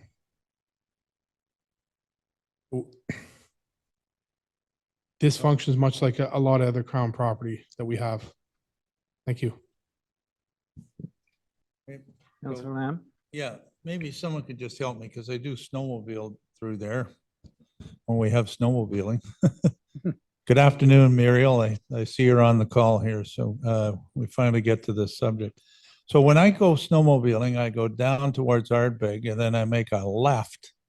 There's a wide type thing and I make a left and I go on to Snakeskin at one end and I shoot right down, sometimes at high rates of speed because it's pretty straight lake. Then I get off at the far end.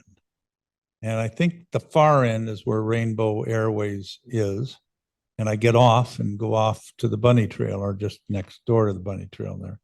So what's the trail that I come off on the snowmobile? Because if I kept going straight and I didn't go on the Snakeskin, there's a logging road in there that just goes right, I think, right to the bunny trail. So is there any access point?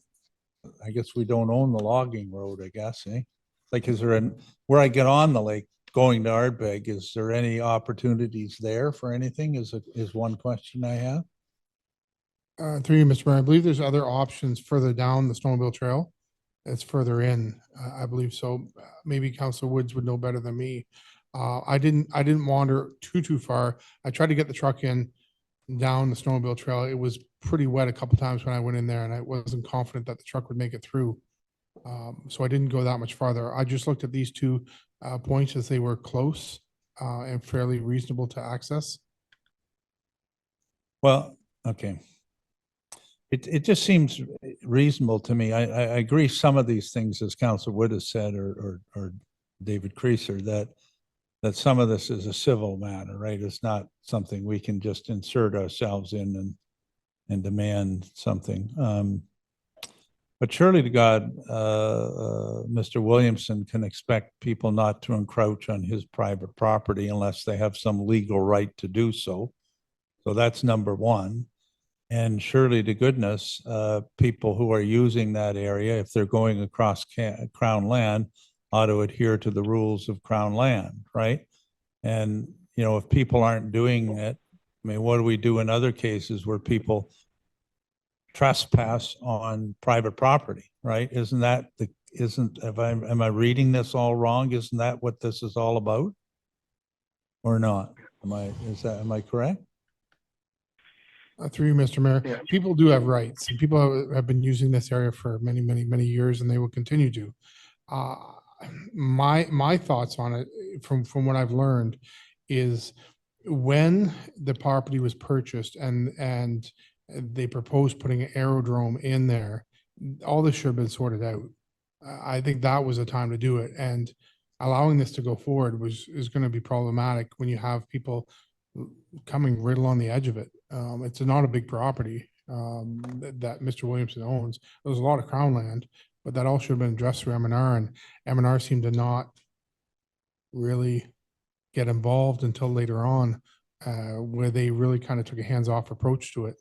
If anybody else wants to take a work permit, they could certainly do that, cut some trees back, push it over just as easy as we could. I think there's been some work done there, but I think we would be inserting ourselves into a problem right now. If we did- Mr. Mayor, if I might. Councillor Woods had his hand up before you did, Councillor Nash. I'm sorry. Well, thanks, Mr. Mayor. Through you, one of the advantages to us actually, well, I'm not saying we have to do any upgrades, but if we pulled out a land use permit for the area, we could actually help Mr. Williamson because we could tag and ticket and tow people and police it the way that we're supposed to, because we'd have control of the land use permit. Nobody could cut trees down unless we did. Nobody could do anything there unless we give, because we don't let people do whatever they want at all of our other launches. Because there, we got control of it. We get a definitive line of where Mr. Williamson's property is, Rainbow Airways, which it should be. There's pegs, there's signs. That's private property. This is municipal property. Yeah, I guess the question that I'm asking here is, is it, and I didn't know where the property line is. It's been quite a while since I've been back there, but is it not, would it not be possible for Mr. Williamson to construct a fence along his property line? And that would stop people from, I can see the picture, but It's West Perry Sound Geographic Network. There's the Yeah. lines right there. Through you, No, Mr. Mayor. No, I know you can, I'm not saying the line exists, but I am saying, is it not possible to put a fence Mhm. along the line so that It would help, it would help Mr. Williams. If we had a land use permit, even if it was a cedar rail fence, we'd split the cost on it with him and it ran down the length of his property. I think that would help him. Maybe I'm out to lunch, but hey. Okay. Through you, Mr. Mayor, if I may speak to that, it does appear that there is a narrow laneway going down to to the lake. It does appear to be over the line. From all the evidence that's there, it appears there's a history of it being over on Mr. Williams' property, a portion of it, and a portion. If we put a fence up, they wouldn't have access. People would not have, True. because you split the laneway, which it looks like. I see what's there, and those lines are, when the West Perry Sound geographical information starts laying the lines over, when people, so originally when a crown survey is done, and this is just me speaking from experience, when when the surveyors show up to do a municipality or township, they start at one corner. There's 4 corners of a municipality, and then they start laying everything out. And there's going to be creep happening as they lay it out, because they only measure horizontally. They don't go vertically up and down, and they don't measure the hills, the top of the hills, they measure vertically. And doing that back in the day, there's going to be some creep happening there. When the information is passed on to the Geographical Information Network, which is West Perry Sound Geographical Network, it is passed on from a corner. They pick a corner. It could be the northeast corner that they pick, and then they start laying out all the information they have. And all those lines are placed on. They don't know which way the surveyors start. And then there's creep placed on there. Yes, the lines could be right, the dimensions of the properties that they have, but they could be crept to one side or the other of that property. So it's very rare that you get a GPS overlay of a property line that lands right on top of those survey stakes. There's creep that happens. So to go out and look at it with the survey stakes that are in place, that he has in place, the ones that are in place there show that the actual boat launch that goes out there, the access is on both his property and the Crown property. And if a fence was to go up, I think there would be a legal matter, because he'd be blocking off access. It appears to be that way. Mr. Mayor, if I might. go ahead. Thanks. I guess to start off here, we're council, we're trying to figure out what we want to do. Let's try and find a way that we can help council in getting a boat launch here. We know if we use the creek, it dries up. Everybody in the area knows that would not be an ideal spot to put stuff. As has been said, I think the works manager and Councillor Woods have both said that it would appear it dries up. The commercial property just down the road on the Money Trail there had a bunch of survey work done just in the last couple of years. So there's remonumentation that has been done within several hundred meters, I'll call it, or maybe 500 meters. It would be relatively easy to get a surveyor out to re-monument that, I'll call it west, I think it's southwest property line between the road and Mr. Williamson's property. Once that's laid out, it would be very easy to define what's Mr. Williamson's property and what is Crown land. If there needs to be a couple trees cut down, I'm sure we can do that very easy to create the laneway on the Crown land with a very simple works permit. I think when it comes to the boat launch, it's perfectly fine to define our property as our property and private property as private property. I don't think we'll be stepping into any legal issues if we get a survey that shows where the private property versus Crown land property is, and we put up a sign that says there's a boat launch here. Part of our entire official plan is promoting water access, is enhancing water access points, not finding reasons not to do it.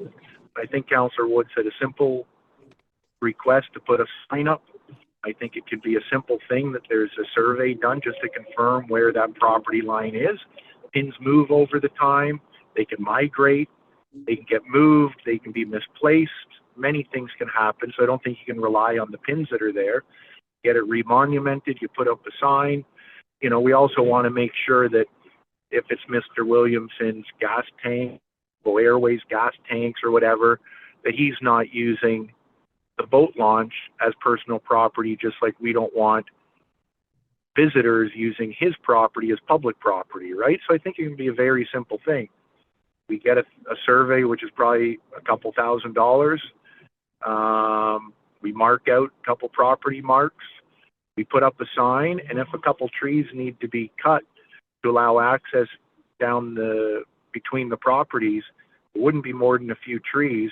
And believe it or not, the distance between this area and right off the bunny trail, if a new road had to be cut into it, which I don't think anybody's suggesting, but if that needed to be done, it's a very short distance, like literally maybe 100 feet from the bunny trail to the boat launch if you didn't use the existing driveway that leads to Rainbow Airways, which is Crown land.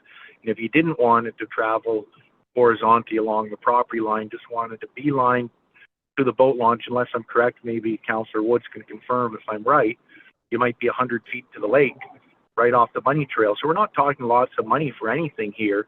Going down an old logging road, which the works manager had said he wasn't sure if he'd get his vehicle down and it might get stuck, just tells you how much money would have to be invested for another location. And again, it's public property. We do these with minimal maintenance at many boat launches. Clear Lake's a good example. We just need signage to tell people it's there. It is there. It is Crown land. It's not private property, but somebody should be afforded the privacy. Nobody should be on somebody's private property. And if they are, that would be a private affair.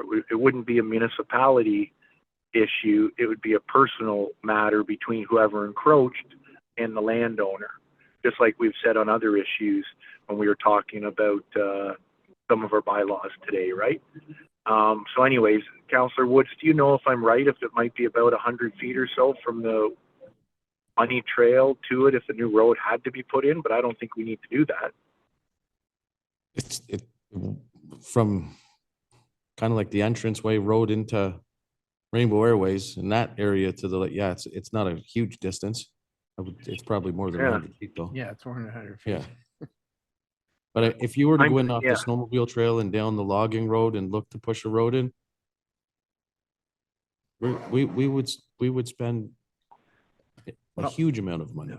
Yeah. That doesn't make Yeah, sense. so But I just asked Yeah. the question. yeah, and I guess in closing for my remarks, I guess I just don't see, you know, our official plan pushes water access, pushes improving these spots. Councillor Woods brought up a great point, put up a sign.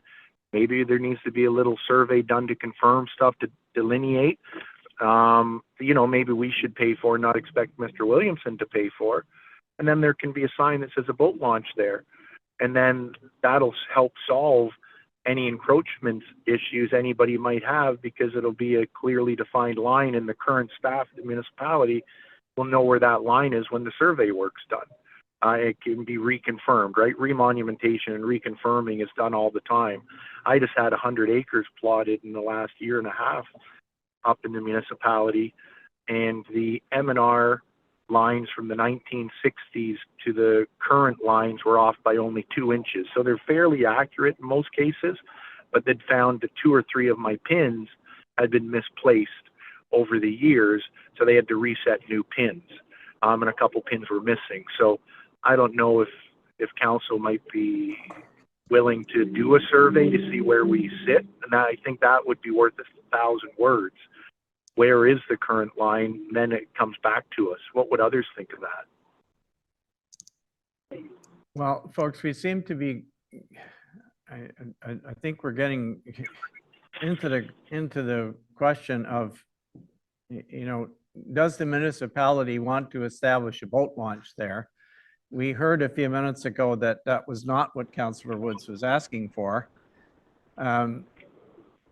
if our manager of public works has provided us with some estimates, and I don't know that those estimates involved what was necessary to get a land use permit, because we're not going to survey Crown land without a land use permit. And if we get a land use permit, we would have to survey it in order to get it. So I think what council, the decision that council needs to make first, it's a little bit like our chicken bylaw. Do we really want to get into this or not? And I noticed that there isn't, I didn't see any information about how many people are actually using this particular boat launch. Are there any folks who actually need it to get to water access properties and have no other way to get to them? Or is this simply for folks who are hunting in the fall or whatever? So I mean, I don't think we have even all the information we need to make a decision here, but unless somebody can answer those kind of questions. But you know, it's going to cost us some money to do these things, and we can't just put up a sign and then have people continue to say, well, I think that's Crown land, so I'm going to go on the other side of the sign, or Mr. Williamson saying, well, they're trespassing on my property, and now the municipality is a party to the trespass because they're encouraging people to do it or whatever. So I mean, I really think we have to make this, the first decision we have to make is there justification for us to get involved in this at this stage? And so I guess I'd kind of like to hear the remarks. It sounds like some of you think we should, and others don't. And I think that's the question we need to answer first before we start worrying about exactly how we're gonna do something or what we're gonna do. May I speak, Mr. Mayor?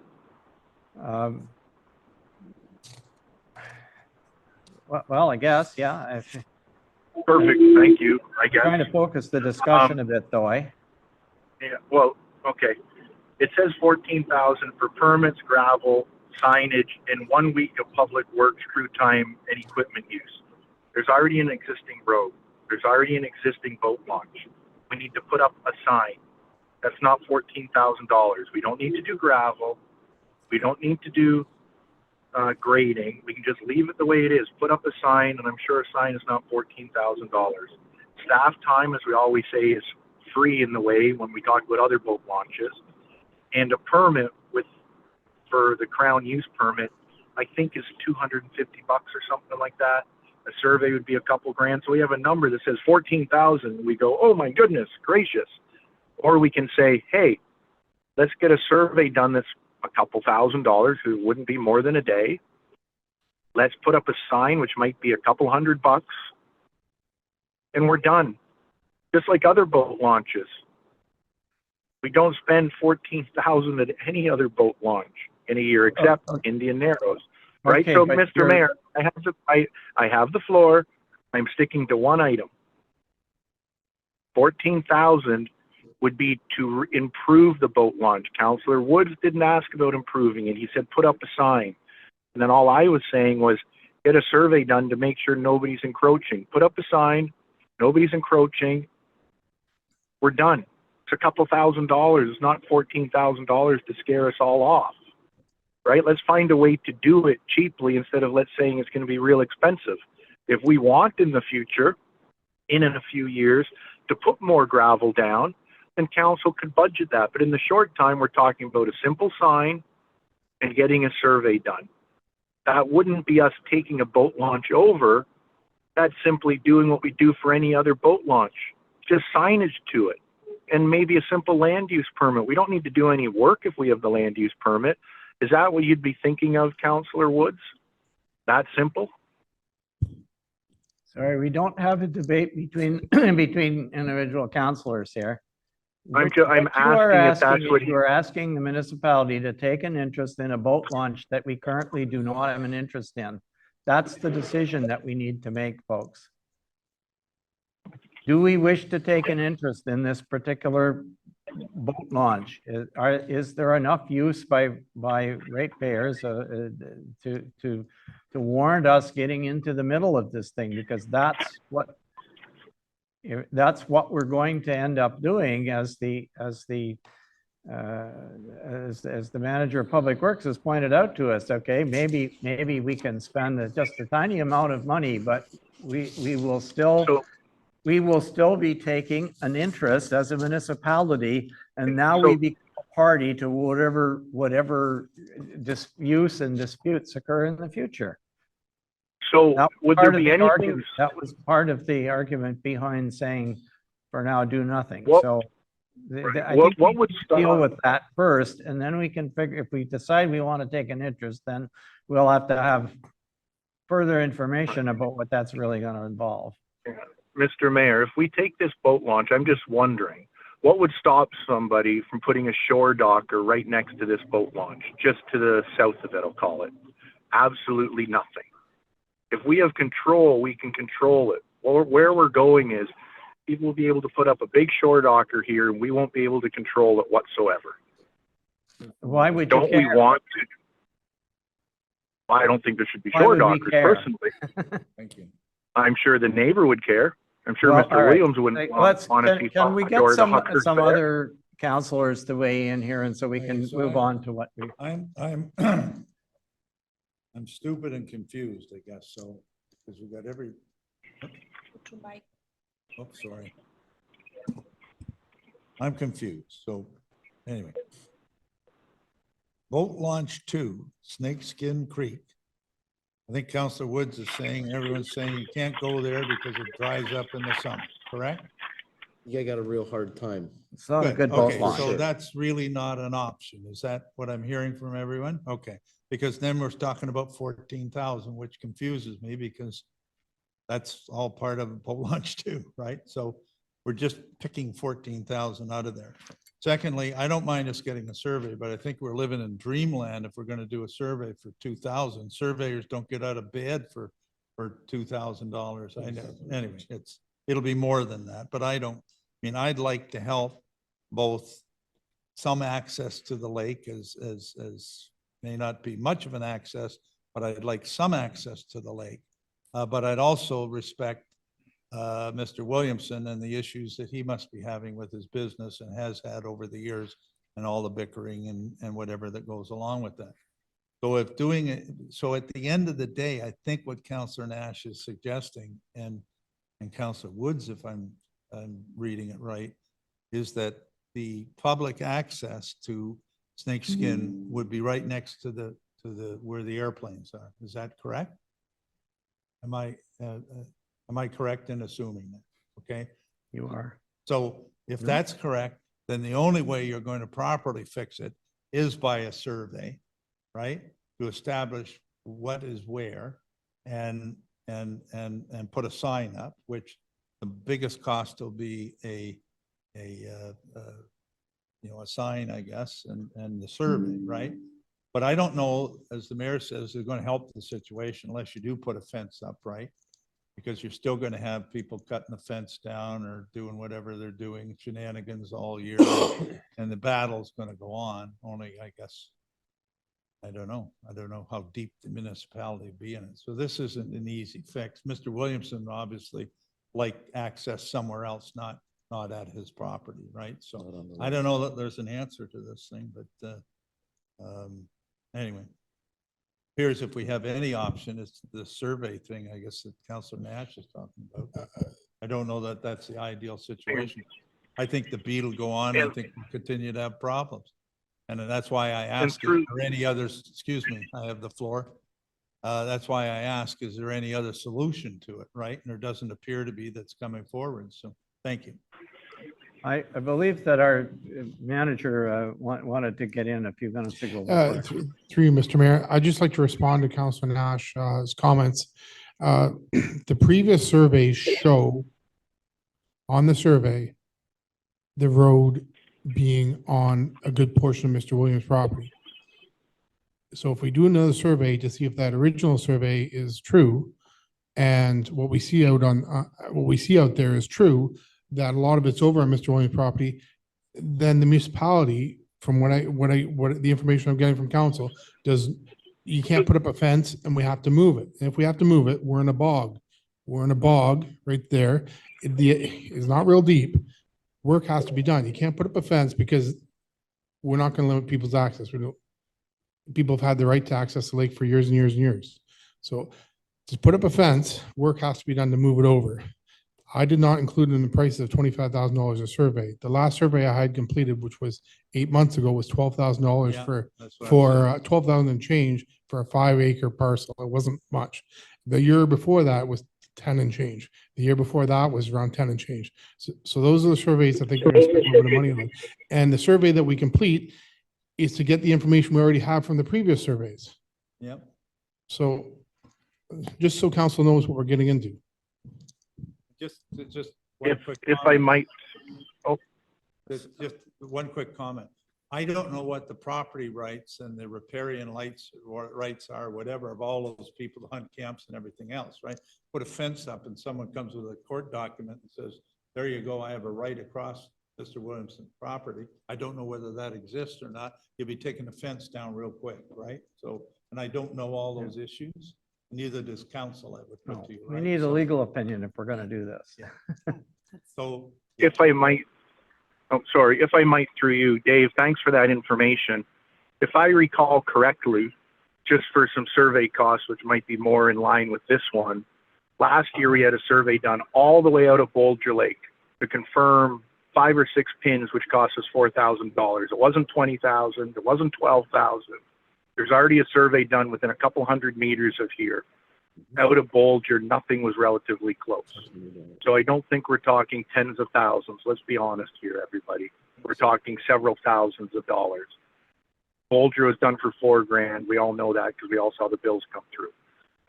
In regards to, so I think that can be done relatively easy. And unless I'm incorrect, between the bunny trail and this road in Mr. Williamson's property, is it not a lot of pine forest? So I'm not, where's the bog in relation to the pine trees between the bunny trail and the road that we're talking about? You cut through the pine woods to get to the road, and then you travel along the property line to the lake, which is lining by pine trees as well. So where's the bog in this? Through you, Mr. Mayor. The concern I have is not at the road, it's not the access from the road, bunny trail getting in. It's right at the launch, right at the lake. And in the first image, it shows a bit of it. Attachment 1, map of Snakeskin Lake. You can see where it's cut out where the water kind of comes into the lake, right there.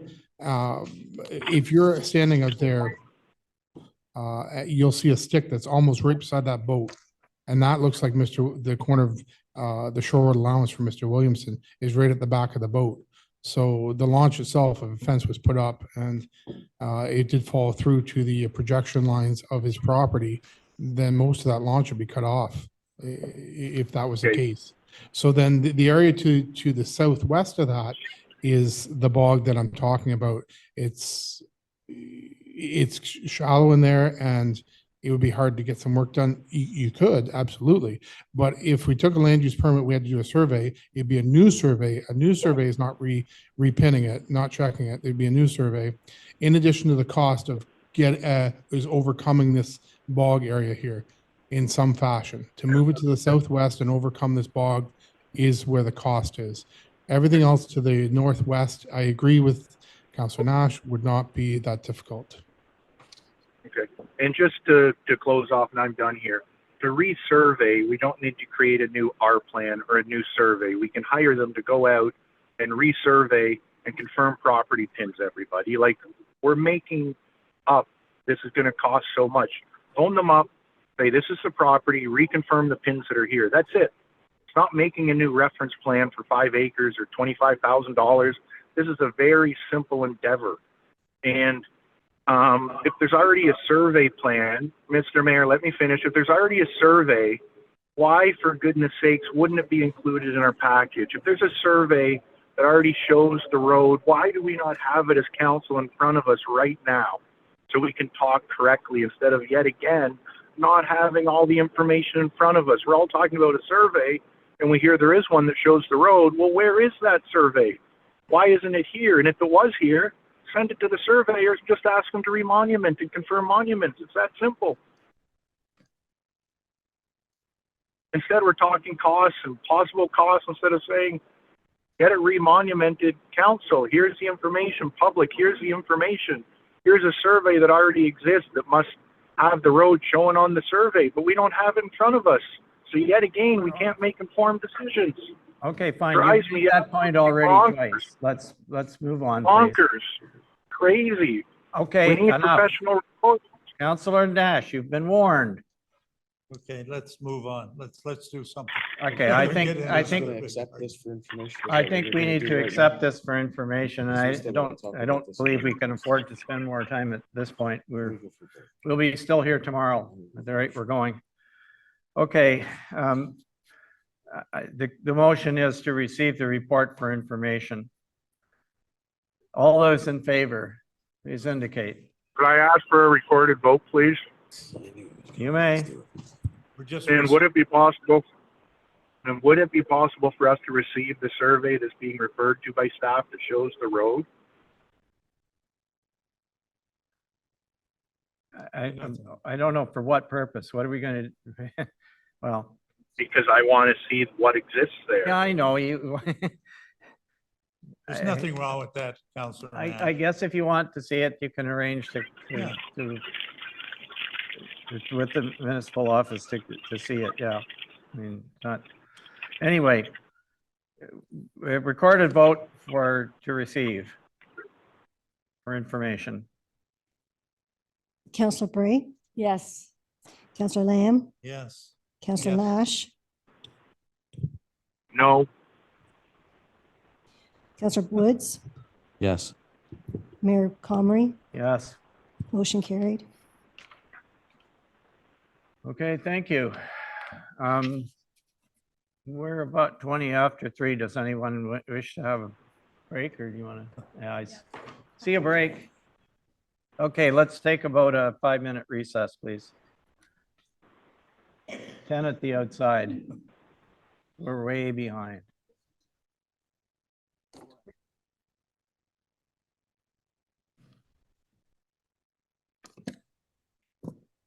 Okay, good afternoon again. We are back live with our council meeting, and the recording is back on, and we are at item 9.2 on the agenda.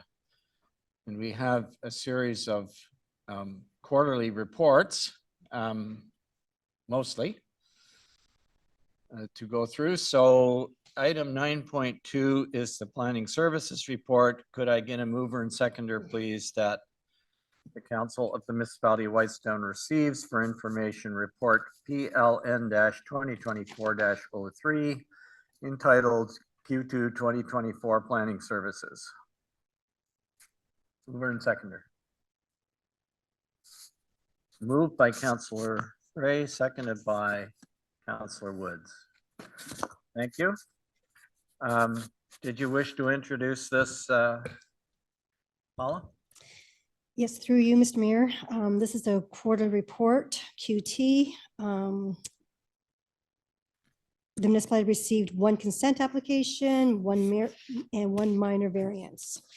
So the total from January 1st until June 30th was 5 consent applications, 1 zoning bylaw amendment, 1 shore road allowance, and 1 minor variance as of June 30th. Invoices were paid from April 30th to June 30th. The total planning review was $5,024.95, and total planning revenue total planning revenue from January 1st to June 30th was $12,043.02. Any questions? Questions or comments on this report? Councillor Lamb. Yeah, thanks, Paula. I guess just one quick comment. It seems to me that the work from our planners seems to be pretty reasonable. I know last year when we went to and we changed over, we thought it would be far more expensive based on rates, but it appears to me that we're paying less than we were overall when it comes to the amounts of money. So that's a pleasant surprise.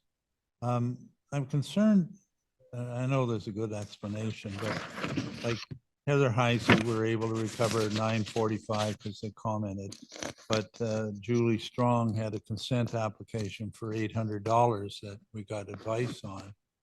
Why is that not recoverable from us if they're, you know, subdividing, creating a lot or whatever? Why is that part not recoverable? Through you, Mr. Mayor, Strong's consent came to council and council passed the consent application in principle, went back to the planning board. Then at that point, it was deferred because Councilor Nash had a few questions concerning the resolution. So I decided to contact our planner to have a report prepared in response to his questions. But I guess regarding, I mean, people can have questions or whatever, but again, if I put in an application to subdivide a lot or whatever, I would expect to pay consultants' fees, whether it be at the planning board or here. I know there's a fee at the planning board of $2,500 or whatever, right? But I would think, you know, the municipality's costs would be paid. You're doing that because we don't have a right to do that? There's some bylaw or something that says, oh, we can't charge that back? Or we just, like, where do you get the authority to say we're not charging that back? And I don't mean that in a smart alecky way. Well, through you, Mayor Conway, maybe I could help. The relationship here is between the applicant and the Parry Sound Area Planning Board. So the recommendation was that they pay all the Parry Sound Area Planning Board fees. There was nothing in the recommendation, and there typically isn't, that they pay fees to the municipality because the application doesn't come to us. We're not managing it. If it was a rezoning or a shore road allowance or a minor variance, we have a relationship with the applicant. In this case, we don't have a relationship with the applicant, and it may be something that council wants to consider. We have added that in the past where they pay planning board fees as well as municipality of Whitestone fees, and that has been removed several times when we've suggested that that be included. So this is a case where there was, I think there was some significant changes made to the municipality of Whitestone resolution. So Paula needed to go back to our planner and get some guidance on how the resolution should read. And as you know, came back to the planning board. Again, not to press the matter too much, but I mean, here's Heather Heisey was charged $945. That was for a consent agreement for something from the same company, and that's recoverable. So I still don't see the rationale to say, well, that one was and that one wasn't, right? Like, again, I don't need a Harvard business study to get the answer. Just, do we not have something that says that happens, we charge, that happens, we don't charge, or what do we do? Like, and if so, I'd like to see it, or at least hear about it or something, right? Or email to me or something. Yeah. Right? So I think Paula can explain the Heisey consent. Through you, Mr. Charge. Mayor, in regards to the Heisey consent, it had to deal with the preparation of the consent agreement. So our municipal planner prepared the consent agreement on behalf of the municipality, which included various sections in the consent agreement and mapping. But again, here's Dupuy, review of section 5126 consent agreement, the review of it, 225 not recoverable. I just, again, I think we're going around the circle here. Are there a set of rules that say, here's where we charge and here's where we don't? That's all I'm asking. Or are we just sort of making a decision one at a time, or what are we doing? I guess is my question. I don't mean to be difficult, but. Well, sorry, I should let you answer. I understand the Paula, if you planning wish to. board part. I'm on the planning board, so. Through you, Mr. Mayor, with council's resolution, as Madam CAO explained, that council has inserted a sentence where the applicant will pay legal and planning fees that the municipality has incurred. And these two planning items, those two sentences, the sentences were not included. Did in we the put those resolutions. in future Yes, applications? yes, we have. Okay, I wonder why, I always assumed we were covering them, I guess, so maybe in the future, we'd simply have to put in municipal consulting fees on the file, or something like that. Anyway, that answers my Yeah. question, thank you. Well, I think since we're on this particular subject, and I'm wondering if the Dupree one, somebody else prepared the consent. Somebody else other than MHBC prepared the agreement.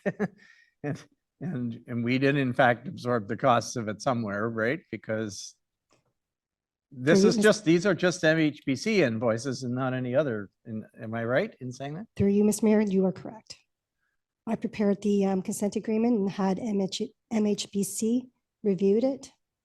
And there were and made a few comments. So the real issue here is that we did not have in our, when we say we're commenting on a consent, when we say subject to the following conditions, there should be something that says payment of any planning board fees.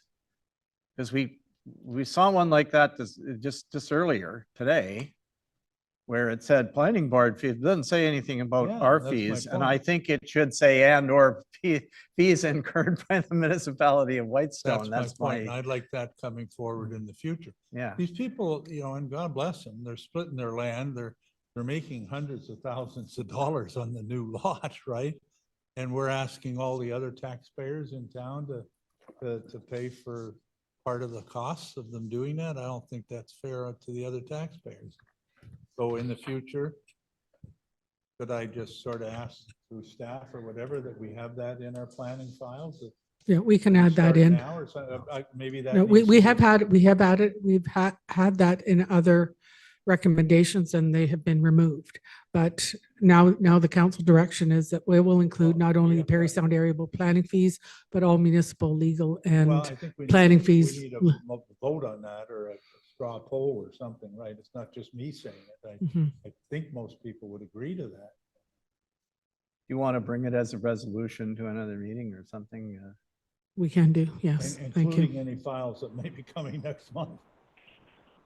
Through you, Mr. Mayor, if I might, it's Councillor Nash. Yeah, go ahead. Thanks. I know I've been the one on a couple of them to remove the language that said would be reimbursed. But, and the reason I've said that is it's when it came to legal fees. We have to be very careful, and I think any lawyer or legal opinion would tell us we have to be careful. We can't be asking an applicant to pay for our legal fees if we're going to take them to the OMB or planning, whatever, Ontario Land Tribunal, whatever we're going to call it these days, because it keeps changing names.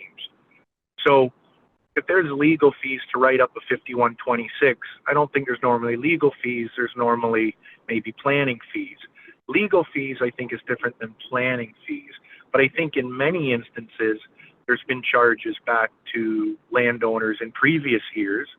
I know some for sure that have been paid for, I think, for planning fees that municipalities incurred.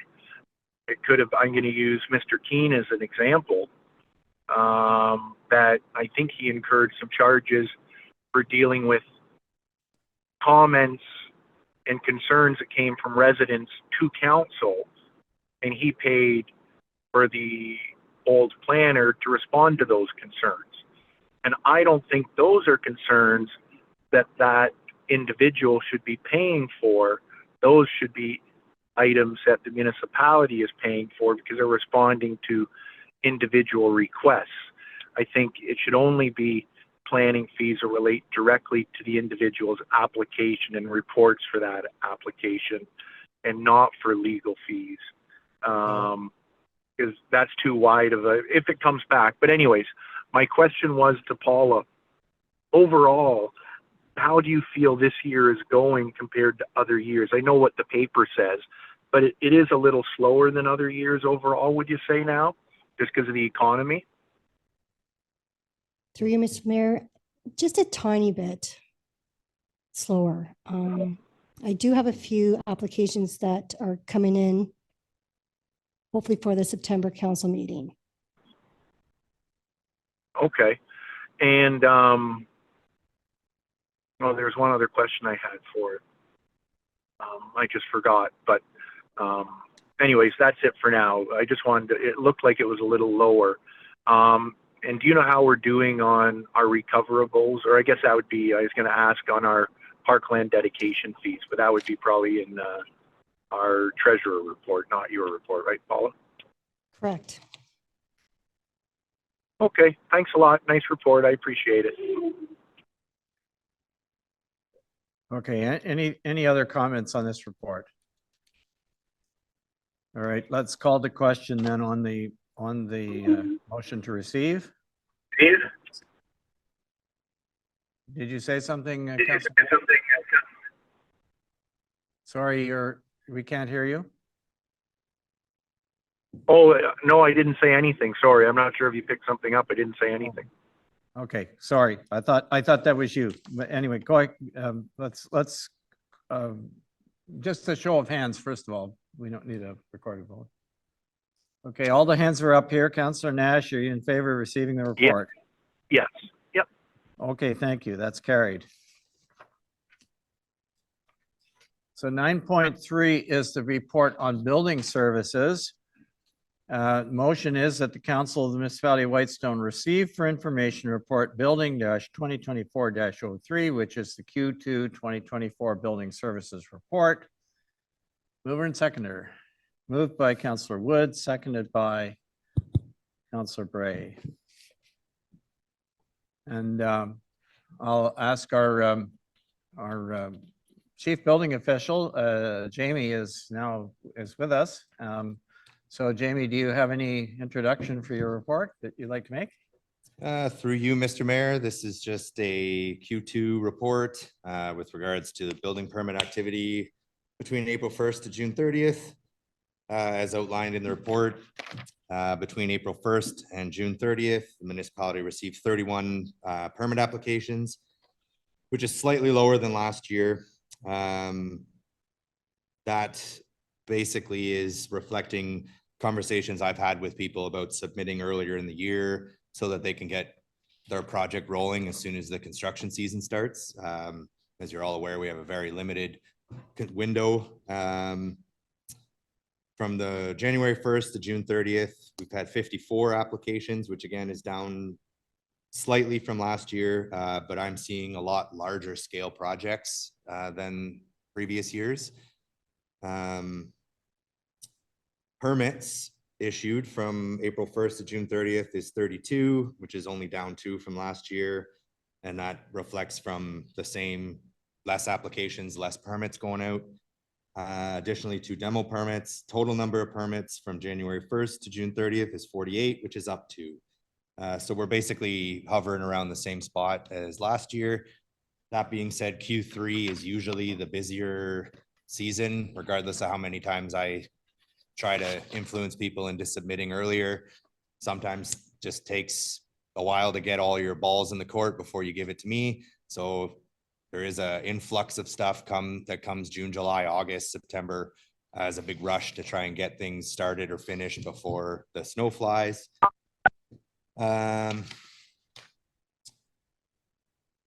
Since January 1st to June 30th, 72 building permits have been closed and 6 occupancy permits were issued. So just touching on the last report, we're still plugging away at getting those permits closed. And just as an update, as of today, August 20th, there's 108 permit files that have been closed and 14 occupancy permits. So again, Q3 is the busier time when, you know, as soon as school is out and everybody's up in the area, they start wrapping up projects from last year, starting new ones, and things start to get closed out. So I think overall, we're, like I said, basically hovering around the same input output as last year.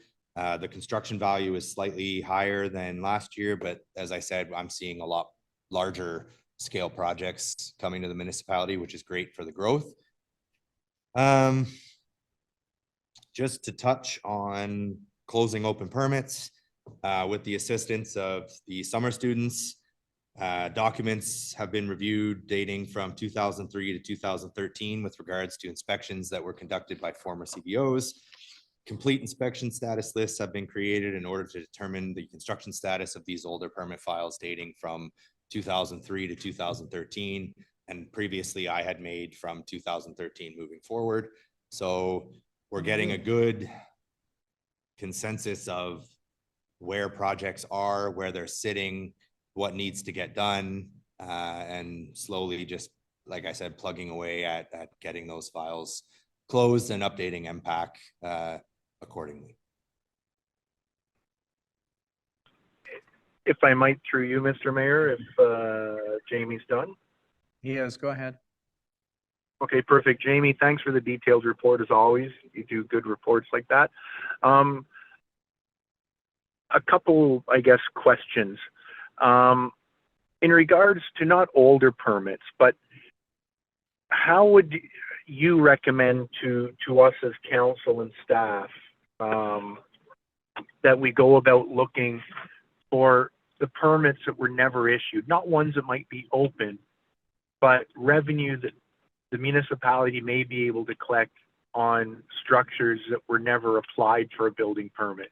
On, you know, I'll throw out some more remote lakes, Bolger, Cashagama, Snakeskin, as we talked about today, Dubois, you know, Clear Lake. There's lots of lakes with limited access that has had construction done to some of them.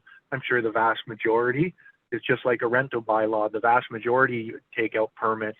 But how do we go around, or how would you recommend we allow time for you to do something to look at the areas that might have a sleeping cabin that was never applied for, a new cottage that was never applied for, whatever it might be?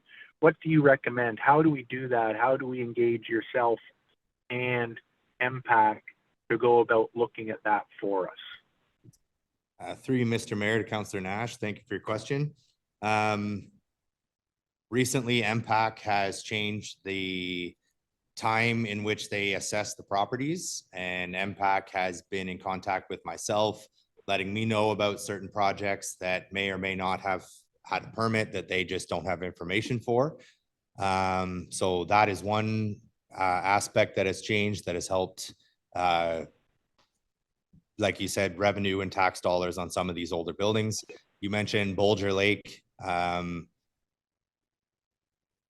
There is a lot of new construction that is going on in Bolger Lake, and I have reached out to those applicants as well as the lake associations out there to, especially with Bolger, because of the amount of time it takes to get out there, to organize and, you know, schedule me to go around the lake to, you know, maybe 7 or 8 properties and clean up the files and do that while I'm out there.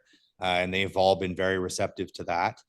And like I said, MPAC, between the lake associations, new applications, and MPAC, there has been a substantial increase in what is being closed and what is being recognized. Some of these buildings that may have been constructed without a permit are of a size that a permit may not have been required. And I've noticed that a lot of older structures that either the permit wasn't closed or a permit wasn't taken out are at an age now where they're being replaced by a permitted structure. So a lot of the housekeeping and cleaning up of those files is getting done simply because the buildings have gotten to an age where it's time to replace them, and they're being done with the correct permits in place. Perfect. And just one more part to that one, and then my last question. Do we ever go on like Google Earth to see what structures are on a given road or anything like that, using a summer student to say, oh, that shows a vacant property, but there is a structure there, instead of relying on MPAC? Do we ever do any of that ourselves, or could we in the future, maybe next summer? Through you, Mr. Mayor, to Councillor Nash, thank you again for your question. I think having a summer student do that, it may be difficult as they'd have to be familiar with the property itself. Like they may look on it and say, oh, there's a structure there, and not know that I issued a permit for it a year and a half ago. I do use Google Earth, and there is a layer function that I can use to go back date-wise in the GIS system. If people say, you know, that building's been there for 15 years, I can go back and say, no, it showed up 2 years ago. So that is being done. And again, you know, I go down roads, especially come fall when the leaves are off the trees, you can see a deck that wasn't there last fall and go in and chat with the person and try and get things rectified. There is some confusion in regards to when a building permit is required for some people, like for instance, replacing a deck. If you're just replacing the decking because the deck board was rotten and you put your floor through it, you don't need a permit. But as soon as you get into your guards and your deck joists, then a permit is required. And so some people don't really know all of the rules. So I try to be lenient when I find something like that. People are usually, for the most part, good at working with me, getting their application in and getting things dealt with. So yes, I do utilize those tools to check when buildings have shown up and whether or not a property is vacant or not. And same with as I'm out on my inspections, I'm not just driving around with the blinders on, I'm looking down roads. And when I do go down certain roads, like last month I was going down Dunchurch Estates and I looked back through probably 10 years to see if there was other houses I could hit and try and mop up open permits while I was going down that road. So it's kind of just as time permits and as I'm in that area, I work on checking in on properties, checking in on permits, touching base with applicants and working together to get compliance. Perfect. No, that's great. My last question, I think you touched on a little bit to do with decks, but I've had a couple people reach out to me and I've tried to refer them to you, so hopefully they've phoned you. When it comes to replacing an old dock, is a permit needed? Again, if they have a floating dock or a crib dock and they're simply replacing something that's there, do they need a permit for that? Through you, Mr. Mayor, thank you again, Councillor Nash. The installation of a new dock or the replacement of an existing dock does require the benefit of a building permit. It's a very simple application. I've helped many people out. I see quite a few people launching their docks at the Whitestone boat launch. I'll go out, talk to them. People didn't realize it's a quick, easy $100 fee. I walk them through the process. Everyone's usually pretty understanding and, you know, apologizes for not knowing the rules. Obviously, they weren't trying to sneak something by when they're using the boat launch right in front of the municipal office. But that is another common misconception. And again, I've reached out to associations such as the Lake Wawashkesh Association, provided them with a very comprehensive booklet for permit application booklet to help explain this is when you need a permit, this is when you don't, this is what's required, this is the fee, to try and ease some of that confusion that's out there on some of these lakes. Perfect. And what about if they're just like, I know I'll use myself as an example. We'll remove the dock in the winter to put it back. We'll pull it into a bay because of the ice and put it back. Do you need a permit for that? That's my very last question. Through you, Mr. Mayor, to Councillor Nash, thank you again. Provided that you're not changing a location of the dock or adding a wing or a section to it or increasing the ramp, no permit is required for unhooking the dock and tucking it into a bay or your property and then putting it back afterwards. Perfect. Yeah, no, thanks a lot, Jamie. I think maybe on one of our fall or newsletters, maybe we can just do a quick little synopsis on decks and docks and seasonal docks, because I think a lot of people get confused on those, and I think they don't mean to, but they just get confused. And I think if we can get it out there, maybe we can have a little better compliance if they understand when and where and stuff. So anyways, thanks a lot, Jamie. Really appreciate it. Any other questions or comments on this report? Yep. Councillor Lamb. Yeah, thank you. Along the same line, I know, Jamie, you always know that I'm on to buildings that don't have building permits and closing out old permits and whatever. I really appreciate the work you're doing. Do you think council can get a copy of the outstanding permits in terms of statistics from 203, I think is where you went back to, through to whatever, to current day? So we'd know 204, there were, there still are 4 out of 40 that are outstanding, that sort of statistic. You must know that, right? Through you, Mr. Mayor. Thank you, Councillor Lamb. At this point, like I said, the summer students are assisting me in going through some of the very old, not the most organized inspection reports from 2003 to 2013 and organizing them in a way that's efficient, and I'm able to then see where it was left off. So in the future, that may be a possibility, but I believe that I have the assistance of the summer students for another 2 weeks, and then I won't be able to actually review all of that until probably Thanksgiving, to then see where we were left off. And that's just one aspect of this is something I felt I could have the summer students assist with. Yes. There's then me going through the permit file as a building official who knows what I'm looking for, who, going through old inspection logbooks and things like that, that maybe weren't included in that Excel spreadsheet that was given to the students to do. I believe you're probably referencing something similar that was given in the previous report where I did from 17 or 18 up. Like I said, in the future, it may be a possibility when I have a better grasp on where we actually are. But I'm starting from zero in regards to the organization of these files. So it will take a little bit of time to review that, touch base with the applicant who, that property may have changed hands 4 times since then. So there are some where it's such an old permit that file is not going to get closed until it's time for that building to get replaced. And that's.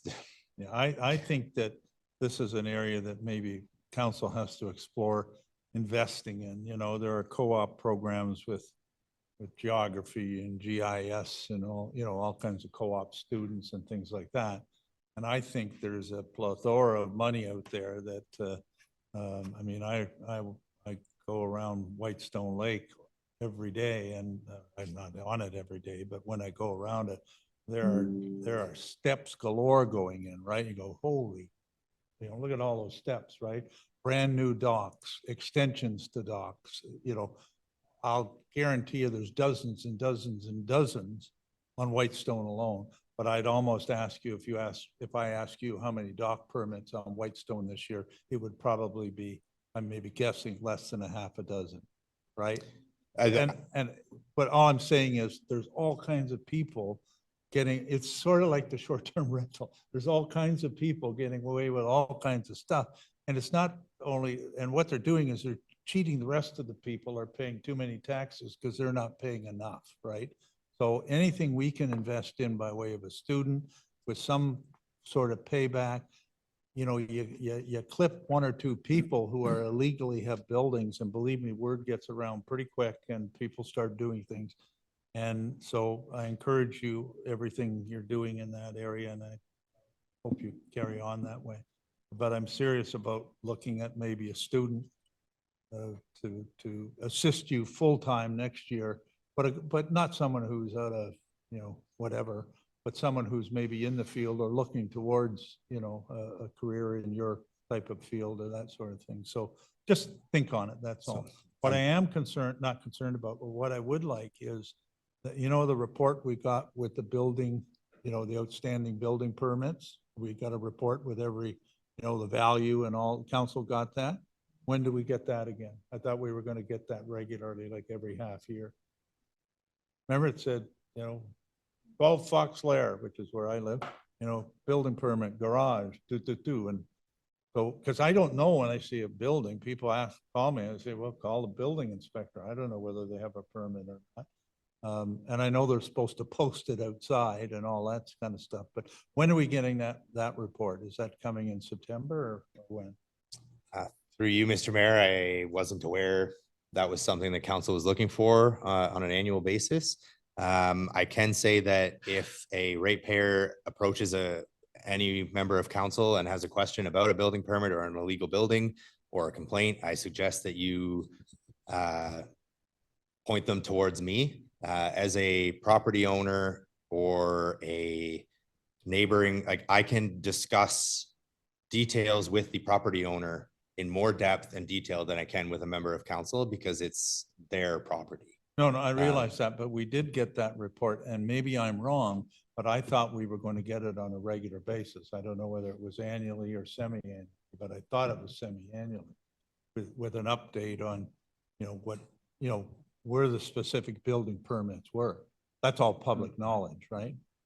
If someone would like to know if someone has a building permit, I can tell them, yes, they do. No, I know, but then you're kind of going around in circles here. That's public knowledge. There's nothing wrong with having a list of what the specific addresses of the building permits were for the month, was it? There's nothing wrong with that, is there? I'd like the CAO to comment because I'm not sure what. Yeah, I'm just trying to recall, Jamie, our CBO, when did you submit that? Was that a Q1 where you did that original report?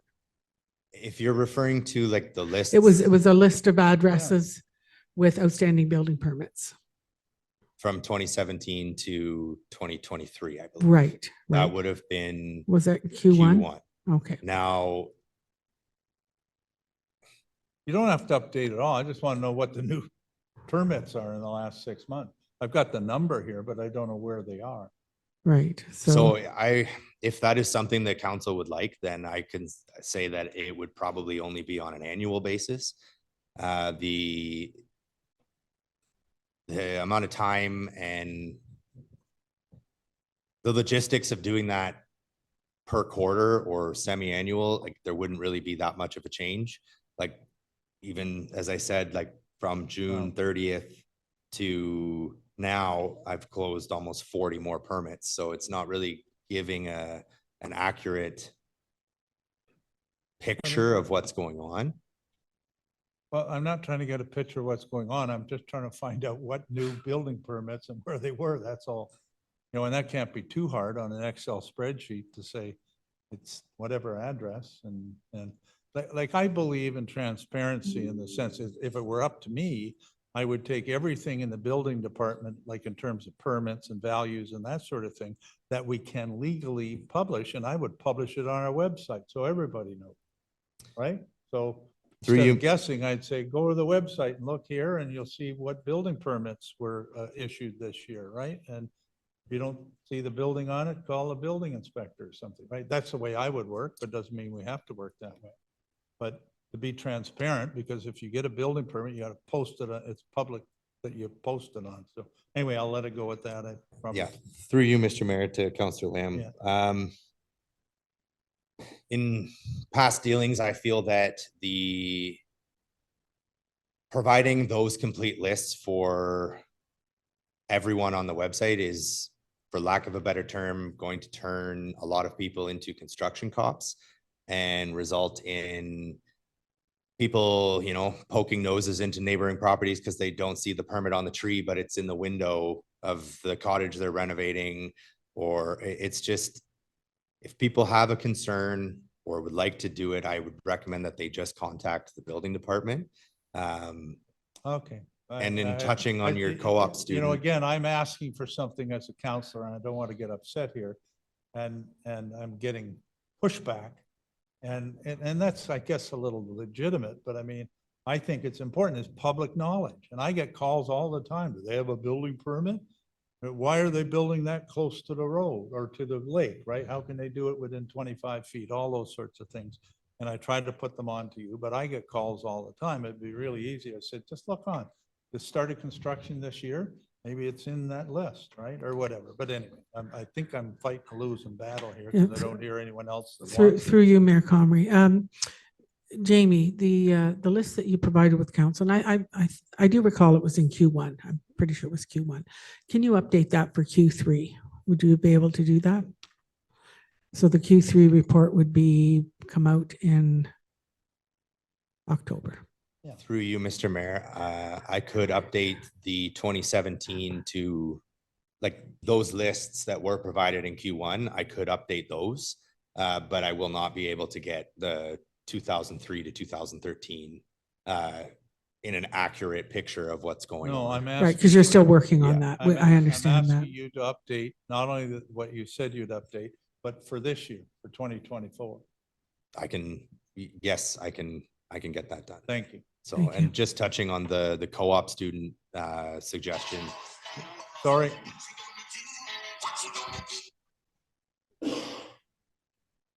Sorry, I apologize. touching on the co-op student question, like unless you need to have your building official legal qualification and at least a house qualification in order to even be able to go on a property or discuss an open permit with someone. And like the assistance that I've gotten from the summer students that we have in the past 2 years have been exponentially better than what I could have done, like with having to train someone, get comfortable with them, trust them, and then they're gone. And then maybe they come back next year, maybe they don't. I think that we are in a better place than this municipality has been since its amalgamation in regards to closing permits, organization of property files, updating MPAC. So I think we just keep chugging along the way that we've been doing and don't fix it if it's not broken. Well, and I appreciate all the work. And once again, I'll tell you, you're doing a great job and we are in a better place than we are, but we have to continually move forward. And I think there's a lot of cash out there that we're not taking advantage of, not because of you, but because of the citizens who are not doing things properly. So maybe we have to hire a part-time CBO who's retired, who can help you in the summer to look through some of these things or whatever. But anyway, Councillor Nash was also talking about this, and I'm concerned about it too, and always have been. And you're doing a good job and a lot better than others have done. I just want to continually move forward. That's all. Talk too much, so I'll let it go. Thank you. Okay, folks, could we finish with this one? Anything else? Okay, let's call the question, please, to receive the report. All in favor? Councillor Nash? Yes. You hear me? Thank you. Yes, we can. That's carried. Thank you, Mr. Mayor. Thank you, Council. Folks, I'm very conscious of the time here. We're falling further and further behind here. We've got a lot of these items to get through. The next one is 9.4. It's the quarterly report for fire and rescue. I need a mover and seconder that the Council of the Municipality of Whitestone receive for information report fire-2024-02, the second quarter 2024 fire and rescue services report. Moved by Councillor Wood, seconded by Councillor Bray. Thank you. Our fire chief is here in the room. Anything you want to say about your report, Mr. Fire Chief? No, through you, Mr. Mayor, it's pretty straightforward. We've issued 1,172 fire permits this year. Really, it's been pretty much a standard summer. We've been pretty steady. If you look under sudden deaths this year, the fire department actually responded to a VSA, which was somebody who was, their heart had stopped. When we arrived on scene, there was people doing CPR. We hooked them up to our defibrillator and actually shocked them once and brought them back. So that was a pretty good outcome. And about 7 days later, he walked out of the hospital. So that was a good call. Good for you. Other than that, it's pretty much basically what we do month to month. We had a few more calls, fire calls in this quarter or last quarter than we typically do, but that's it. So if you have any questions, ready to answer them. Okay, thank you. Questions or comments on the report? Good job, Bob. Through you, Mr. Mayor, if I might, I have a question. Go ahead, please.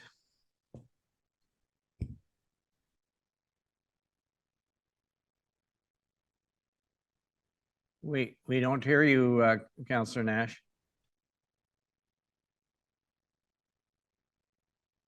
You there? He's showing Hello, on the Mr. line, but we can't hear him. Oh, can you hear me okay, Mr. Mayor? Yes, we can now. Yeah, sorry, I did have a question. You couldn't hear me, I don't think. No. Is it okay to ask the question? Yes, go ahead. Okay, thank you. Sorry for that technical difficulty. I was just wondering, Bob, have you had to this year at all fine anybody for illegal fires? Yeah, if you read the report, I charged somebody for failing to extinguish the fire and failing to have a permit on my report there. I believe it's on the second page. Under enforcement calls, I issued 2 provincial offenses tickets for $245 for a gentleman who failed to extinguish his fire, and the fire got away on him and he didn't have a permit. Yeah, so what's the most expensive fine that would have been issued this year? So And far, how do we go about recovering those fines or those fees? Is it up to bylaw or is it added to the taxes? I had seen it in the report. That's why I was asking. yeah, so in this report, there isn't any, the two tickets that I issued were under the Provincial Offenses Act. So the province collects that money, and I believe the municipality either gets $15 or $20 of each one of those tickets. Okay. And what happens if they don't pay them? I'm just curious. I'm not sure how it all works. So if you don't pay your provincial offenses ticket, the next time you go to renew your driver's license or your OHIP card or your birth certificate or a passport, you have to pay those provincial offenses tickets first. And from the day they were issued to the day that happens, there is an interest rate. I'm not sure what that is. So if you're not going to renew your license for 5 years or your passport, it could be a pretty big interest rate. Right. Okay. Perfect. Thank you. That really helps me out. Any other questions or comments on the report? Okay, I will call the question then. All those in favor of receiving it? Councillor Nash, yes. Okay, thank you very much. That's carried. Bylaw Enforcement Services. Mover and seconder that Council of the Municipality of Whitestone hereby receives for information the Q2 2024 report for bylaw enforcement services. Mover and seconder. Councillor Woods. Seconded by Councillor Lamb. Oh, Councillor Bray. Sorry. All right. Thank you. Questions, comments? Councillor Lamb. Yeah, Paul's not on the line. Oh, is he? Okay. Paul, thank you for attending. I'm looking down at the 4th or 5th, the paragraph that starts, I presently have 2 zoning charges. This seems to be one big one with 8 additional charges, and you're going to a new court date, August the 27th, 2024. Can you speak into the mic, Oh, please, sorry. Councillor And Lamb? the part of your report where you talk about the 10 charges and going to court August the 27th, 2024. I'm aware of this file. I think council is aware of the file. This dates back to 2022 or before that. Then I have just a quick follow-up question. It dates back to 2022 or before that? You there? Paul, you're muted, I think.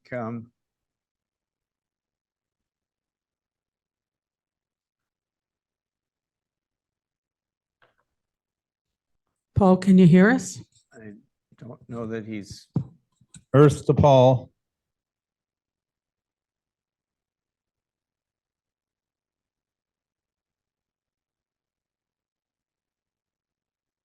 Okay, maybe what we should do, I think he's not responding. Perhaps we can, I'll Mark- send him a text and see if we can. well, we can park yeah. this one for a minute and go on to the next. Okay, I one. have another question though. Well, Well, he's, I know, but if you can't get him, hey, he's not going to respond to it, right? I can hear it and think about it. Maybe can he hear us? I don't know. I'm guessing he's actually not at his computer or whatever he's turned on to listen. My second question is, how many times have we been to court on this? How many appearances have we made? Yeah. And what's the expectation if we're successful?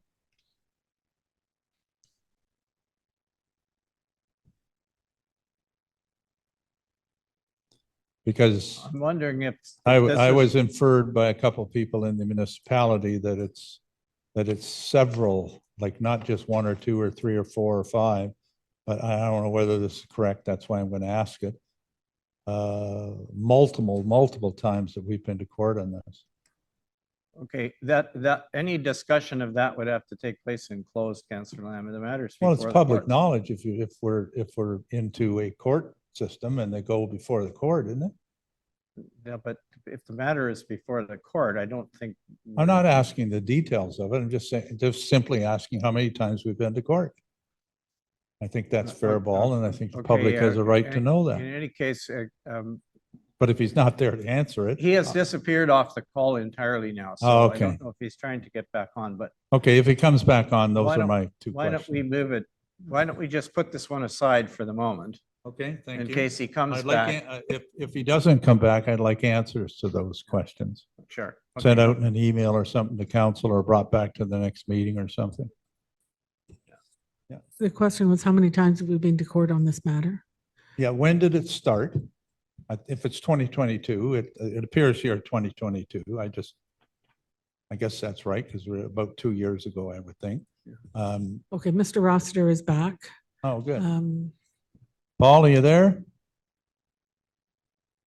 I'm here. okay. I'm here, Ah. Councillor Lamb. Did You hear me? any Thank of you, the- Paul. Any of the questions, Paul? Councillor Lamb was asking me a question about I think the first long paragraph in my report Yeah. regarding Yeah, my these first charges. question, Paul, was this file that I'm thinking of, which I think council knows of. Does it date back to 2022 or did it start before that? It started in 2022, Councillor. Okay, thank you. And my second question is, how many times have we been to court on this? I believe 11. I think this coming Tuesday will be number 12. Number I may be 12. wrong on just Holy one number. cannoli. I don't think council had any idea of that it was that many, and that's what I've sort of heard in the community. Wow, do we have any recollection of, or any reckoning of what that, and again, don't read this as being against what you're doing or being critical, but do we have any idea what that's cost us? It's cost us a few $1,000s, Councillor Lamb. A few being 10, A few being over 10. a few being over 20? I can't really give you an estimate on that figure, but I know for sure it'll be over 10. Okay, somewhere between 10 and 20, I take it. Anyway, okay. Wow. So I would like, if that comes in close, Mr. Mayor, I would like this to be brought to council next month for a discussion, because I want more detail, and I don't think I feel free to ask the questions I want to ask in open, if that's fair. Okay, thank you. Are Thank there other you. questions or comments from councillors? Thank you. Councillor Bray. Yes, Mr. Mayor, through you. Paul, I was just wondering how many of your 92 I don't think calls. your mic's on either, but My mic's on. is it? Oh, Yeah. okay, sorry. And I don't need the answer right now, but maybe we could have it to council. The number of calls, the 92 calls, how many of them were related to short-term rentals? Thank you. 0. Oh, thank you. Okay. That was quick. Good memory for now, Counselor. Right? Okay, other questions? If I could, Mr. Mayor, Councillor Nash. Okay, go ahead.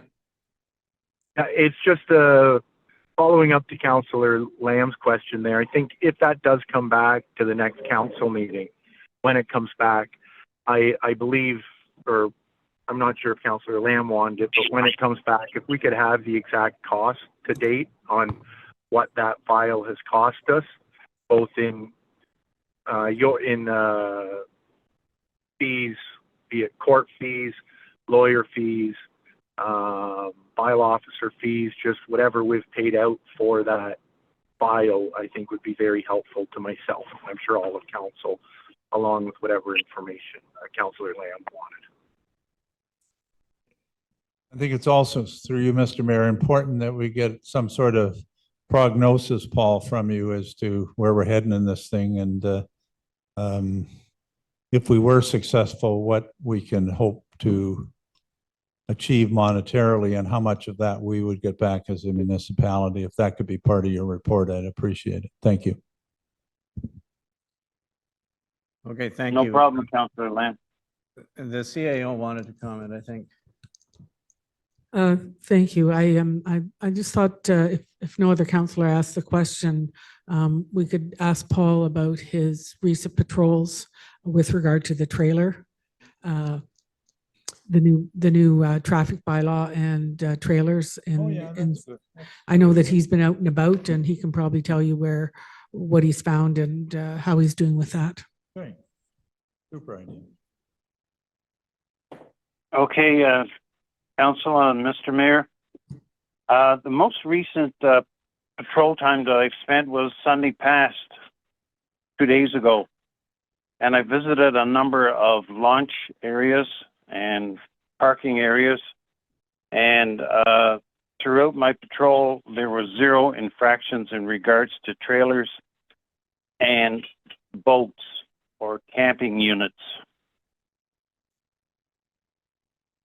And I mean, if you need, let's just say the exact locations that I visited, I'll give them to you quickly here. I know you're behind time, and I'll just quickly go through my notes if you have 2 minutes.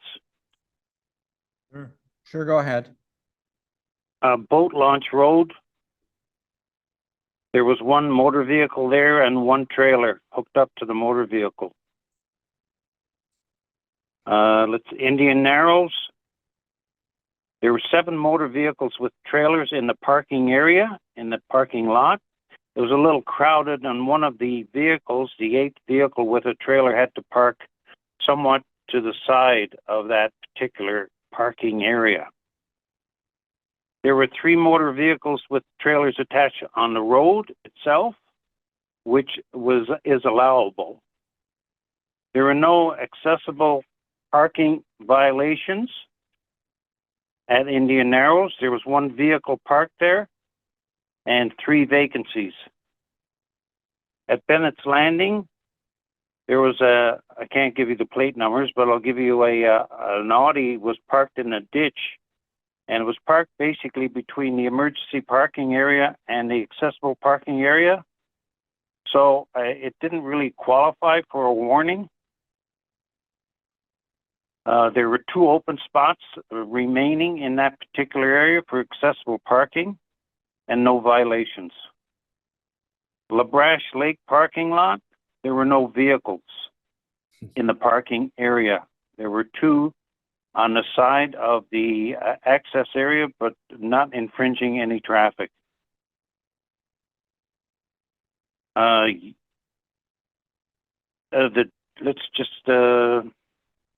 On Church Street, there were no violations.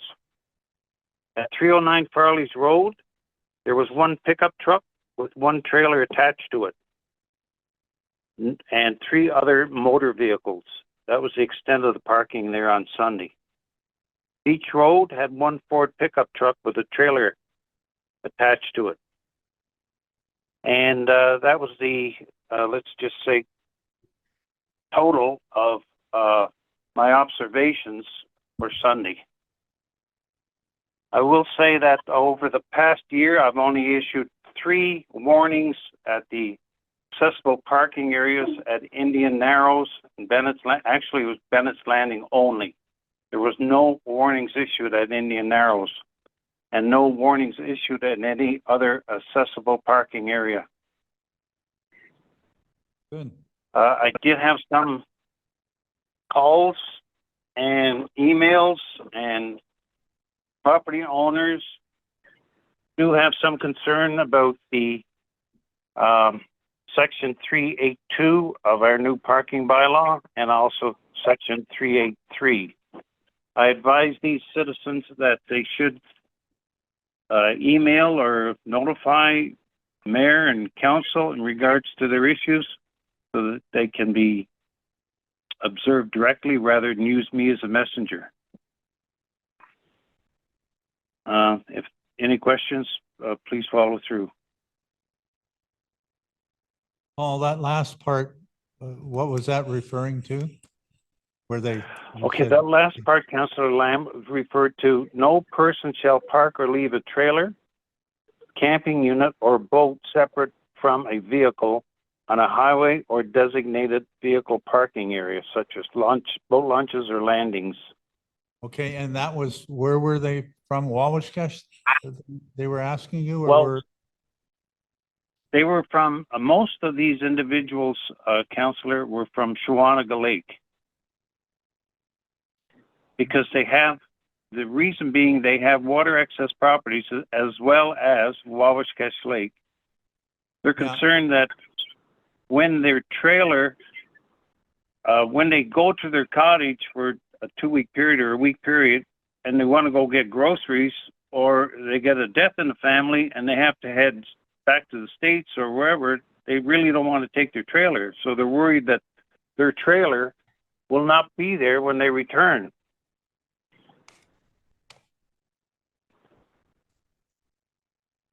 And Section 383 says no person shall park a trailer, camping unit, or boat which is attached to a vehicle for more than 14 days. So again, they're having some difficulty trying to absorb that, because if they go to a water access property for 15 days, they're worried about coming back and their trailer being towed and their vehicle. So it's something that we can look at in the near future, of course. Okay, Through you, Mr. Mayor, if I might, through you, Mr. Mayor? Go ahead. Thank you. Just a couple quick questions, Mr. Rossiter. You'd talked about an Audi, and you said, was that you gave a ticket or you didn't give a warning just because it didn't need a ticket or warning? I was a little I didn't quite follow that one. No ticket, no warning. Okay, perfect. And then hopefully, thanks for the detail on all the places you'd visited. From what I've heard, it sounds like there was no vehicles or no trailers unattended with vehicles. So I'd say that what we were trying to accomplish with, I'll call it the trailer portion of the parking bylaw, has been a great success in that they were all attached to vehicles, which is what we were trying to get, or have other people park their trailers that weren't attended, similar to the people that might have been phoning, what if in 15 days? Well, those individuals finding locations for their trailers to be parked throughout the year. So it sounds like that's been a great success thus far, which is good. Hopefully, over time, I think especially at Indian Narrows, residents will learn that it's much easier parking their vehicle with trailers still attached on Indian Narrows Road just above the boat launch than in the parking lot itself. You don't need to back in. So hopefully I think people will learn that the road is probably the best spot for the vehicles with trailer on at Indian Narrow. But thank you for your detailed report. Thank you for summarizing all the parking sites you visited. That really helped me understand if what we did was trying to work, and it sounds like it has. So thank you very much, Mr. Rossiter. Thanks. Are there any Yes. other questions or comments? Okay, thank you very much, Paul. I'll call the question then for the, to receive his report. All those in favor, please indicate. We have everyone in the room. Councillor Nash? Yes. Okay, thank you. That's carried. Next one, 9.6 is the budget control report for the 6 months ending June 30th, 2024. I'll get a mover and seconder that the Council of the Municipality of Whitestone receive for information report FIN 2024-10, which is the Q2 2024 Finance Variance Report. Mover and seconder, please. Councillor Lamb moves, seconded by Councillor Bray. Our treasurer, Manish Kalal, is present in the room today. So Manish, do you wish to introduce your report? Through you, Mr. Mayor. The Q2 report expenses are well within our budget. Some of the costs like related to the dusting and brushing are still ongoing. And on the levy part, ambulance levy is paid 100% in the Q2. And on the revenue part, some revenue like a grant, OCAF, we received 100%. And in a capital project, we completed a fire pumper is 100% complete. And in allocation of reserves for parkland reserves and parkland revenue will be allocated in the year end. And other allocation toward the reserves will be done in the year end. And hours worked by student and emergency plan, it will be allocated in the year end allocation. Thank you. Okay, thank you. Questions for Manish? If I might, Lamb, Mr. Mayor, Councillor Councillor. Lamb. Yeah, Manish, a lot of numbers in here, mid-year. Is there anything we should be concerned about? Is there anything that you feel is off target enough that, you know, we're gonna have to raise our eyebrows at the end of the year, or are we just about on schedule? Through you, Mr. Mayor, as per my review, and we are well within our expenses are very well within a controlled budget. Only on dusting and brushing, a little bit looking like a going over the budget. And other than that, there was a one in fire station 2. We had a generator maintenance that is gone a little bit over the budget. Rest look like very well within our budget. My second and last question is, are there any capital projects that we've approved for this year that look like they will not be going forward this year? I have reviewed our road supervisor, road manager, and I'm not sure. My best knowledge is every project is well within the time limit by Q4. There is no deferral. Okay, thank you. Thank you. Okay, thanks. Other questions? Councillor Nash, if I might. Go ahead. Perfect. Manish, I have several questions here. One of them was very similar to Councillor Lamb, so I'll start off with that one.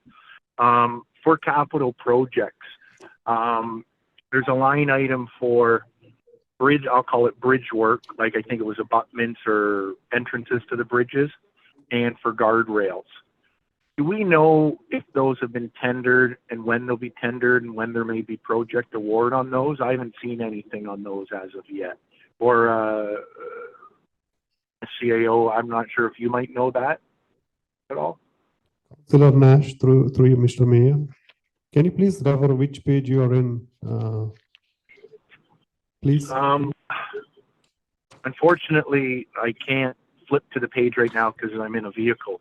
But on 172 out of 270, I would say offhand, probably. Yeah, I can make this Yeah. simple through you, Mayor Comrie. I did speak to our Public Works Manager about these a couple of weeks ago, and he's in the process of preparing a tender. He may have finished the tender by now. I've been away a little bit. But those that award will be coming to council, either September or October. That's typically end of year work. Perfect. Thanks, Michelle. The second question is the past year's surplus. If you can just refresh, Manish, how much was the past year's surplus now that all of the final year results have come through and been audited, and how much of that was put into this year? I just want to know that number again if you have it handy. I know it's there, it's just hard for me to locate sometimes.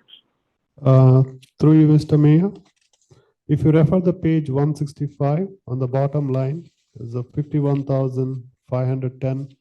That's a past surplus we carry forward as a deficit budget for the year 2024. Thank you. Perfect. So the reason I was asking if it was a number I thought it was, which I thought it was about 50 grand, so it is, that's a little bit higher than what we had estimated, I believe, which is great news that there's a little bit extra in our budget this year, which is great. So thank you. And then when it comes to when I was reading through the file and I tried to find it in the last hour and I cannot find it now, we spoke about the fire truck, the loan that's going to be coming out for the fire truck. Again, I'm not sure what page it's on, Manish, but in there, if I recall correct, we'd noted a 15-year amortization. Does that sound correct to you? I'm just not sure what page it is, so I can't refer you to the exact page right now. Through you, Mr. Mayor. Yeah, we are debenturing is 15 years at a 4.25 interest. Thank you. Was that 6.25? 4.25. Or sorry, 4.25? Correct. Okay. And this is just a question to me. Again, I don't know if other counselors might want to, before I'm done, just, I don't mind if they come in and comment on this, but instead of debenturing it or amortizing over 15 years, which seems a lot to me for a vehicle, before we pay it off, we're going to be into a lot of repair work to a vehicle that's 15 years old. I'd say 7 years is probably stretching it. Would other council members maybe, if it has to come back to another meeting, I understand, but would anybody else be open to maybe seeing that go down to maybe a 7-year amortization instead of a 15-year? I do have a couple other questions, but wouldn't mind seeing if others might be in agreement to that and asking that it comes back to another meeting. Through you, Mr. Mayor, are we talking about the fire truck? We're talking about the fire truck, and I would point out to You you want that to sorry. item 10.7 is to approve that debenture that, Do you want to make it a 7-year debenture? no. That's what I'm thinking you about. I suggest? think Through you, 15 Mayor. is long. Well, we'll let I'm- speak. Well, Councillor answer the Nash question. asked for people to Yeah. comment, and I want to comment, but I want to understand. First of all, I think the one we had 50,000 kilometers on it and was 25 years old, right? We don't put a lot of, I would be shocked. I don't know, maybe the fire chief can comment, but I would be shocked if within 7 years we're getting major repairs on the pumper. He's shaking his head no. So I think the answer is, Councillor Nash, I don't think we'd be having those sort of repairs. I would say on the financing, I was going to ask whether, and maybe it's coming up, but whether we could push it off a month or two, because obviously the cost of living was 2.5% this morning that was announced. And I'm just wondering if that 4.5% might be 4% in a couple months, right? But anyway, I guess I'll wait till that item comes up. But anyway, the life of the truck is, I guess, is certain for at least 25 years, right? And maybe more than that by the time we get there. So anyway, okay, thank you. Bye now. Through you, Mayor. Yes. To Councillor Nash and Councillor Lamb, me and Mr. Mayor has signed already rate agreement with the debenture. So if you don't close this debenture on the 3rd of this next month, there will be a penalty will be charged for us. We have to pay that. Okay. Thank too you. late. Okay, thank you. Okay. All right, are there other questions? Sorry, sorry, Treasurer. I still haven't finished. Yeah, I still have two more questions left. So I know it's a 10.7, and thank you, Mayor, for pointing that out. I didn't know that. But are you saying that the documents for that have already all been signed, Manish? Through you, Mr. Mayor. Me and Mr. Mayor has signed a rate agreement for 4.25, and we decide this closing will be on September 3. If we don't close this deal on the September 3, there will be a penalty they will charge on us because it become a default on that. And I don't have the how much is exactly penalties for that, but there will be continuous penalty for us on that particular deal. Thank you. No problem. And I think it's coming up, so I apologize that I brought it up now. I know I'd seen it somewhere. I couldn't find it. And my two last questions are, I'm asking here because you're doing your financial report. Do you have any update on the possibility of using a deposit machine at all? Could that be coming to next council meeting by chance, Manish, a report on that? Through you, Mr. Mayor, I have checked, I have requested our TD to get me all the code regarding machine and per check, how much is the cost when we process. And also I have to factor manpower use for this particular process. And also we have to keep all the documents of confidentiality and the time and volume we are using. This is only during the 2 peak period. And I'm not confirmed. I have to discuss this with the CEO on that, and I'll get back to you on the council on that. Thank you. Yeah, perfect. So hopefully you can come back to next council. Hopefully we might have the information by then. And then lastly, I don't know how much it affects our budget this year, but I think it will affect it. Many months ago, we'd spoken about the forest fire insurance and what our rate was and our coverage. And today we spoke about 2 million versus 5 million for some things. And I think we've spoken about getting 5 million liability for forest fire insurance, if I'm correct. But I haven't seen anything come back at the time. Council was advised we were waiting from the underwriters, but this was months ago. So I'm wondering what the update is. Obviously, the underwriters have gotten back to us. So do you know what those costs are to go from 2 million to 5 million now? Can you let us know? Through you, Mr. Mayor, I sent a council email regarding that. At this moment, they are not going to increase from 2 to 5. That what we have to stay with the 2 million maximum liability. That's what our insurance say, because we are getting 2 million, and the neighboring surrounding municipality, they're getting only 1 million. That's the highest they can offer us as of now. And I don't have an answer for the 5 million answer from the Met. Thank you. Okay, do you know when that email was sent? I don't remember ever receiving that email. Could you resend that email to myself? And I don't know if everybody else got it, then just resend it to me, but I never remember seeing any email, Manish, for that. So I might have missed it. Okay, thank you. Thank you. Are there any other questions? Okay, can we call the question then to approve the receive this report, please? All those in favor? Thank you. Councillor Nash? Yes. Thank you. Okay, the last report in this section is a contract award for auditor services. And again, there is a report here from our treasurer about this. So do you want to introduce it, please? Oh, sorry, I should get a mover and seconder first before we get going. Councillor Woods is moving. Thank you. Seconded by Councillor Bray. Now, Mr. Treasurer, if you wish. Through you, Mr. Mayor.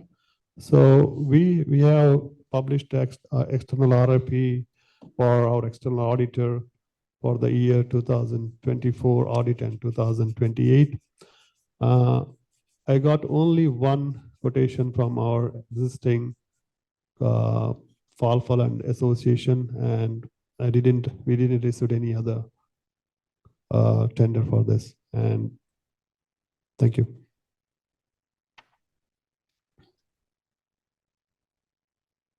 So the resolution that we have here is to is to award the contract for another 5 years to Payapil and Associates, the current auditors. Just so everybody's clear what we're talking about, any comments or questions on this? I have a couple questions if I could, Mr. Mayor. Go ahead. Thank you. I guess, Manish, I think it had gone out for an RFP, request for proposal, from your summary there. What were you'd said there was 5 companies that it went out to. What were the 5 companies? I know the one responded, but did the other 4, and if you can let me know who they were, did they reply back that they weren't interested? And did we also have it on our website that anybody could have applied for it, or was it a closed tender?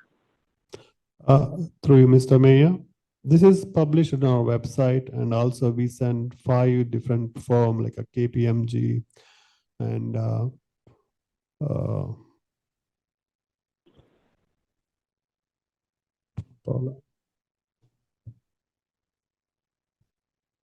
They're looking up to see who the others that were invited to bid were. Oh, and great. one of Thank them you. said they're not interested out of 5, and there is a KPMG. There was a sorry, I couldn't recall. I can send an email to all council member whom we send 5 members. Thank you. Yeah, no, that would be great. And if possible, along with that, just in general, I heard it from somebody else, which is why I was asking, and it wasn't about the tender for the tax preparation, the auditing, but I think people are finding it a little difficult to find the tender page on the website.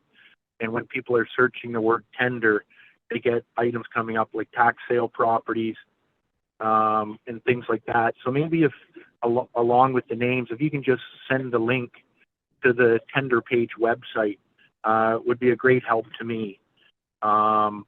Because they said it just sends them to like another public board or something like that. It's not really on our website. It just sends them to like something called like a Supply Chain Ontario or something like that. And it's not listed on our website. So, and I said, no, I believe it is. So I don't want to be giving wrong information. So, or unless staff knows, do we have like a tenders page on our website, or is it just like a third-party website now that maybe they're running into? Through you, Mayor Conway. CIO will reply. Yeah, under, if you go to our landing page on our municipal website, there's 4 headings. One of them is municipality. And within that list of items, there is a page called tenders and RFPs, request for proposals, I believe. Okay, yeah, I was sure it was there. So if the link can just be sent, that would be great, along with the names. Fantastic. And my final question is, why do we do 5 years? It's good that if they want to lock in their price, I guess, but 5 years seems a long time to me, and maybe we'd be better with doing 3 years. Just your opinion, Manish.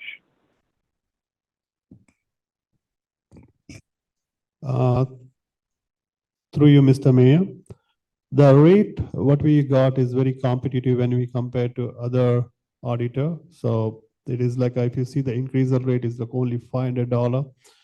And if you compare the CPI rate for increase will be like similar to that percentage, like a 3 to 4% if you compare that year over year. Thank you. Councilor Lamb? Yeah, just as a follow-up to that, do we, I mean, in the contract that we signed, isn't there a note of some sort of 90 days or 6 months or something, or, you know, or a performance part to it? Or, I mean, we're not stuck for 5 years, are we? Either side, if they want to get rid of us, you'll bet they'll just send us a letter saying, we're not doing it anymore, right? So why should we be stuck with, and again, they've done a pretty good job for us, so don't read more into it than. Yeah, this But- through you, Mr. Mayor, they are auditing us from 2009, so they have done on time, and I never had any issue with this auditor. No, I realize, but I'm Yeah. not asking that. I'm asking whether the contract specifically says we're in until 2028 and never the twain shall fall apart, right? Like, Yeah. there's nothing that protects us if we weren't happy with them. There's They a made it, clause, whatever. there is a clause in the tender we already have when we sent in the tender, we already mentioned that. I don't think they're gonna walk for, anyway, I share the concern of Counselor Nash that, you know, any contract that I entered into with my condo or that sort of thing, it's not necessarily 5 years fixed and can't get out. But anyway, that's my If I comment. may, Manish, I think the counselor is asking if there's a cancellation clause in the Yeah. contract and how many days it is or months. I couldn't recall on that, but I'll get back to your council on that matter. Thank you. I just think there should be, or you should give a call, and I think it's reasonable to say, you know, I'll give you 6 months notice. They leave one time and they come back in, they only come in annually, right? So we could give them 6 months notice if we're unsatisfied with them. Right? No one's going to take anyone to court over this. I think there should be some small thing in there, but anyway, I'll leave it to brighter minds than me, I guess. Okay, any other comments or questions on this one? All right, I'll call the question. Oh, well, sorry. I'm going to read the motion again, just so everybody knows. It's that the Council of the Municipality of Whitestone received for information report FIN-2024-11, which is entitled the Request for External Audit Services, RFP number 2024-08, and that the Council of the Municipality of Whitestone does hereby award the 5-year contract for external audit services to Payapple and Associates Professional Corporation of Huntsville. So that's the motion that's on the floor. All those in favor of the motion, please indicate. Thank you, Councillor Nash. Yes. Okay, thank you. That's carried. We are coming up on 5 o'clock, so perhaps I can find the curfew motion, right? Is it? Oh, it's 5:30. Oh, sorry. All right. All right, we'll keep going then. This brings us into the bylaws section of our report, of our agenda, I'm sorry. And we have, what, 7 of these. So the first 2 have to do with road naming. We'll come on to 10.1. And this is the bylaw that, this is the naming bylaw that lists all of the property, the roads that have been named. The next one is the policy bylaw. So I need a mover and seconder that bylaw number 37-2024, being a bylaw to name and rename public and private roads within the municipality of Whitestone, and to repeal bylaw numbers 34-2002, 21-2011, 30-2019, 39-2023, and 31-2024 is hereby passed this 20th day of August, 2024. Can I get a mover and seconder? Councillor Bray moves. And Councillor Lamb seconds. And it is open for discussion. However, I noticed, well, sorry,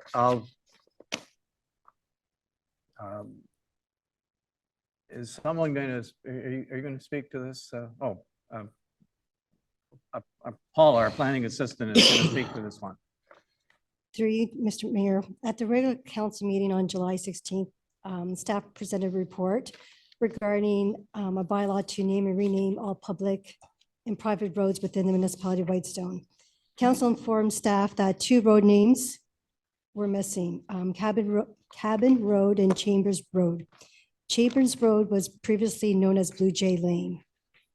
The said bylaw was deferred. After further review, staff noticed that 3 roads were missing from the list: Grosbeck Lane, Serenity Lane, and Wagon Wheel Lane. It also has come to my attention that Margaret's Way is missing from the list. I've included Margaret's Way in the list in the bylaw to be passed today. Staff is recommending that the updated bylaw to name and rename the roads be passed at this meeting. Any questions? Be passed when? Okay, thank you. Thought you were saying bring it back again because so you all heard what our planning assistant has said. There was I think there was one or two more additions to that came in after this was circulated. But we think we got them all now, right? Yes. All right. So is there any discussion about this? Any other questions or discussion about the bylaw? Are we good to go then? Can we call the question? All those in favor? Councillor Nash? Yes. Thank you. That one is carried.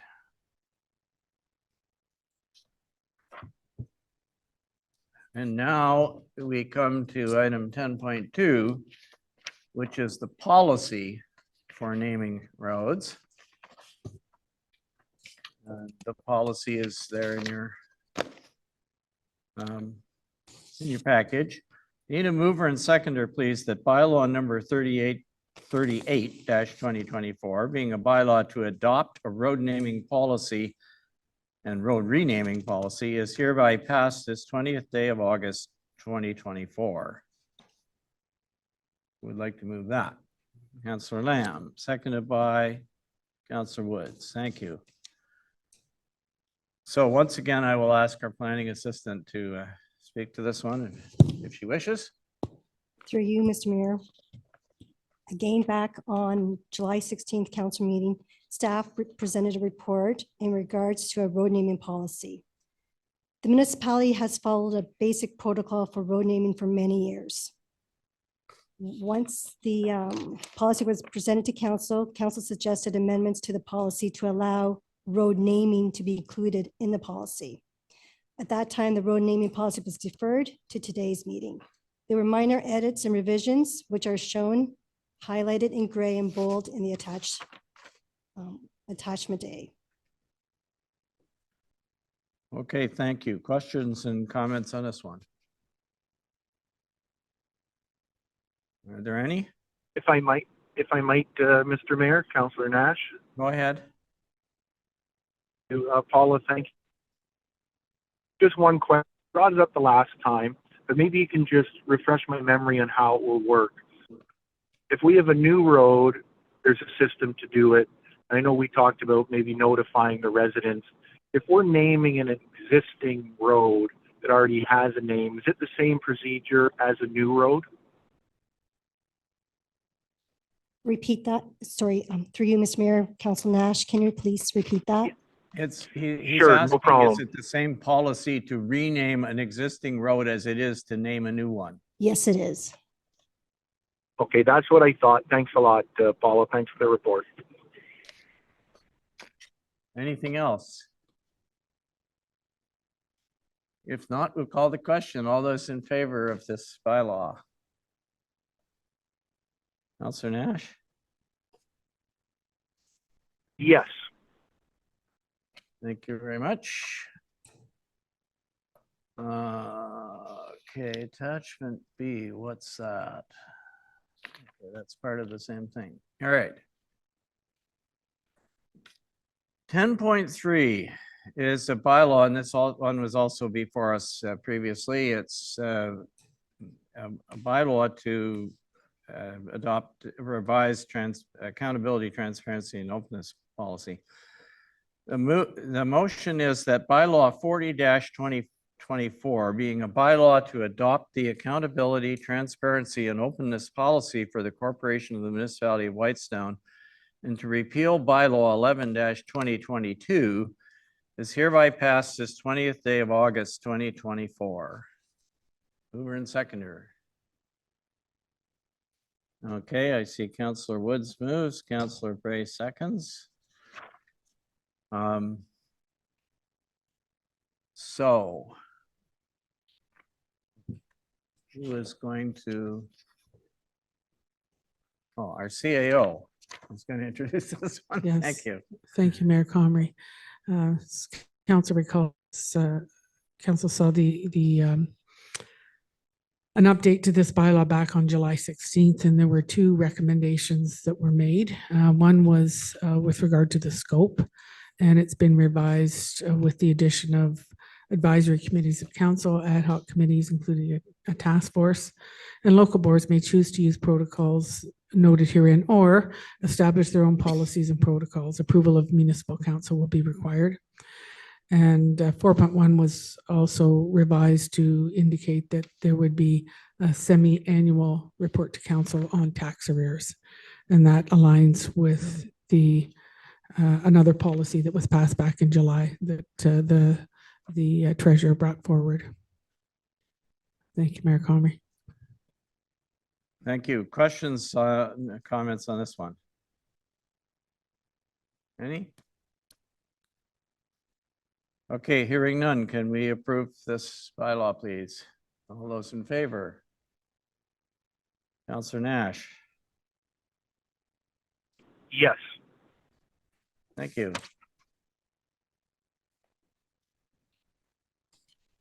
Okay, 10.4.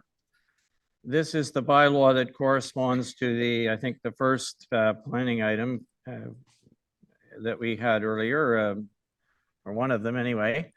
10.4, need a mover and seconder that bylaw number 42-2024, being a bylaw to close and stop up that part of the original Shore Road allowance along the shores of Big Bay of South Magnetawan River in front of Broken Lot 37, concession 14 in the geographic township of Burton, now the municipality of Whitestown, District of Parry Sound, designated as parts 9, 10, 11, and 12 on Plan 42R-22167, and to sell parts 9, 10, 11, and 12 on Plan 42R-22167 to MJ Development Incorporated is hereby passed this 20th day of August, 2024. Sorry, that wasn't one of the early ones. That's one that we've seen before, but not today. This is a Shore Road allowance purchase, nothing to do with the planning board. So can I get a mover and seconder for this one? Councillor Lamb, seconded by Councillor Woods. Okay, open for discussion, if any.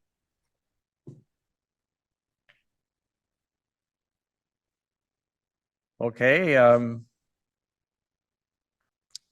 not hearing any, so I guess we could call the question, but this one being a sale of land is a recorded vote. Sorry.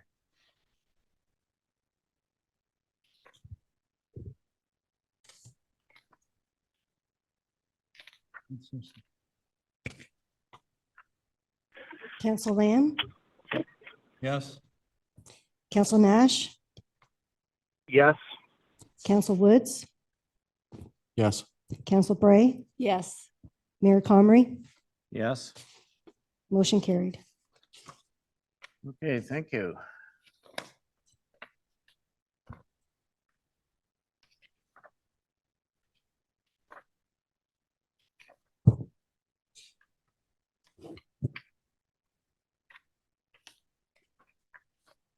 All right, just flipping past all the pages that belong to this one.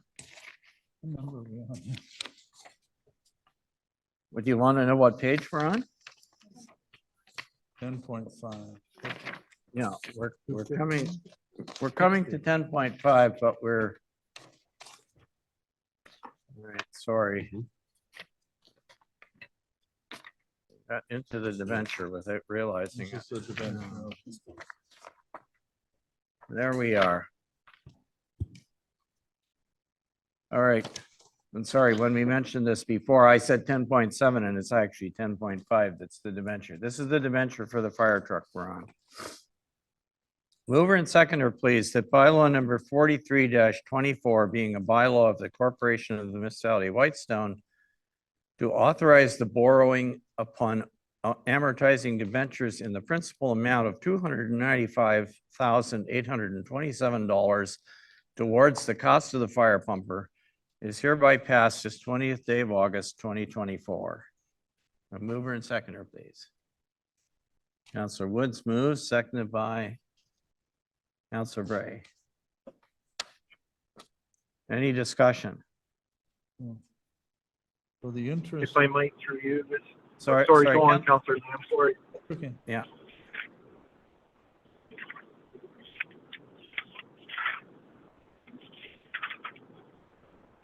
The interest is 8.25%, I think. Is that correct?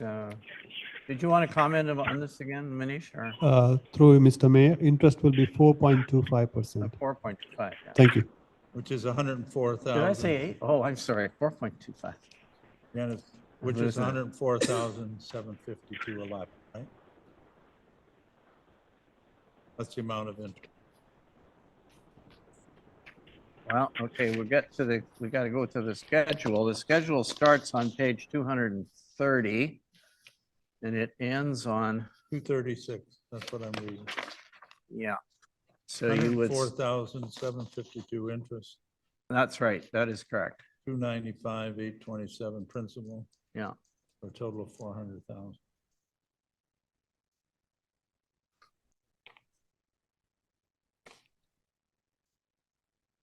Any other? May I comment? Sorry, Mr. Mayor. Go ahead. So, sorry I brought this up before. I know I'd seen it somewhere. I just had my numbers crossed. I thought it was part of the financial report, and then you corrected me there.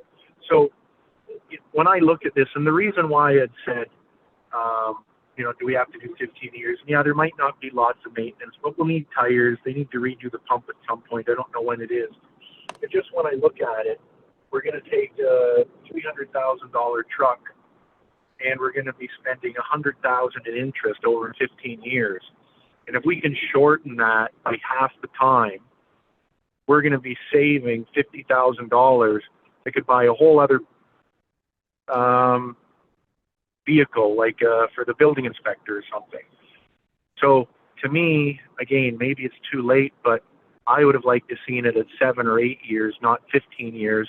But one thing that was said in the last segment, we were talking about the budgetary report. Why would have, I think you'd said, Manish or Mr. Mayor, that you guys had already authorized something or signed something, and if not, we would have been in default come September 3rd. But why would have any paperwork been done or things agreed to or signed before we'd signed this? Why would have you, Mr. Mayor, gone ahead and signed something before we as council passed something? Through Oh, go ahead. You can answer if you want. Yeah. through you, Mr. Mayor, unless we don't sign the documentation, we don't get this bylaw. This bylaw has been given by IOU. So that's the way it works with the debentures. Thank you. So, Manish, if I'm correct, can't we take a debenture out starting October 3rd? Couldn't it be paid for the fire truck on our line of credit to start with? Like, why was there a September 3rd deadline that was imposed to me superficially that had to get paperwork signed before we even approved something? Shouldn't have this then been done last month and not paperwork been signed before we've approved something? And again, you can take out a loan at any time of the year, unless I'm incorrect. And as Councillor Lamb had alluded to, chances are interest rates are going to go down if we waited. Instead, we're stuck in a spot that we have to do it now instead of waiting, and we can't do anything about it because the finance department and the mayor have already signed paperwork. Through you, Mr. Mayor, the capital project will be not funded by line of credit, and we have budgeted, this is a capital project, and we mentioned that it is a debt financing. And my understanding, council asked me 15 years amortization. That's the reason we went and signed this documentation. And unless we don't sign the documentation, we don't get a second debenture by law document from the IOA. That's the reason we signed it. Thank you. Yeah, which I totally understand, but we have to have the opportunity to actually agree to things. Like if we were to today say, no, there's nothing we can do. It's been taken out of our hands because procedures in my eyes haven't been followed, in the sense of we should have been able to talk about it and then paperwork signed, not the other way. If that Okay, makes so let any me- sense, let- like, Let me just clarify this. Are you going to answer the question or? no? I need to answer the question that's being asked here. This is a function of the way OILC, which is a division of Infrastructure Ontario, actually works.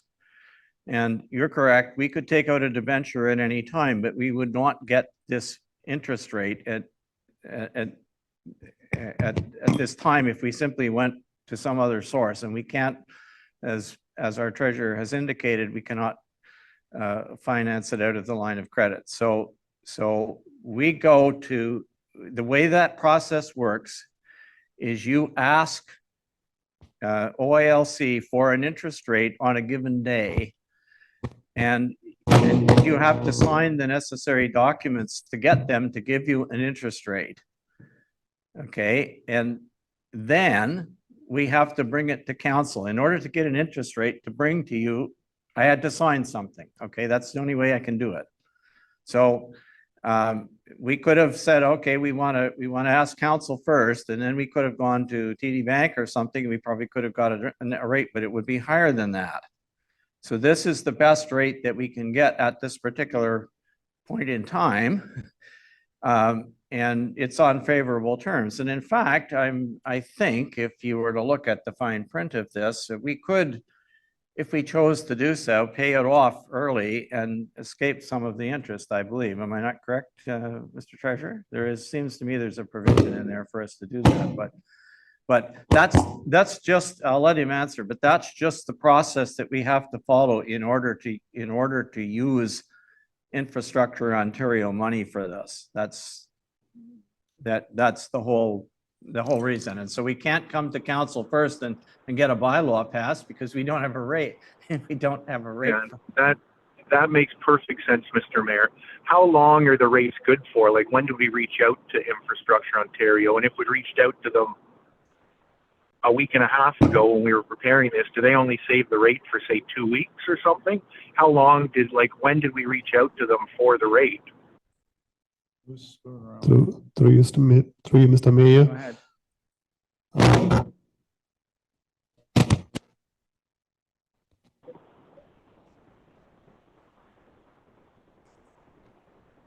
Don't think it's me. I don't know what's doing that. Not me. I thought maybe it was, but it's not. Well, wait a minute. Has this gone off? No? Okay. No, we're good. Through you, Mr. Mayor, the rate, how the infrastructure, they work, the 12:30 in the day, they get a rate. By 3 o'clock, we have to decide and sign the documentation. And they don't even know the rate, what is going to be tomorrow rate. That's the way it works. And we have to sign the document and we have to confirm this is the rate we are holding, and the closing will be on the September 3rd.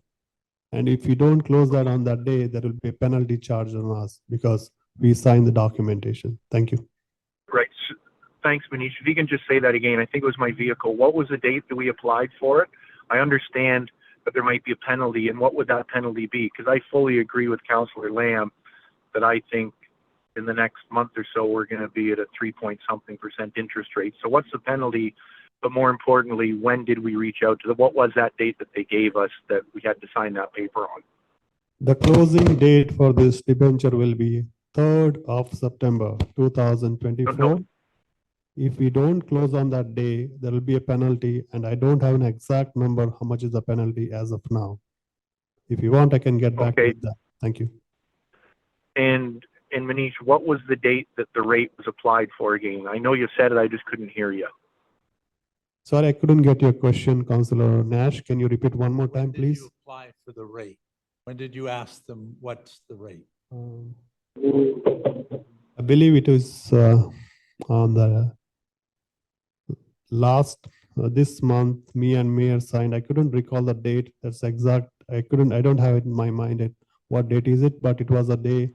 On that day, they sent a documentation by 12:30, and we had to sign by 3. And I couldn't recall that day. Maybe last week. And on that basis, they sent this particular documentation to pass this bylaw. I'll try and see Okay, if I can find you the date, just Well, a second. It's No, academic. That's fine. That's fine, Mr. Mayor. I think, like Councilor, it's academic now. I think just going forward, I think everybody would probably vote in favor of something, but I think we as council want to be able to approve something that we're going to approve something today that means nothing to us because we can't do anything about it. And maybe the penalty is only $500, and if the interest rate goes down by 0.5%, we could save $20,000 over the course of 15 years. You, Council, Okay, Councillor Bray. Did we not already authorize for the treasurer and the mayor to do this? And so, you know, that's the process that has to be followed. But I somehow remember that we've already dealt with this and already approved that they go forward to get the funding through Infrastructure Ontario. Am I wrong? Through you, Mr. Mayor, yes, there is a bylaw already passed prior to this, and this is the second bylaw to get the loan from the IOE. Thank you. so I see it through you, Mr. Mayor. I see everyone's point here.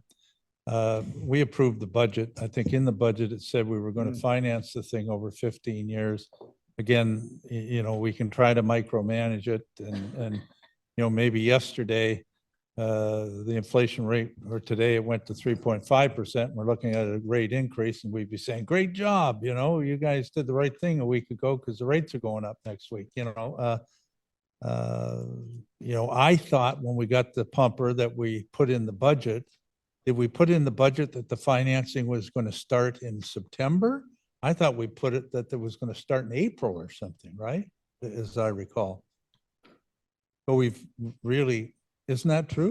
Did initially we say the loan's going to start from September on to the end of the year, or was it before that? We budgeted in between, but the process took time. There's a reason it came. No, I know, but what did we say in the budget time that we were going to start it? At the budget time, when did we say that? We only factored the interest portion. I think it is the middle of the year, 2000. Okay, so we didn't get the loan in the middle of the year, we're getting into September. So anyway, I suggest we move on. I think everyone's made their point, right? Like, getting late, right? And there's nothing we can do. Well, yeah, I guess it'd be nice if we could all have you know, crystal balls into the future. We'd all be much richer people in the stock market, I'll guarantee you. So, thank you. Okay, thanks. Are there any other comments on this one?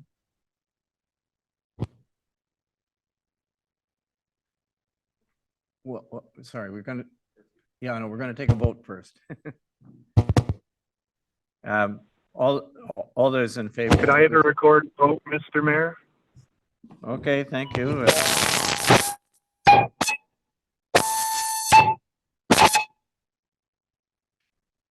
Okay, some microphone is losing its battery. I don't know which one. Hello? Hello? I don't think it's mine. I got new batteries an hour or two ago.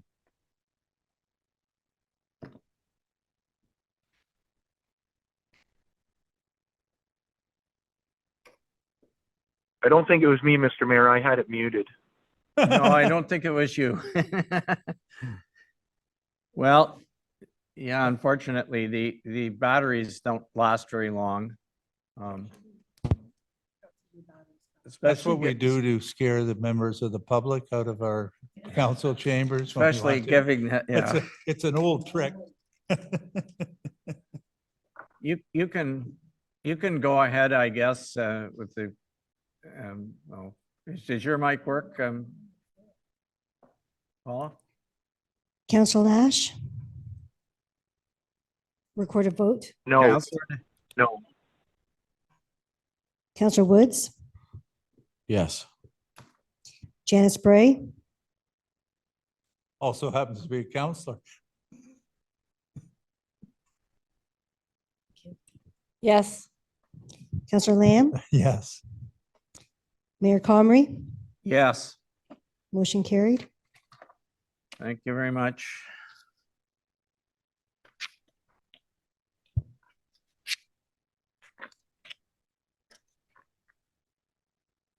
Two 228. Sorry, I'm trying to get my pages back together here so I don't get too mixed up.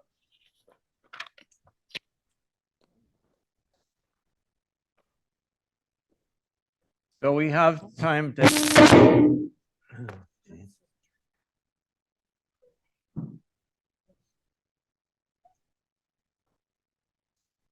And we're all at the edge of our seat.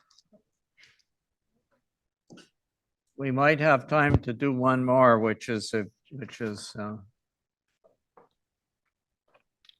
School program. the after-school program. We might even get them all here. But this one has to do with Something's gotta renewing. go off.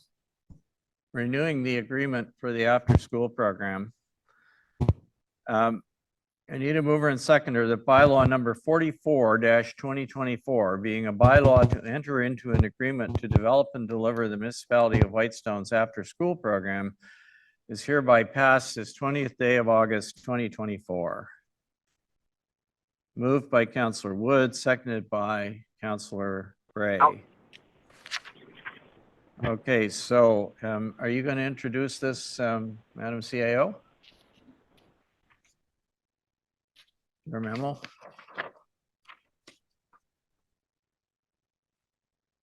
Thank you. Thank you, Mayor Comrie. The after-school program, as council knows, has been in place since at least 2010. It helps our local parents have after-school daycare when they're working out of the community. So we have hired someone that will do this program for us. Due to a resignation last year, we had to redesign the program slightly for the current program coordinator. And so it runs Tuesday to Thursday right now, and it's for 2 hours. It's 3 p.m. to 5 p.m. or 2:45 when the kids get out of school. We are hopefully looking for someone to do Monday and Friday because the parents have asked for that, but we haven't been successful yet. But I have reached out to someone to see if there's a possibility. It's difficult to find someone who's willing to do this. It's a small piece of their day. It's highly regulated by the Ministry of Education. So we've had people apply to us previously, but they haven't been accepted by the ministry because they have to have certain qualifications. So Ms. Jackson did a great job last year, and she is a ECE at the school, so it worked out well. She just stays as soon as school closes, and she helps get the kids on the bus. Then she takes the children and takes care of them for up to 2 hours. So we're happy with her work, and she's willing to stay on for another 3 years. There is a termination clause in the agreement if she decides she doesn't want to do that work anymore, or if we decide we want to end the program. So that's, I've given council a little bit of information on the, dropping paper here, a little bit of financial information on the program. You can see we get funded through DSAD, and it hasn't been consistent, but the program typically doesn't cost the municipality a lot of money. So that's been helpful. And actually the program is now being exclusively managed by our deputy clerk, Wendy Schroeder. She isn't here today. She's on holidays, or she would have presented this report. But she's taken over that responsibility now. Thank you. Through you, Mr. Mayor, if I might, as Councillor Nash. Go ahead. Thank you. I guess a couple points to this. Thanks, Michelle, for presenting that report. I guess first off, you know, I know unfortunately we had a resignation last year. I think I feel the lady was driven away from it personally. But anyways, I'd really like to see a way that we go to 5 days. You know, if I was working in Perry Sound or I had a full-time job in Berks Falls or wherever it might be, having somebody Tuesday, Wednesday, and Thursday, although it's better than nothing, I don't think is what the parents living in our municipality on a full-time basis need. And I think it's really crucial that we find a way to make it 5 days. If it costs us a little bit more money, so be it, but very important that it's not just 3 days, it's 5 days to me for our full-time residents and younger families in our area. And then with that, I also think knowing that many people are coming from, be it Perry Sound or Silk River or Berks Falls, a lot of people might work out of the district, finding a way that it goes until at least 6 p.m., if not 6:30 for people. So I personally think we need to find somebody, and hopefully the lady that's doing it may be able to find availability, or we have 2 people to do it, but from after school time, 5 days a week, till 6 or 6:30. So that's my one comment. And then my second one, for this position, would the employee be considered an employee of the municipality, and would we be paying WSIB, and would they be able to be receive OMERS and that kind of stuff? I would assume so. I just wanted to make sure, because they are doing a good service for us in the municipality. Through you, Mayor Comrie, I'll speak to the first item that you mentioned. I don't disagree. Our parents in Whitestone are resourceful, so they managed the Tuesday, Wednesday, and Thursday last year. But they would, some of them, not all of them, would appreciate a Monday to Friday. We have parents that use it 2 days a week simply because of the parents' work schedule or grandma isn't available. So you know, it's all over the place in terms of the usage, but I don't disagree. We're lucky to have the program. Magnetawan had to close their program last year, and so did the McDougall School had to close their program last year as well. So, you know, we're very lucky to have the program here and be able to make it work. And I don't disagree. Wendy Schroeder is aware that we'd like to expand it back to 5 days a week. So we're going to work on that over the next few weeks and see if we can find someone.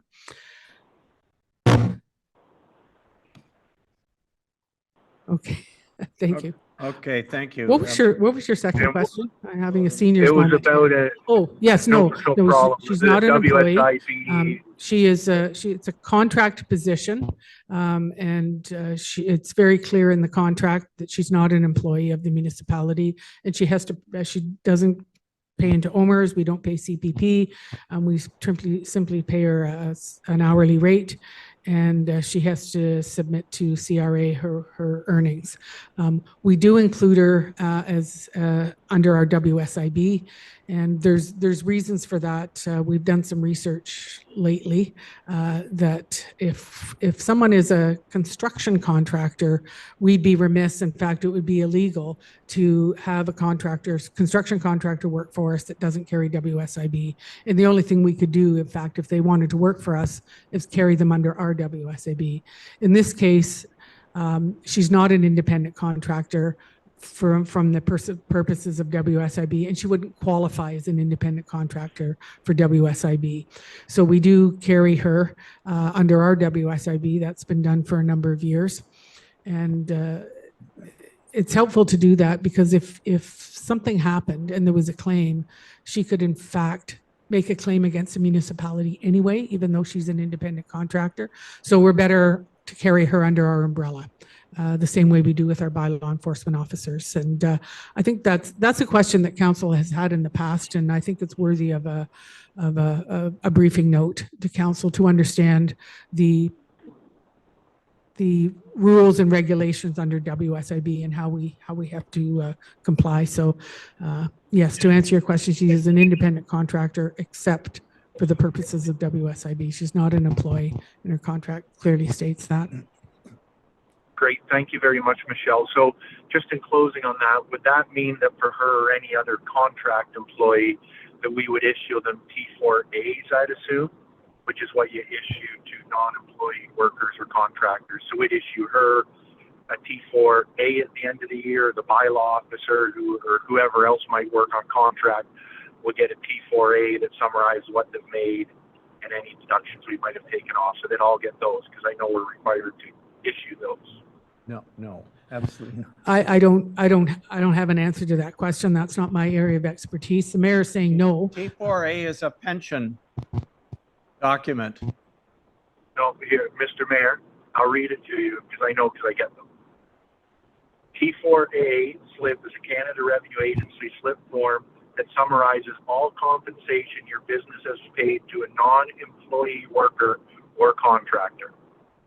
So I strongly suggest that maybe our treasurer look into a T4A slip for non-employees or contractors because we should be issuing them every day. I get them Someone's every gonna year. go off there. So let me understand this. Because we're starting to go down a route that pretty dicey when you start talking about these sorts of things, right?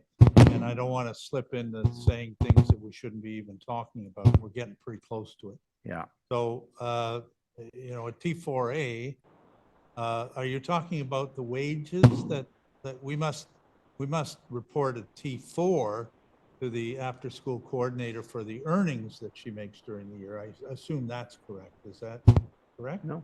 And that's She it, doesn't Councillor get Lamb. anything from us? It's a T4A. You're correctly, you don't take tax off, you get a T4A. Whoa. Well, maybe we do need a briefing note because that, to me, so does she have a limited company or something or a proprietorship or we're She just doesn't- paying doesn't out need money one. and not? I'd like to be paid like that. She's not a limited company. She's, No, I she's, know- you know what I'm yeah, getting she's at. the lady You that can't- lives in you the can't community. make 9,000 or what is it, revenue? Or what's the cost? What's the budget, 7 or 13, 14,000 and we don't give anything? How does Revenue Canada know she makes that money? I'm not against her, any other people like that make the money. Right. Let We me, just honor?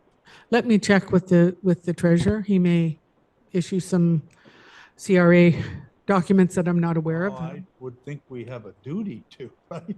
I mean, I have an honorary membership at the Burlington Golf and Country Club because I'm the past president.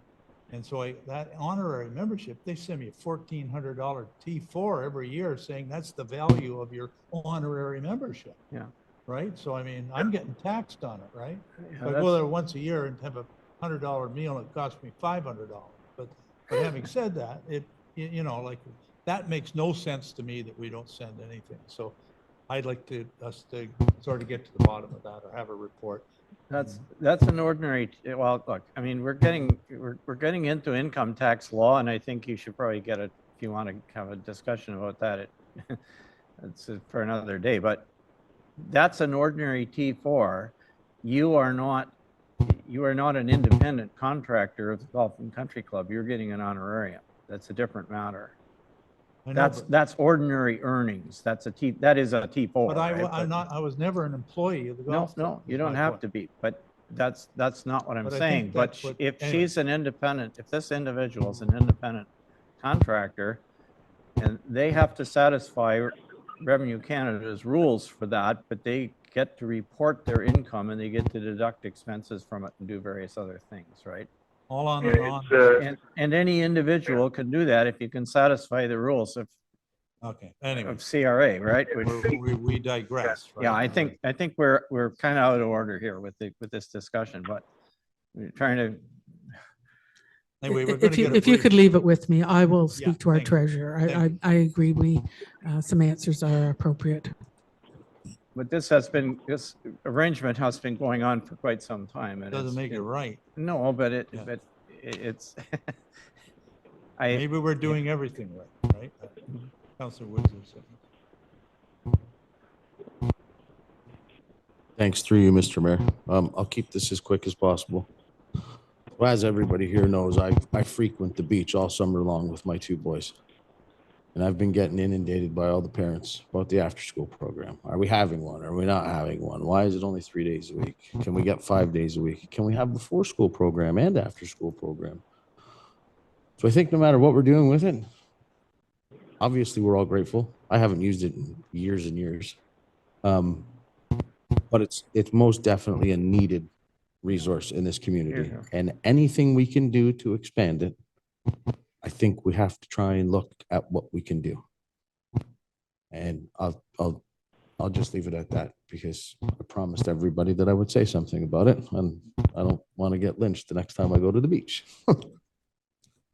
Well, thank you for that comment. You should just cover up that Speedo you're wearing, that's all. Councillor Prey. Yeah, I know that people really, really need before and after school care. And the problem, and I've been in childcare for many, many years, is that before and after school care is very hard to find people who wish to work those kinds of hours.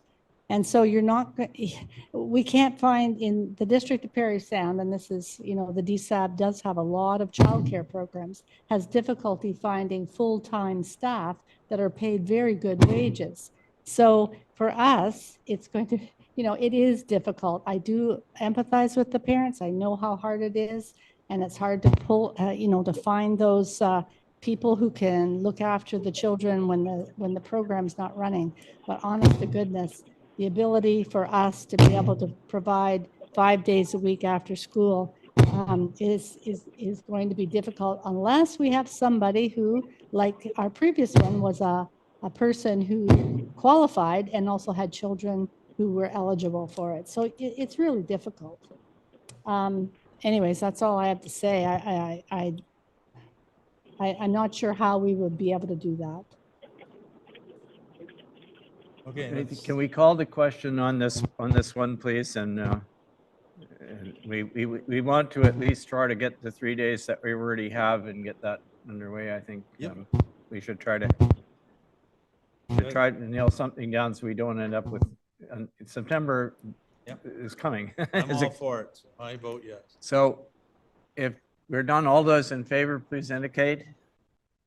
Councillor Nash? Yes. Okay, thank you. Okay, what we need to do, I guess, is curfew.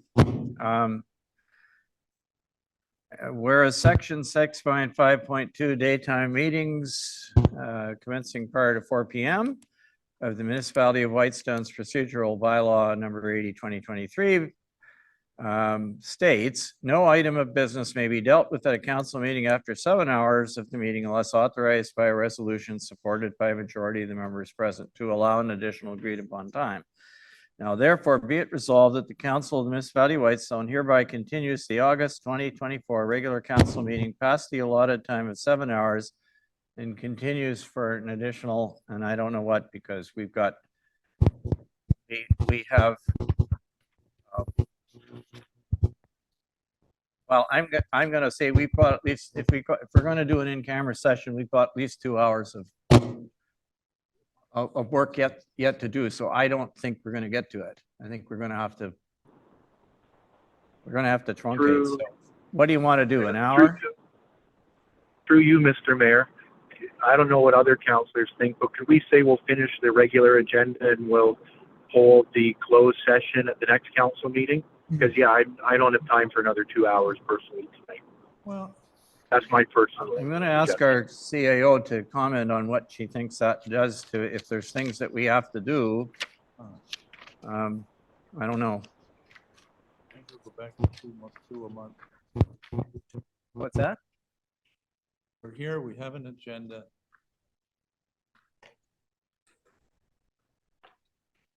That's why we made 1 day a month. Let's finish it. It's another hour. Get it done versus taking it all up next month and have to kick other stuff out of the else. It's my opinion. Well, but People wanna not you've have seen how total- much extra is there. You don't really think it can be done in an hour, do you? Or I do do, you? yes, I do. But anyway, Well, all right. If everybody's willing to cooperate, we'll do it in an hour. I don't miss many meetings, but I will definitely be missing the next month's meeting. So load her up and get her passed, I guess, if you don't. But, so Wow. I'd rather deal with some of these items tonight. Don't miss many meetings. Anyway, All right. So are we talking for an additional hour then? 1 hour? for now, I'll make that motion. All right. So moved by Counselor Lamb, 1 hour. Seconded by Counselor Ray. All those in favor, hands up. Oh, sorry. Yeah. What?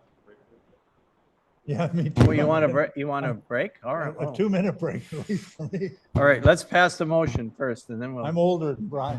Let's pass 2 the minutes motion. will do me. All right, is everyone in favor of going with this motion before we? All right, we're going to declare a very short recess. Counselor Nash, yes. Okay, thank you, Counselor.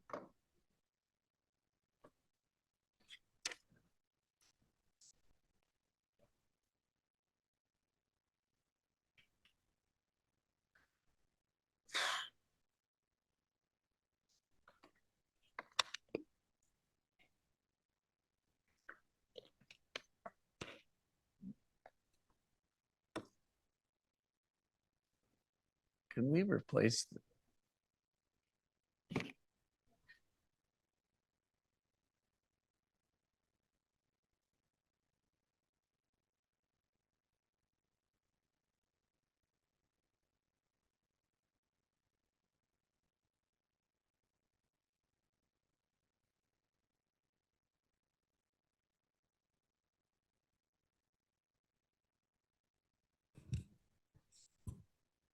I've got 2 bars.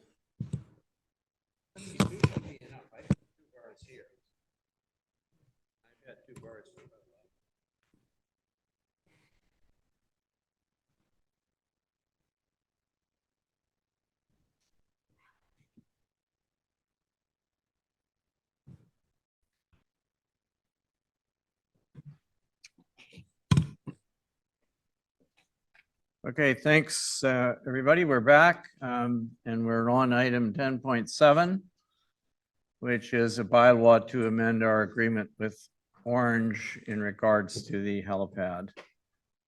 So you need a mover and seconder that bylaw 45-2024 being a bylaw to amend bylaw number 72-2023, authorizing an agreement between the Corporation of the Municipality of Whitestone and Orange for helipad maintenance is hereby passed this 20th day of August, 2024.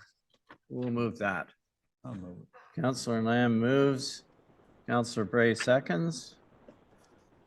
Any discussion on this one? It's, Yeah, just briefly, I'm glad that I got this. I actually brought this up some months ago, and I know Bob's worked on it, and it ended up going from 35 to 5,000, which helps offset our costs up there. So that's good work. Thank you. okay, thank you. Any other comments or questions? I think it's a good step I forward. do through you, Mr. Mayor, Counselor Nash. Go ahead. Yeah, I'm not sure. Is the fire chief in the building or on the phone by chance? I'm not He's sure. here in the room, yes. Okay, perfect. So I guess my question is, it's great that I guess they've offered to increase it. But I had a question actually under counselor comments, so this is a perfect time to bring it up. And I did speak to the fire chief briefly about it, so I just wanted to update council on it. Last week or this week when I spoke to him, or I guess it was last week. But I know last year the works department I'll say fired our fire department from doing the maintenance at the helipad. And we're, I believe, still in the process. I haven't seen a tender go out or a RFP go out or heard of anything go out or seen any finalized contracts for the winter maintenance. And we're almost into September now. So is there a way to hold off on signing this until we can confirm what that winter maintenance cost will be? because I think it's going to be much more what's been said, because I think there's going to be very large insurance issues in regards to the snow plowing. Is there a way to hold off and then try and get reimbursed for any costs that it might be for us to hire an independent contractor to plow that? Fire Chief Whitman? Okay, the fire chief can answer. I know what his answer is going to be, but you Yeah, I go do ahead and too. answer and then, I don't know what my answer is gonna be, so, we haven't got anybody to plow the helipad yet. We're still working on that. They've just offered us more money to help offset our costs to plow the helipad and maintain the helipad. So, I mean, it's up to you if you don't want to sign it, I guess. I mean, we have a gentleman that's pretty sure that they can get insurance. He hasn't got back to me yet. We're still working on that, and I don't have a cost or an estimate of how much that's gonna cost. Okay, I understand that. And what are we going to do if the gentleman that you think we have can't do it? Will we revert back and have our municipal staff do it that won't cost us anything? Is that a possibility for council to discuss at a future meeting? Well, I guess that's up to council to discuss. I mean, we were told back in March that the roads department couldn't do it. So I guess it would be up between council and the roads department to decide whether they can do it now or not and go from there. And if it can't be done and we can't find a contractor, then the helipad will have to be closed. look, folks, could we just Yeah. stay focused here? It wouldn't matter if our cost was $10,000 or whatever. Orange is not going to pay us whatever our costs are. We have an opportunity to get this money from Orange by amending the agreement, and we should probably take it and we can report to council later on when staff find out who they can get to do this. There's reason to believe that we can get somebody who's got all the necessary qualifications and equipment to do it. But we're not, if we say we're going to hold off and not sign the agreement with Orange, then we're leaving money on the table. We're not going to go back I- and get whatever our tender. I cost us. fully agree with you, Mr. Mayor. I fully agree. The only reason why I was asking, if we sign that agreement, we're going to be expected to keep it open. And I'm guessing it's going to be 15 or 20 grand for snow plowing of that helipad because of insurance. And I think personally our staff should do it, and our staff basically told us they didn't want to do it. It wasn't that they couldn't do it, they said they didn't want to do it. So I think once we sign this agreement, we're obligated to ensure no matter what that cost might be coming in from a private contractor, we're going to have to pay for maintenance of that facility if we don't want to tell our works department to do it. That's all. I'll be fully in favor of getting the $5 grand, but once we enter into that contract, we're locked into ensuring we have it plowed. It's not going to be closed. We're going to have to do it. So I'm fully in favor of the $5 grand. Well, I just think we need to take care of that second part of it very soon. through you, Mr. Mayor, we're already into a contract. And the province told us that this decision to increase it to 5 was a province-wide thing. It just Yeah. didn't have to do with the helipad in Ardbeg. This has to do with legislation at the provincial level that was passed to say, here's what the new rate is. So I don't think it makes any difference in terms of us being locked into keeping it. I mean, if I hope we can keep it open, but if we can't, then I guess we tell Air Orange and we do what we do. So I think we need to pass this in order to get the 5,000, but I don't relate the two. That somehow if we sign it, we're locked in and have to keep it and all that. I think that's jumping to conclusions that I don't necessarily agree If we with. can't maintain it, then then it's going to be closed regardless. I mean, if it happens, that's a decision that Yeah, Orange will make let's go. on a moment by moment basis, depending on what the circumstances are, just like they decide whether they're going to fly to there or not, right? It's not, but anyway, that's a separate issue. Okay, let's go on. Not Let's for move today, on. please. We need to keep moving. Can I call the question, please, on this one? All those in favor of There we go. amending the agreement? All the hands are up here. Counselor Nash? Yes. Okay, thank you.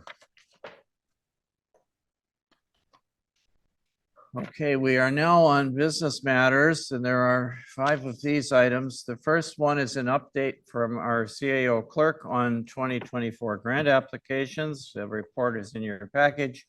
Need a mover and seconder that the council of the municipality receive for information the memorandum of CAO Clerk Hendry entitled Update on 2024 Grant Applications dated August 20th, 2024. Who wishes to receive this report? Councillor Bray moves, seconded by Councillor Woods. Thank you. Any questions or comments on the report? If I could, through you, Mr. Mayor. Go ahead, please. Thank you. Michelle, thank you for putting this together.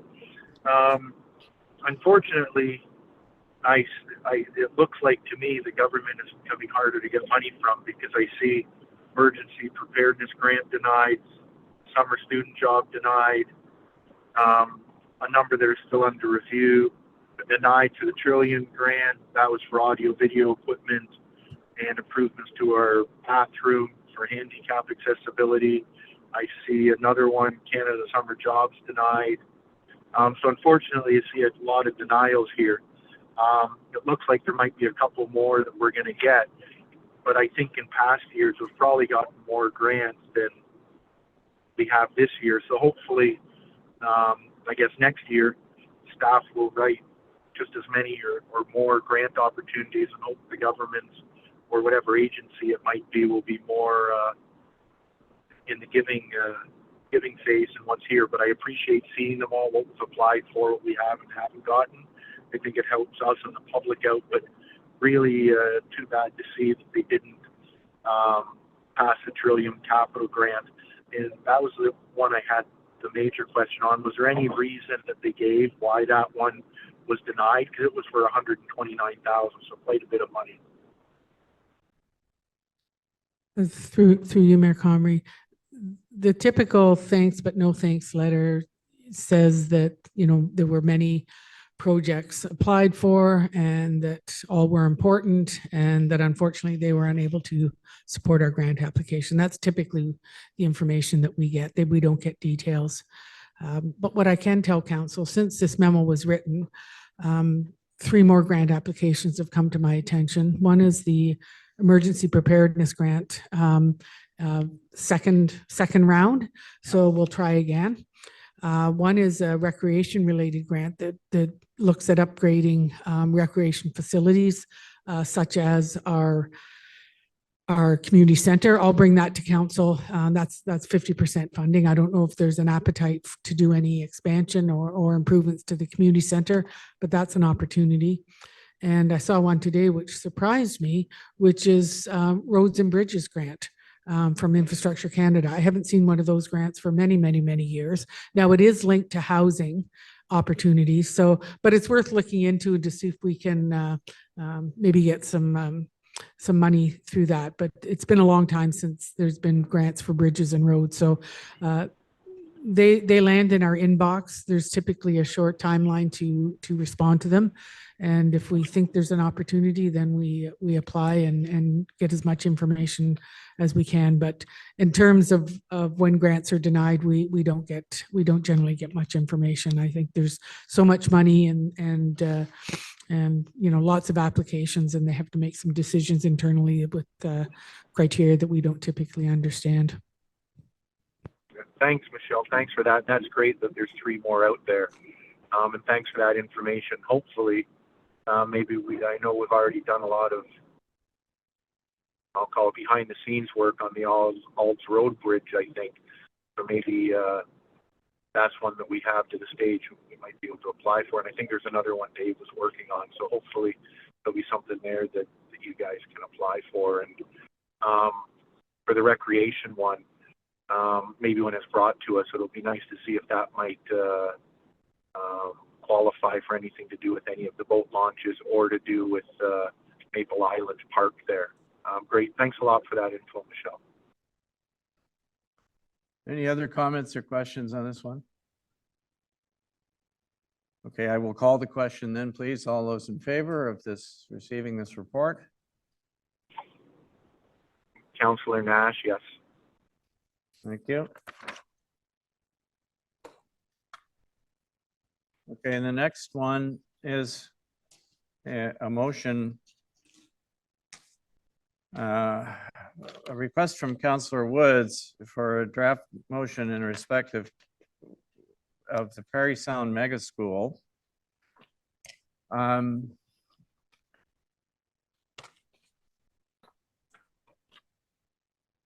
So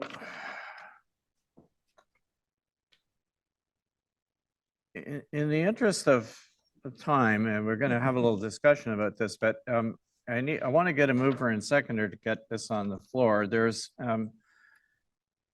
are a series of whereases that relate to the things that have happened leading up to today.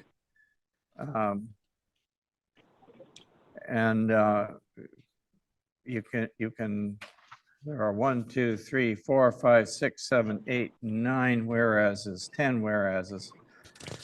And then it says, now therefore be it resolved that the municipality of Whitestone does hereby request the Near North District School Board to immediately halt their plan to put K to 6 elementary students into the Perry Sound High School, and that the NDSB revise their elementary school plan so that K to 6 students already enrolled in McDougall Public School can remain, and students enrolled from Nobel Public School can be integrated into McDougall Public School.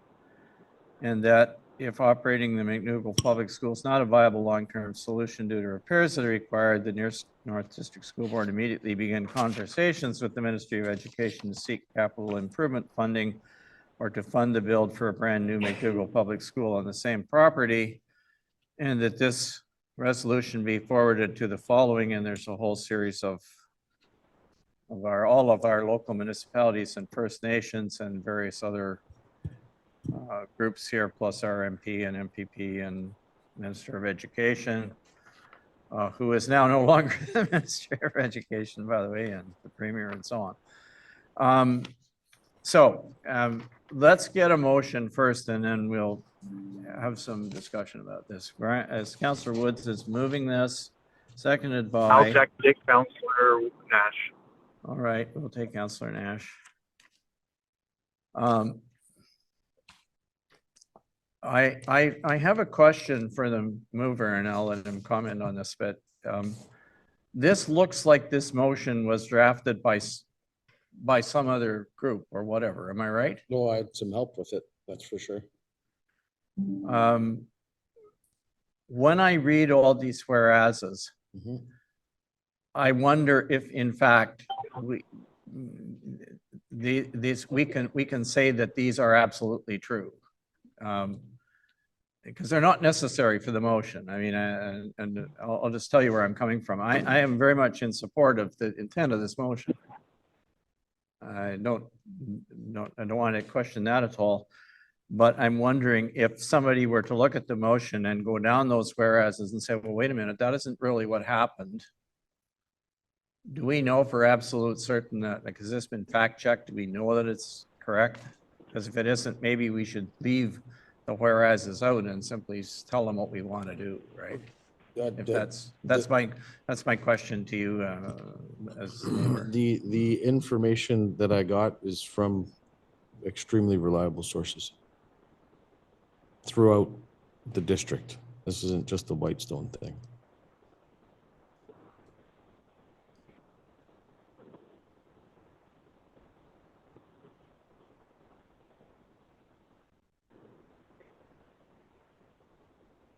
Did you, so I'm asking, it looks like there's more. Are the whereases in the briefing note the same as these ones?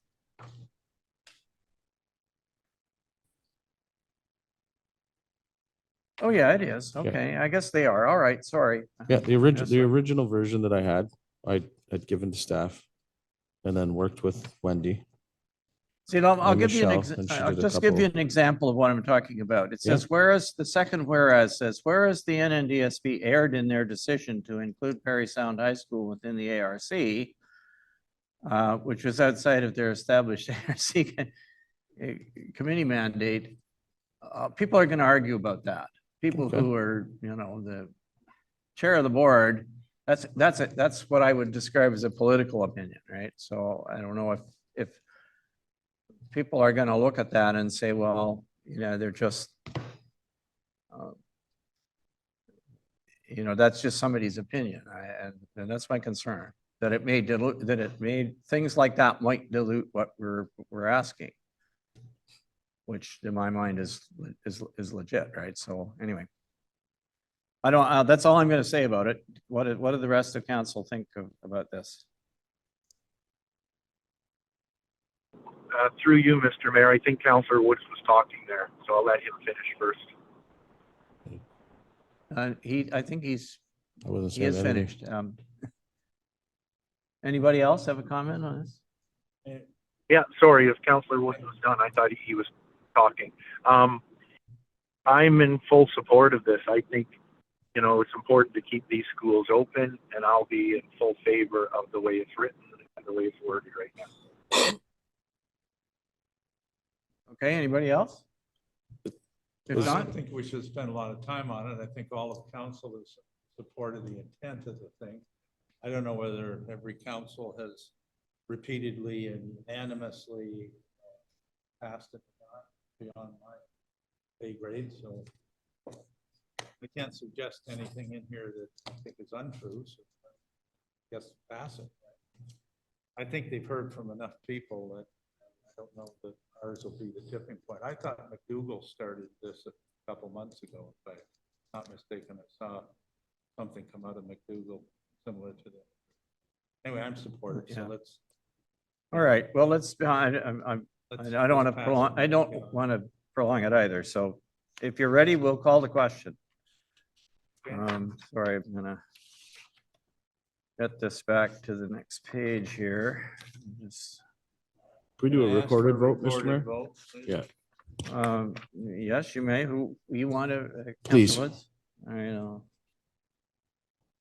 Thank you, the requester doesn't matter, but okay, recorded vote, Madam Acting Deputy Clerk. Councillor Woods, Yes. Councillor Bray, Yes. Councillor Lamb, Yes. Councillor Nash, Yes. Mayor Comrie, Yes, motion carried. okay.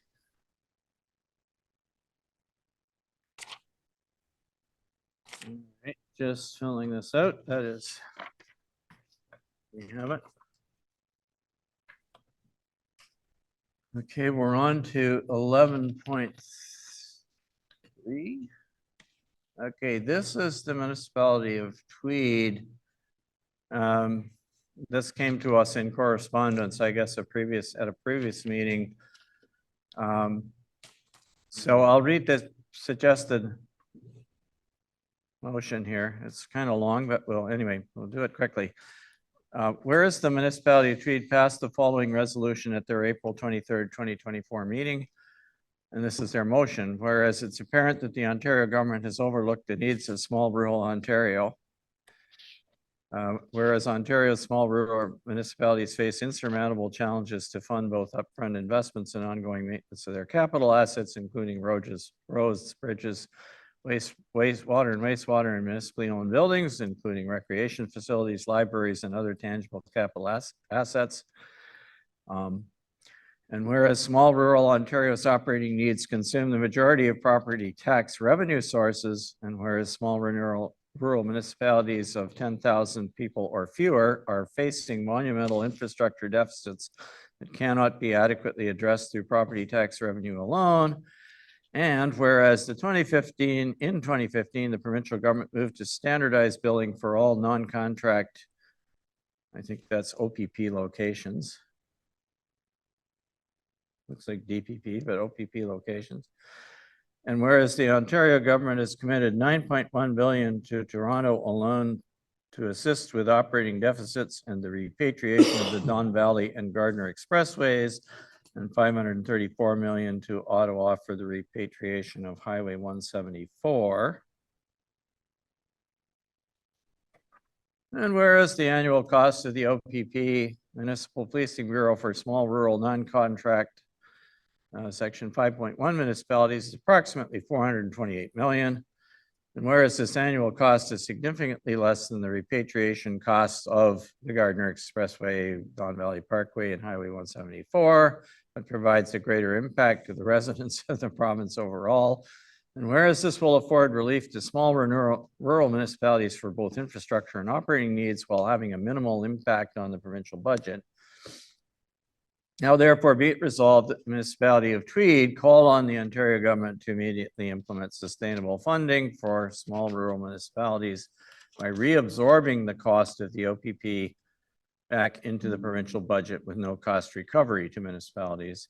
And further, that council directs staff to circulate this resolution to Premier Doug Ford, the Minister of Solicitor General, Minister of Finance, and the Association of Municipalities of Ontario, and all municipalities in Ontario. Now therefore be it resolved that the Council of the Municipality of Whitestone declares their support of the Municipality of Tweed's resolution requesting that the province provide sustainable funding for small rural municipalities by reabsorbing the cost of the OPP back into the provincial budget with no cost recovery to municipalities. And that this resolution of support be forwarded to Premier Doug Ford, Solicitor General Michael Kurtzner, Minister of Finance Peter Bethlen-Falvey, and Honorable Graydon Smith,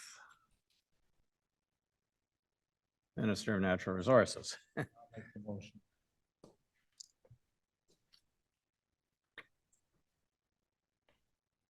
Councillor Lamb has moved. Is there a seconder? Okay, Councillor Woods.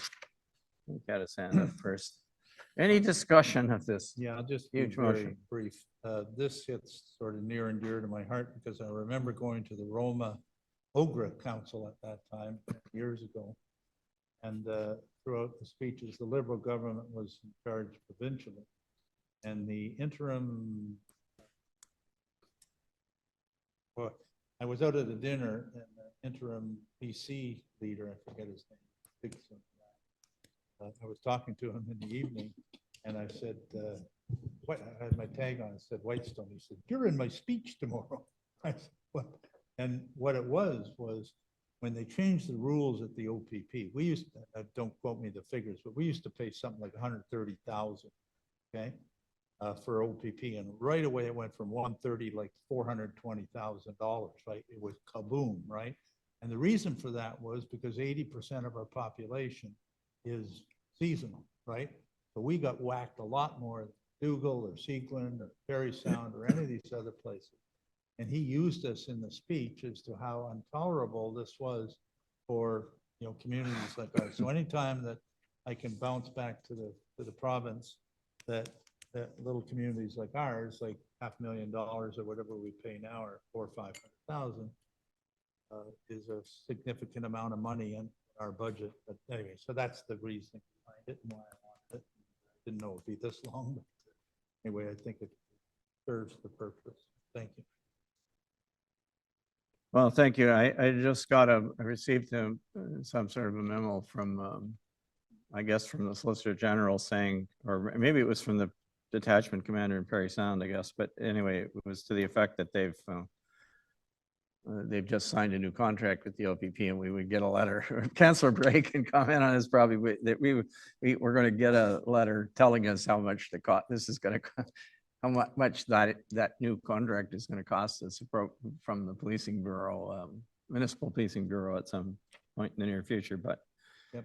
Anyway. And all through that time, there was talk about, well, it was set up a regional police force. Remember, Seagoon was looking at it. And I don't know whether Councillor Woods was on the council at that time.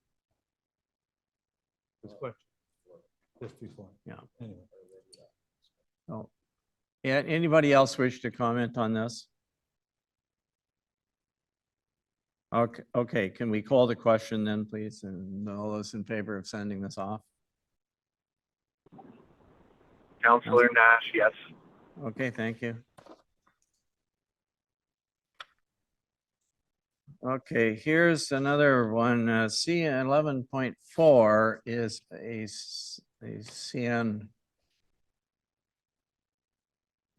a request for a CN Rail Safety from CN. Rail Safety for a Rail Safety Week proclamation, and Rail Safety Week is coming up September 23rd to 29th in 2024. And so we have this letter from CN Chief of Police and Chief Security Officer. His name happens to be Stephen Covey. Some of you may have read his books. Different Stephen Covey. Okay, whereas Rail Safety Week is to be held across Canada from September 23rd to 29th, 2024. Whereas 229 railway crossing and trespassing incidents occurred in Canada in 2023, resulting in 66 avoidable fatalities and 39 avoidable serious injuries. We do have one of those in our municipality. Whereas educating and informing the public about rail safety, actually we have two, about rail safety, reminding the public that railway rights of way are private property, enhancing public awareness of the dangers associated with highway rail grade crossings, ensuring pedestrians and motorists are looking and listening while near railways, and obeying established traffic laws will reduce the number of avoidable fatalities and injuries caused by incidents involving trains and citizens. And whereas Operation Lifesaver is a public-private partnership whose aim is to work with the public, rail industry, governments, police services, media, and others to raise rail safety awareness. Whereas CN and Operation Lifesaver have requested City Council to adopt this resolution in support of its ongoing efforts to raise awareness, save lives, and prevent injuries in communities, including the municipality of Whitestone. Now, therefore, be it resolved that the Council of the Municipality of Whitestone support National Rail Safety Week to be held from September 23rd to 29th, 2024. Can I get a mover and seconder, please? Okay, Councillor Bray moves, Councillor Wood seconds. Any discussion on this one?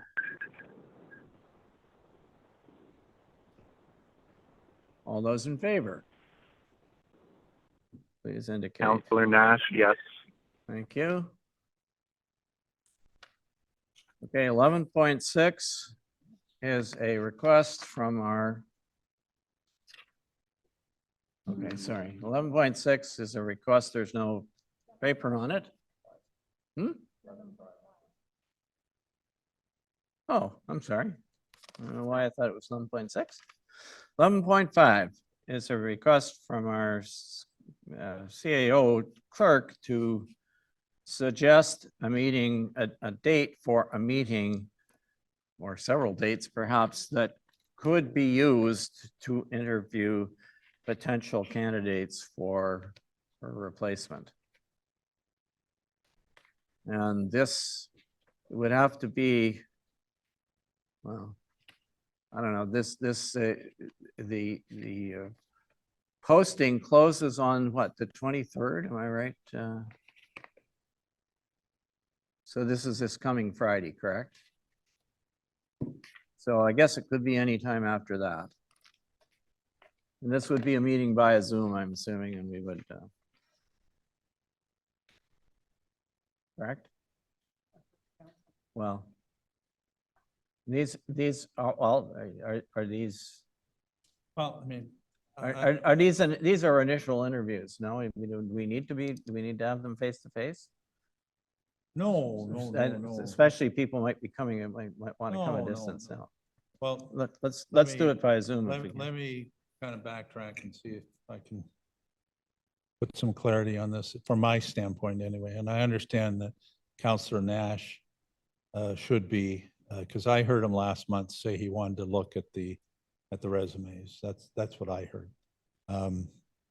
And because I remember saying, did you want the people from Saudi Arabia working in a gold mine? That sort of comment. But anyway, he should be sent them. I've taken a look at them only because I'm in the office and that sort of thing. I've separated them in my mind. I can tell you if anyone wants a sneak preview, I think there's only perhaps 4 or 5 that are of interest, and personally speaking, don't have a high degree of confidence in what I've seen, but you can always be surprised.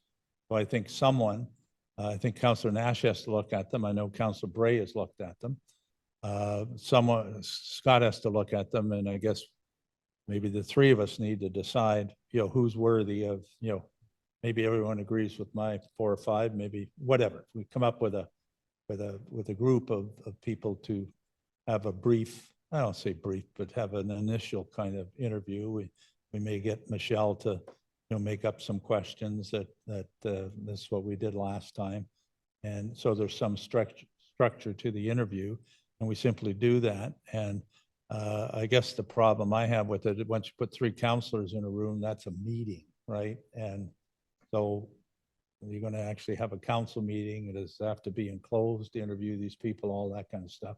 So it would be preferable to me to only have 2 people, and I would say Michelle in there, not to make a decision or anything like that, but just to structure everything would be my opinion. I did this all my life, but doesn't mean I need to be part of that. I can just as well back off. I got lots to do, and go for it. And but I'm like the CA in the room, and if you were asking an accountant what to do, I don't think you let the CA out. I did this around the world, so I know a little bit about it. But anyway, having said that, that's what I see happening. And then I think if out of those 4 or 5 or whatever we do, there's 1 or 2, or let's hope there'd be 2 that are worthy of coming back to council, then we would schedule a full interview with council, again, structured somehow for an initial interview. And what we did at the last round when we hired Michelle, I think after that interview, or at one point it got down to 2 people, and we invited them back, and they did an exercise for us in advance. That's I correct. think the mayor still has that exercise. And they came in and presented to council, for instance, what their 90-day plan would be, or how they'd approach this, that, or whatever. So it was sort of like in the old days when I had psychologists working kind of for me. They'd call it an in-basket kind of right exercise. And so anyway, that's kind of the process. But it doesn't close until this Friday, is it? So I guess there could always be people in. I guess we could extend it a week if we wanted to, because July and August are a lot of holiday times, right? And, so I don't know how many might be coming off holiday and might be interested. But the resumes I've looked at go anywhere from the North Pole practically to British Columbia. So we're not flying them in for interviews. So, but anyway, that's my thoughts on it. If it helped Yeah, so clarify for people, that's my thoughts. Thank you. so just from a process point of view, and I'm conscious of the fact that we don't have a motion on the floor, but what council agreed to when we discussed the process that we were going to follow was that 2 members of the council, would review the applications and make the short list. If it is the wish of council that every member of council be involved in that, then we need a motion to modify the process. Because as matters now stand, I mean, I'm not looking at them. I'm trusting on Councilors Spray and Lamb to come up with a short list. If any other councilor gets to see them, then all of the councilors have to get to see them, and then we have to modify our process. So I don't. But excuse me, through you, Mr. Mayor, in fairness to you, I didn't read that. I read Councilor Nash saying he wanted to see them at the last meeting. I don't know what the formal motion was. Did the formal motion say only 2 people and all that? Where is that motion? No, there wasn't a formal motion, but just because somebody asked for something and says they want to, that isn't. No, but you the said rest there of us was- agreed You said there subsequently. was a motion. There was a motion. No, there was no motion and it was enclosed. Well, I and there was no misunderstood motion. you. I thought you just said there was a motion that said there were two No, I just people. said we agreed we subsequently agreed that you two were going to be the Okay, I shortlisters. don't know. I've Yeah. said my piece. So you're arguing the same thing, I think, which is if we Well, want, if we I want to am, open it up to But I have also other, started it by saying Counselor Nash wanted to see the resumes. That's how I started. Through you, Mr. Mayor, and thank you very much, Councillor Lamb, for your words on this.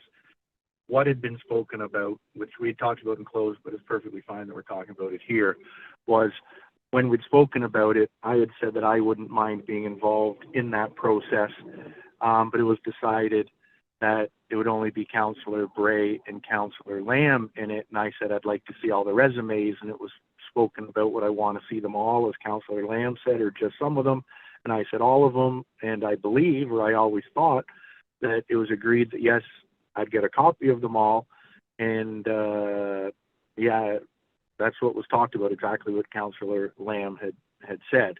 And going from there, I think I'm in agreement with what Councillor Lamb saying going forward on the way to do this. The only difference I would have is that I think we may want to hire not a headhunter to find somebody, but simply a recruitment officer that might help in the interview process. Myself, and I only speak for myself, I think it's very prudent that we do this on our own as council and don't involve any current employees in it. And if we need to hire an outside source to help us with the interview process, we can hire somebody, a recruitment officer for a day that could sit there and do the interviews, which they do all the time, which wouldn't cost us a lot. That would be the only difference I'd have from Councillor Lamb would be the only thing, but I think we might be able to do it internally, given Councillor Lamb past experience and Councillor Bray's past experience. Yeah, through you, Mr. Mayor, I disagree with you, Councillor Nash. I will back out now. I want nothing to do with this. You guys carry on and blast away. Do what you want. Hire a headhunter. Who knows better than the job than Michelle? I'm not, I've been through this. I know the process. I know you're in an engineering field. I know people are in accounting field. But anyway, I have no problem. I'll withdraw my name from anything to do with it. And it's not that I'm trying to be a baby. I got lots on the go, and I don't need a third party sitting in. Who are we going to hire? And whatever. And I'm already said, just if hold that's on. the case, I have the floor. I have the floor. I've already said I'm not very confident in the field that I see. And if you get all the resumes, or the mayor or Councillor Woods get all the resume, and then if they want them and they want to feed back to either Councillor Bray or myself their thoughts on it, I have no problem. But I think Councillor Bray and I and Michelle can do those initial interviews, and I'd like her there to do that. Not a third party who doesn't know anything about Whitestone or anything about what the job entails or anything about the detail. If people ask questions or stuff like that. So I'm trying to work with this thing, but I'm trying to take all the personalities and everything else out of it and just get down to what we need to do. And I'd like to do it as soon as possible. Just hold on, I still have the floor. As soon as possible, because this is creeping up on us, and we're going to have to make a decision whether we do go to a headhunter eventually and when. And I'm gone, as I said, for 10 days in September that I can't be available. So I'm out of pocket. So, and again, the backdrop is I'm willing to drop out of the whole thing. I have no problem with that. You guys do it what you want. Through you, Mr. Mayor, if Councillor Lamb wants to drop out, I'm more than happy to help out. The only reason I said that is I think we need to figure out what direction we want to go and what questions we want to ask. And it might be hard for some of the questions that councillors may want to ask if our existing CAO is there. And I think a lot of the time, if you're hiring a new replacement, you may not have the existing CAO there for many positions, right? So if Councillor Lamb wants to drop out, I'm more than happy to be put in with Councillor Bray. I think that's what Councillor Lamb had said, but I had been asked to get a copy of all the resumes, and it had been said that I would, and I I know Councillor Lamb has said that, so I do expect to get those, and I'll flip an email out for that now. Well, sorry, but that, Councilor Bray, go ahead. Yes, I'm in agreement with Councillor Lamb in that I really do think it's important to have the CAO there.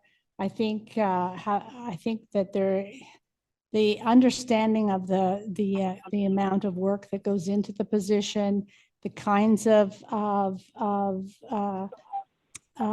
personality and abilities to work with people is so important. And I think that's where we need someone who has done the job and can sort of help us assess too, when we're meeting with these people as to how, with the fit. I mean, of course, we have to make the decision ourselves as council, but I think it's really important to include, honest to goodness, I don't know the job well enough to be able to say that I would be confident in being able to be part of interviews where we have somebody who doesn't even know our municipality part of the interview process. I just don't understand why we would not do this. And again, I think that I thought it was agreed before what the process was. And unfortunately, if we're going to change it, I'm going to rethink too, because I just don't understand the issues here. I don't understand why we would not have that person here. The kinds of questions we're going to be asking are standard kinds of questions that are answered at every municipal interview for CIOs. And so I don't see that there's anything that would be asked that would not be okay to say in front of everybody. And if there is, then that's a problem. Thank you. So through you, Mr. Mayor, if it's just standard questions, why do we need our existing CAO there if they're standard questions? They're Okay, standard questions. folks. Standard questions. Don't need her there. That's my opinion. I think we should hire Mr. Mayor, that refers right back to what I said. And I think that that is an unfair comment, because I think that you also understand interview processes, that there are standard questions, but it's not the standard questions that is the issue. What you want is the response, and you understand and you listen and you watch, and that gives you the information that you need about the person that you're interviewing. So it's the standard questions. You were the one that brought up the business about asking things. I think that's because we have standard questions that will be asked of everybody. And that's the way you handle interviews.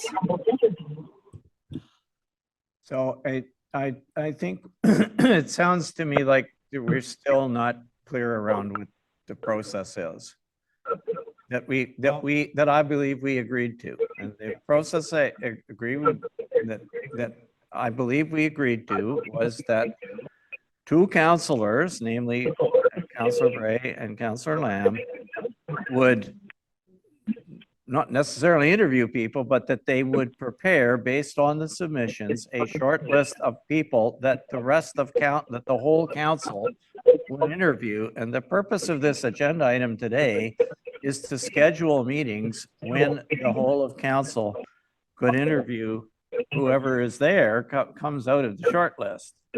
And So we're I just gonna- personally we're am just gonna get prepared down to, 5 people or whatever, and all the council's gonna interview 5 or 6 people? well, that's what we did last time, isn't it?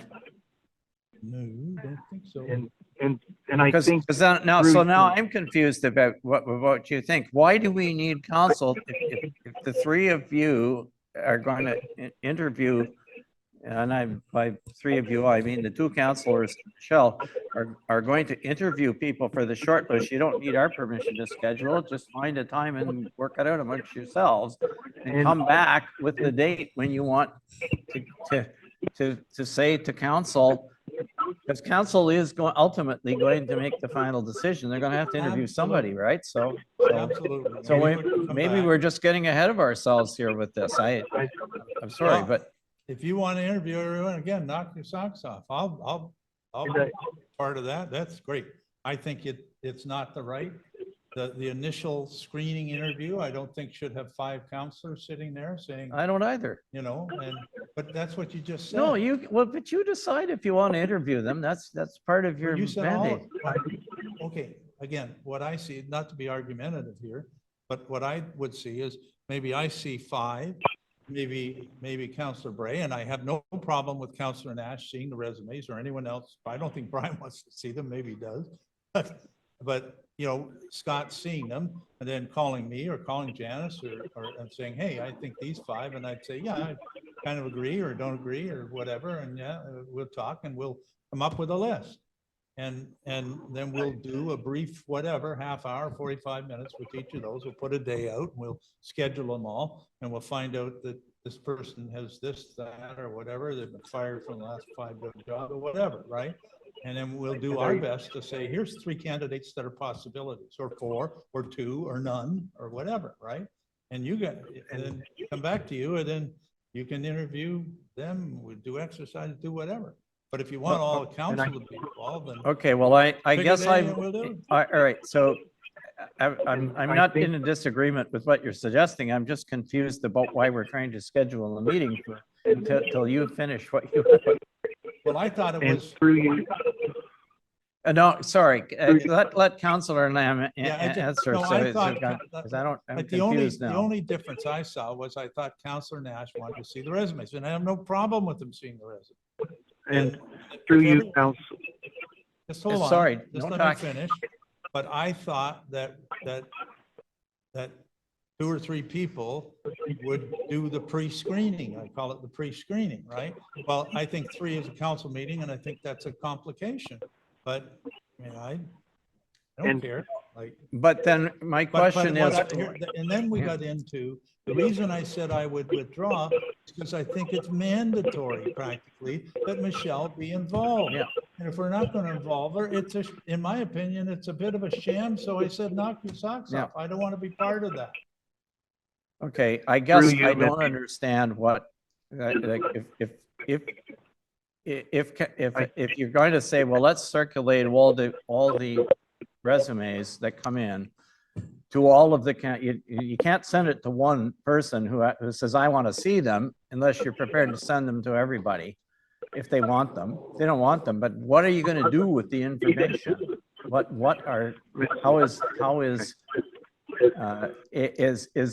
If you send it to Councillor Nash in this case, because he seems to want to see them, then if he says, well, I want you to interview this particular person, you can't be bound to do that, because now we've had a council meeting made up of 3 councilors.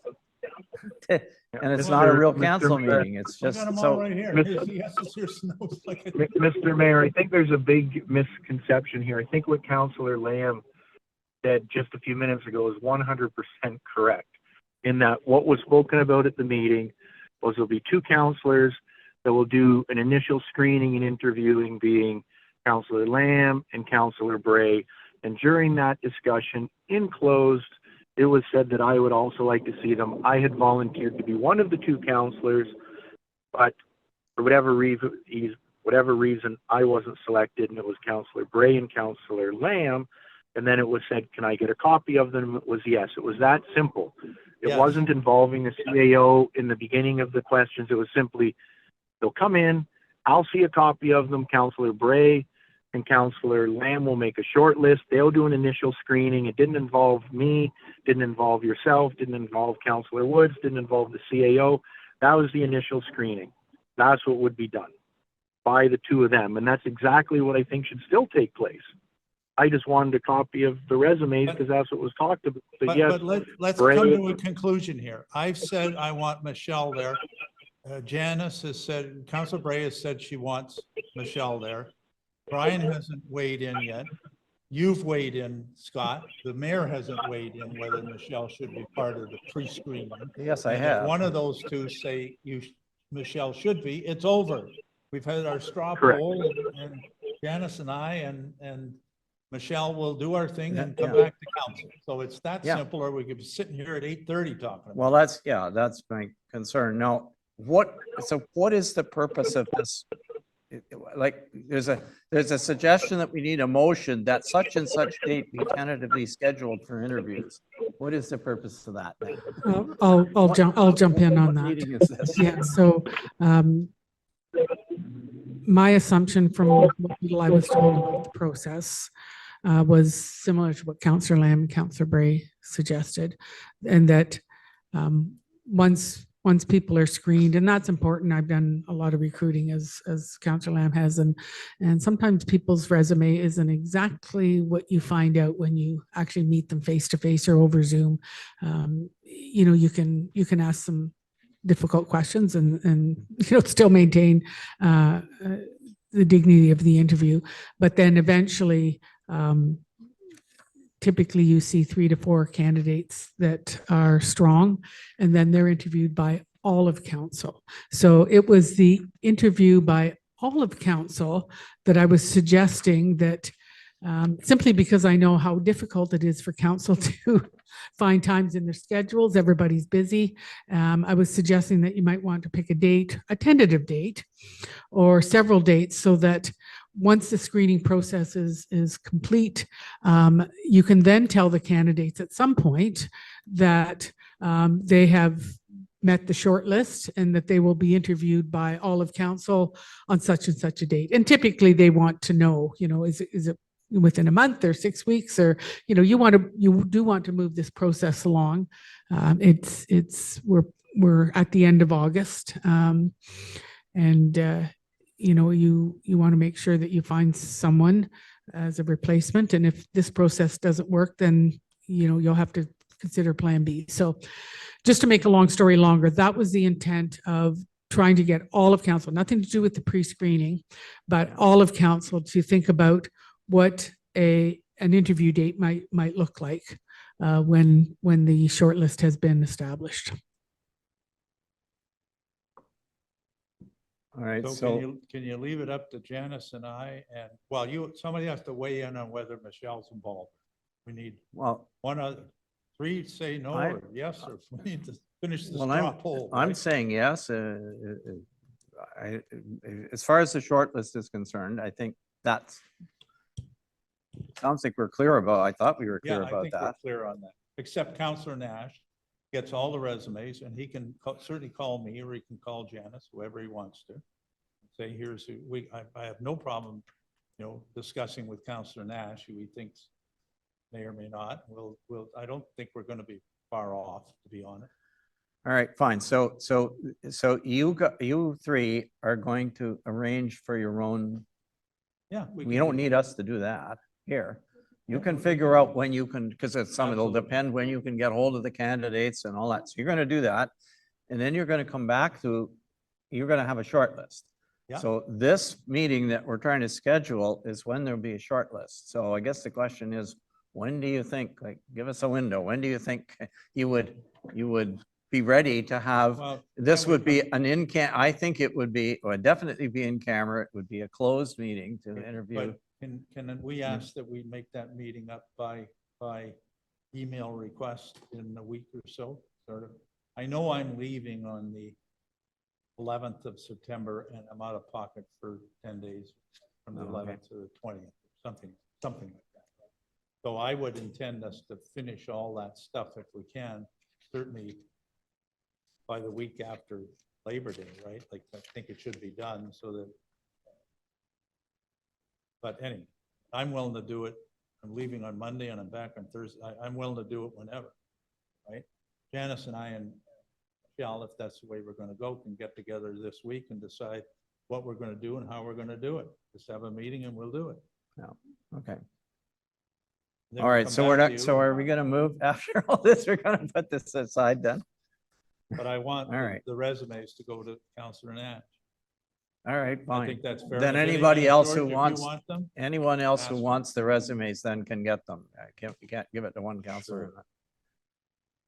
So you ask if you want it. I mean, I'm still prepared to trust the 3 of you to come up with a Okay. short list. Thank you. Let's go. All right, so fine.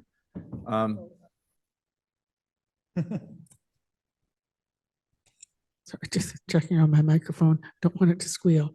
So I understand Councillor Nash wants resumes and Councillor Woods does or does not. I heard the mayor doesn't, but Councillor Wood, I need to know.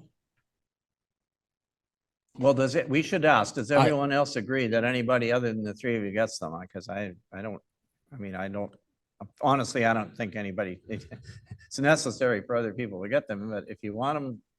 Either way, I'm okay with Doesn't it. matter. You guys make a short list. We get it figured out. We interview some people and we pick from what you guys picked. I'm sure I will hear about the resumes from one of you on council, regardless of whether or not I actually physically read them. Well, fine, let's So, just, if I'm he, not- Okay, it's not let's the end move- of the world. if let's he gets move them, I on. guess, I don't know. Let's move on. All right, so this one is not, 11.5 was not put after all that. Correspondence. Is that what we're at now? Oh, yeah, we're rocking and rolling here. We got 10 minutes. Correspondence. Whereas the Council of Mist Valley Whitestone has reviewed the correspondence items as listed on page 9 of the August 2024 council meeting agenda. Now therefore be it resolved that council receives the correspondence items for information with the following extracted for further discussion. Need a mover and seconder, and we'll populate the list. Okay, Brian Woods moves, seconded by Councillor Bray. Thank you. All right, so what of these various items that are here, we do have the originator of one of our items, Ms. Durdos is here in the meeting, and so perhaps we should, that's item E, so perhaps we should give her, that since one. she's patiently endured all of the rest of this meeting, we should give her an opportunity to How do you like us so far? speak, speak briefly on her, I am very impressed by the stamina. on her motion. I'm actually not Rita Durkos. Oh. My name is Rita. Oh. This is which item? I am co-owners with. Oh, okay, Which, sorry. which letter is Well, this? I'm sorry. It's item E, right? Sorry? Item E is your item though, correct? Yes. All right, so we're just populating the list. As anybody, we have items A through what, H, I guess. Which of these do you want? You want to speak to? Anybody want None A? for me. Real quickly, C? Do I have to recognize? Item B is the one I referred to earlier, but you're not C, asking for that. C. You're asking for C, which is the thank The you thank you letter letter. from Sophia Fiscaldo. Anybody want D? No? That's the request from the Georgian Bay Biosphere to do a survey, by the way, which hope you will do. Item E is this letter about, it's really about noise, right? E, noise, I'll call it. Anybody want F? Let's not ask for them. Let's just move on. Okay, if there's if there aren't any more, all right, so we've got two extracted. Item C is the thank you. And Councillor Woods asked for that one, so Councillor Woods. Go ahead. Thanks, Mr. Mayor, through you. I just caught this note when I was reading through the agenda. And as everybody knows, I did have the opportunity to hand out the awards at the elementary school. It was awesome. I had a really good day. Sophia Fiscaldo is a very witty, intelligent young lady, and her speech was awesome. I thoroughly enjoyed the speeches from the grade 8 graduating class. Those kids at that school are awesome, and I could see this young lady actually making a difference in this community one day. So I just wanted to recognize her that she actually sent in a thank you letter. I think that's awesome. Okay, well, thank you for that. That's, I think that's good. We should celebrate things like this. So item E was the item relating to noise, and our CAO did provide a copy of the noise bylaw, of the existing noise bylaw that we have, which is not. But I would say the gist of the letter that we received, if you were to distill it down, is to suggest that we should look at the noise bylaw. So anyway, I can give you an opportunity if you'd like. Your name is Rita too, is that right? Okay, all right, so if you would like to just comment your for a minute last on, name, make sure that we understand what it is you're asking us to do. What is your- Rita, what is your Rita, last you'll name? need to speak into a microphone, so I'll give Oh, you yeah. mine. Or Paula will give you one, and that's just so that we can record what's being said. What's your last name, Rita? Poole? Hello, am I on? You are Yeah. Okay. The bylaw itself is 3 pages. The part that we think really needs to be looked at is on the second page. It's a box, time and place prohibitions. And it's number 5 that concerns us.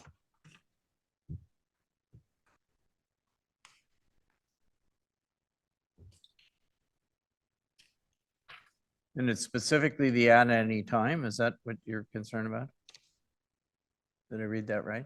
Sorry? What section is it, Rita? It's the time and place prohibitions. Item 5, it says the bylaw officer will determine that any persistent yelling, shouting, screaming, hooting, whistling, or singing or other noise, including transducers and the amplification of sound that can be heard outside its place of or point of origin is a noise as defined in this bylaw, and the applicable time it says at any time. And that's what you're really arguing about, I'm assuming, is it? You think they should be able to do it during the day? There's no guidelines in there. Yeah. A bylaw officer has to attend a place, I guess. And then he makes or she makes a determination. And I wouldn't want to be the bylaw officer doing the determination without any guidelines. And especially when there are guidelines both above and below it.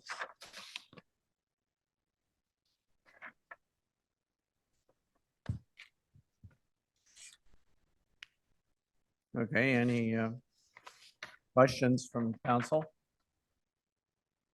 Again, when you say there are guidelines above and below it, where are those in here? Like number 1, 2, 3, 4. Oh, I see. And But 6. they don't quote decibels, do they, or am I missing? If I might, Mr. Mayor, Councillor Nash. Okay, go ahead. Thanks. It would sound like what I'm reading here is, yeah, when it says any time, and like when I see determine that any persistent, be it yelling, shouting, screaming, whistling from the place of origin, I think maybe there needs to be a defining thing. When you have young kids, I know they might screech and holler and yell all day long, and most neighbors wouldn't mind it. I don't think that's something that would or should be an issue. So I guess when you read this and it's pointed out to us, I hadn't really thought of it too much, but yeah, if you have young kids and they're screeching and hollering, that's different than a drunken, disorderly person screeching and hollering. I guess this leaves everything up to the bylaw officer on what they think. They could come out and fine 12-year-olds for screaming too much, or they could come out and fine a drunk person for screaming too much any time of the day. So maybe it is something that should be looked at some time to give a bit better definitions or decibel levels, right? Something.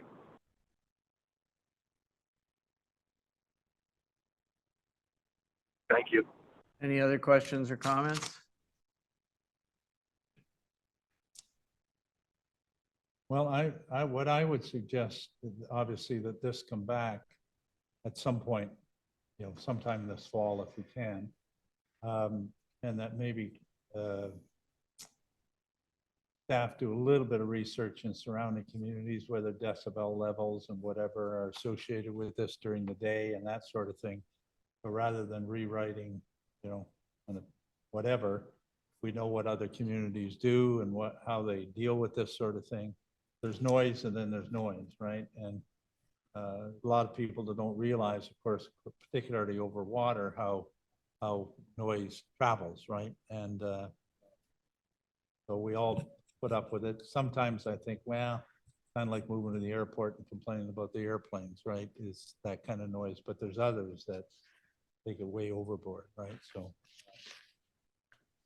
anyway, yeah, so that's what I suggest we do. I don't think we're going to resolve anything today, but I do think we should be able, and I'll keep your letter and stuff and It would for when be- it comes back to us. Okay? No, it would be wonderful if you would have a review of this. And we'll be around for meetings maybe, if not in person, be Zoom. All right, thank you. Okay, thank you very much. Thank you for your perseverance. Thank you for your perseverance.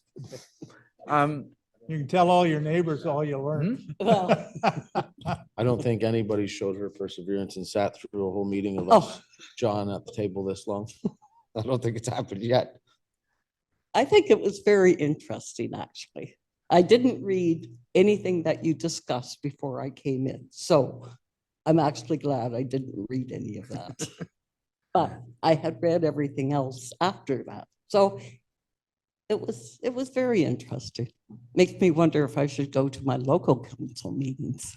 I don't think so. Where's home? Anyway, thank you very much. Where's home? Oh, Toronto. Yeah, and that 9.1 billion we got. Yeah, it's a park named Rob Ford. Rita, Thank you. before you leave, thank you for coming. Could I ask you to speak to Paula behind you? And if you could give her your phone number, Perfect. and that way you and I can speak and I can get a bit more information. from you. Okay, thank you very much. Okay. So can we just call the question on this motion to receive these items then? And, Yep. the ones all those in favor, please let me know. Thank you. That motion is carried. That brings us to number 13, councillor items. Are there any councillor items you wish to raise? Nope. A very successful fall fair on the weekend, but We did. uh, It was I awesome. think some of you were there and you know that. I guess the question is, are there any questions from the public? And I don't believe there's any members of the public other than. Sorry, Mr. Mayor, I was waiting for everybody to finish. I did have a counselor question or comment, if I could. Go ahead. Thank you. So I'm sorry, but I know this is going to take several minutes, and I know it's been a very long council meeting thus far, but I think it's of importance for me to say the following today. So I just want to say it. I guess a couple things. There's two things really. So number one, vacation schedule. I'm wondering if council can get a report on vacation time for staff and the CAO clerk for the remainder of the year. Last Friday, there was only two staff were at the office, the receptionist and the CAO clerk, who I know is normally off, and I'm sure was covering for others, so she was there, which is great. With several staff also working from home sometimes, works manager, treasurer, CAO clerk, and the works department having Fridays off, the perception is it looks like a ghost town at the municipal offices, and that was certain last Friday in regards to other Fridays, but certainly last Friday, and in regards to the staffing that they just see throughout the municipality. So I'm not sure if it's possible for us to get a vacation calendar for the remainder of the year, and if we can just make sure if and when people are working from home, that's kind of offset by people taking vacation, so there always is a number of people around. It might have just been a one-off last Friday, but I did hear from somebody about how many people in the office. So I wanted to bring that up, and I do think it's of importance. So if that can come to the next council meeting, if possible, just vacation schedule so the council knows what's happening for the rest of the year, I think it would be very helpful for us all. Okay, And sorry. then the last one. Unless council passes a resolution, I would say the answer to that request is no. I don't think we can get to micromanage when staff have vacations. That's the responsibility of our CAO, and it is, sometimes decisions are made on the spur of the moment based on who's available, who's sick, who has things that come up. And, you know, that's a level of detail that I don't think is appropriate for council. So unless council wishes to pass a resolution directing staff to do this, I would say no, the answer to your request is no. Mayor Okay, Conley, if with I that could being jump said- in, I would say that last Friday certainly was a one-off. It just so happened that there was some vacation scheduled. There was time off, additional time not off that was asked for that was somewhat unexpected. So I would say yes, we were, it was myself and two other people in the office, and issues were adequately covered. I think that things got taken care of and no one was put out any, but it definitely was a one-off last Friday. I don't think I've ever seen it that many people off in on one day, except where there's occasional exceptions, and we manage our schedule. The staff manage their schedules around each other just to make sure that people are covered and that there's always someone there to handle certain items that other people don't. For instance, I don't take payments at the counter. That's done by other staff. It's not that I can't, but it's not something that I do.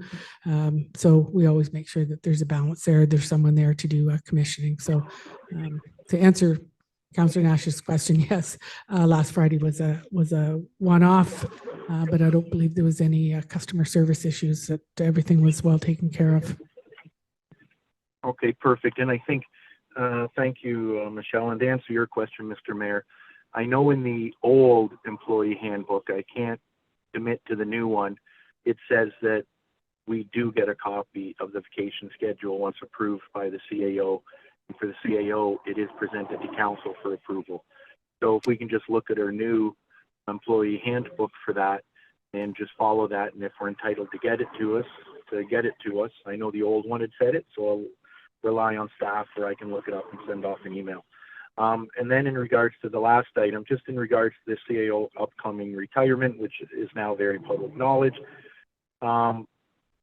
I'm just going to go on here. I don't feel we need to rush into any hiring for a replacement CAO clerk, and we can take some time to make a more informed decision and hire in the new year once the current CAO clerk has left and retired, and we can look at our needs.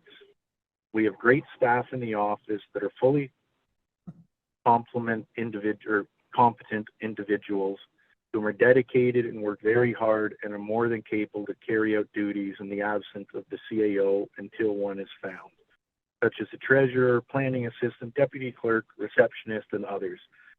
I unfortunately know that all members may feel this way, but I do, and want to make staff and the public and the members of the public and staff know how I feel, that I think they all do a very good job. And in closing, I just wanted to say that I wish the clerk CAO all the best in her upcoming retirement at year's end, and feel that this change will be great for the municipality as a whole, for employees, ratepayers, and have heard from many residents that they are very excited and happy for a change in a new direction. And I give Michelle credit for all her work that she's done for her time here, and wish her all the best in her retirement in the new year, and all the time she'll be able to afford with her family and whatever other endeavors that she may want to take on going forward. So thank you, Michelle, for your time. All right, thank you. Once again, we're following a process, and so I trust that you do not expect any action to be taken on in regard to those comments. So thank you.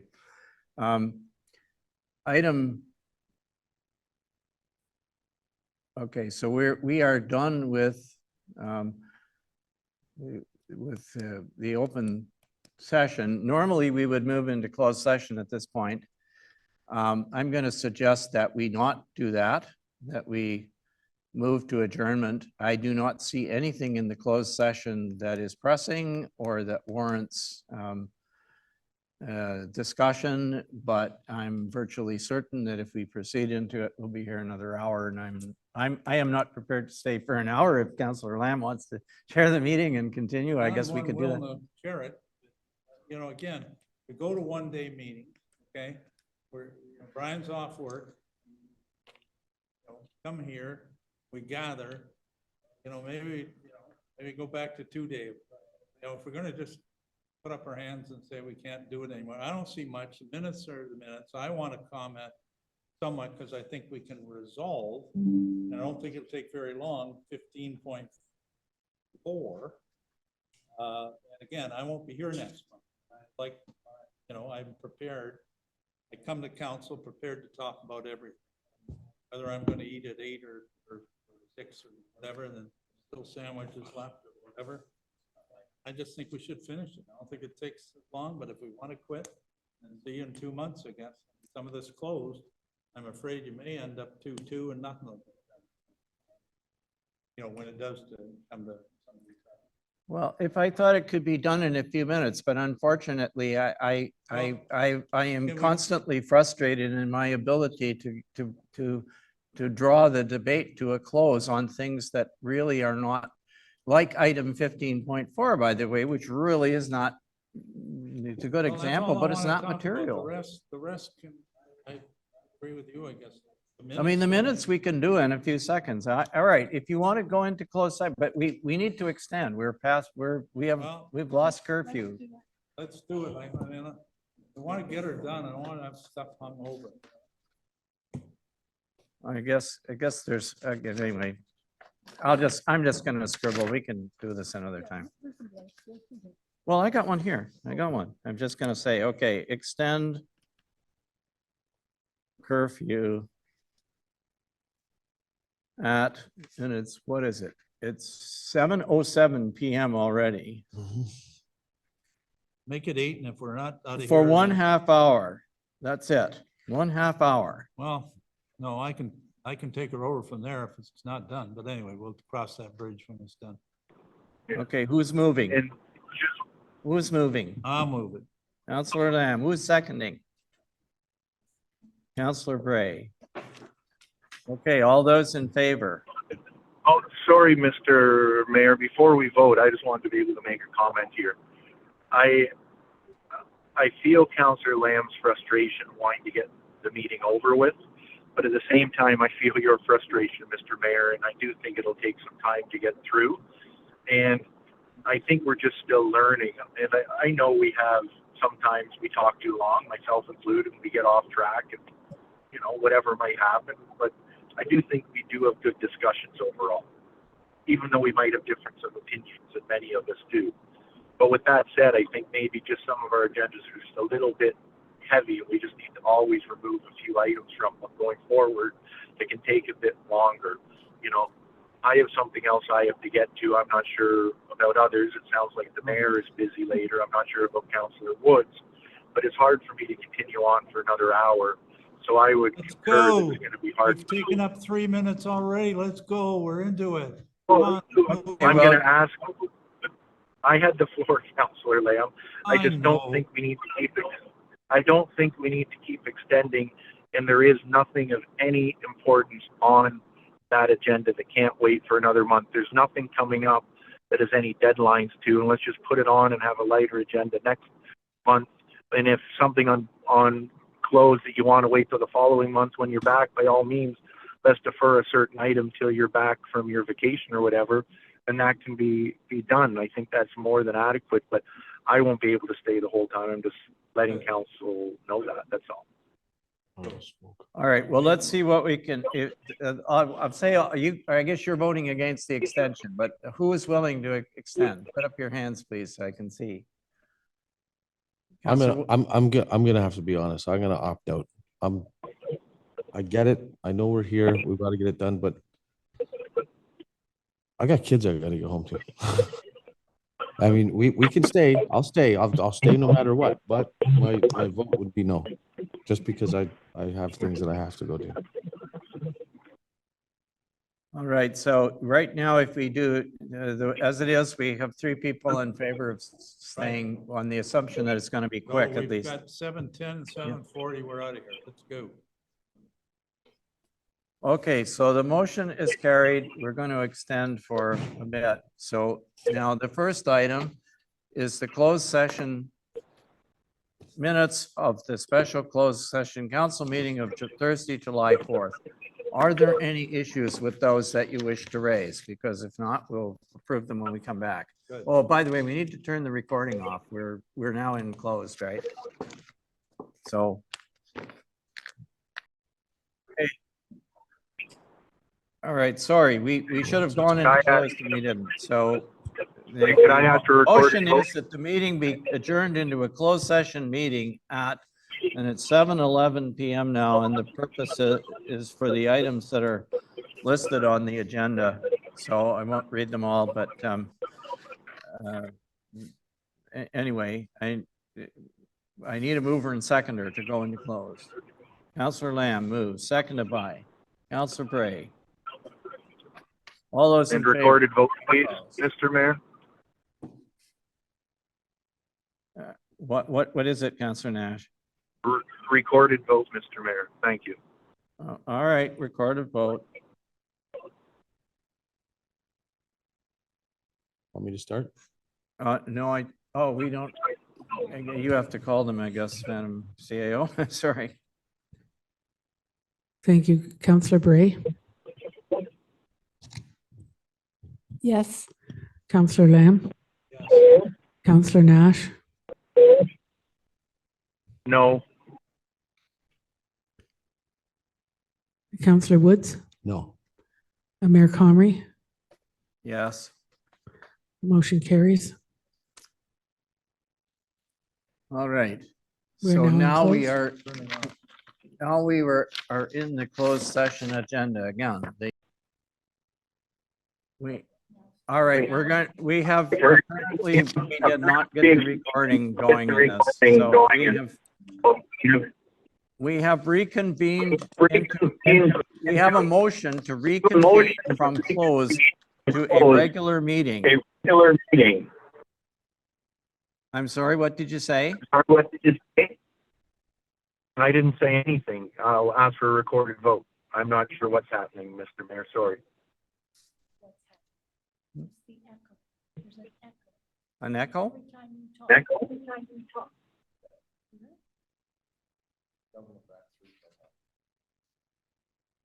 Do you have a speaker on, Mr. Councilman? No, but I can take you off my car phone. Just hold on 1 second. Can you hear me better now, Mr. Mayor? Oh, thank you. Yes, we can. You were just on my car, that was all. Oh, okay, So, sorry. Well, I'm all not right, sure what was so- said there. I couldn't hear you guys for 5 minutes, but I think you said we're reconvening into an open session. I said, yes, fine, let's have a recorded vote. All That right, was all.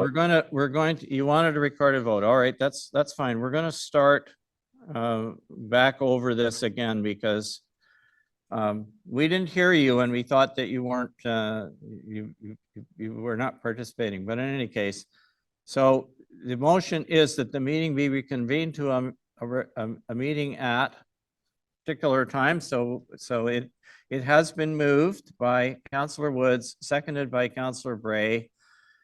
I'm going to call the question now, or ask our CEO to call the question. Did you ask for a recorded vote, correct?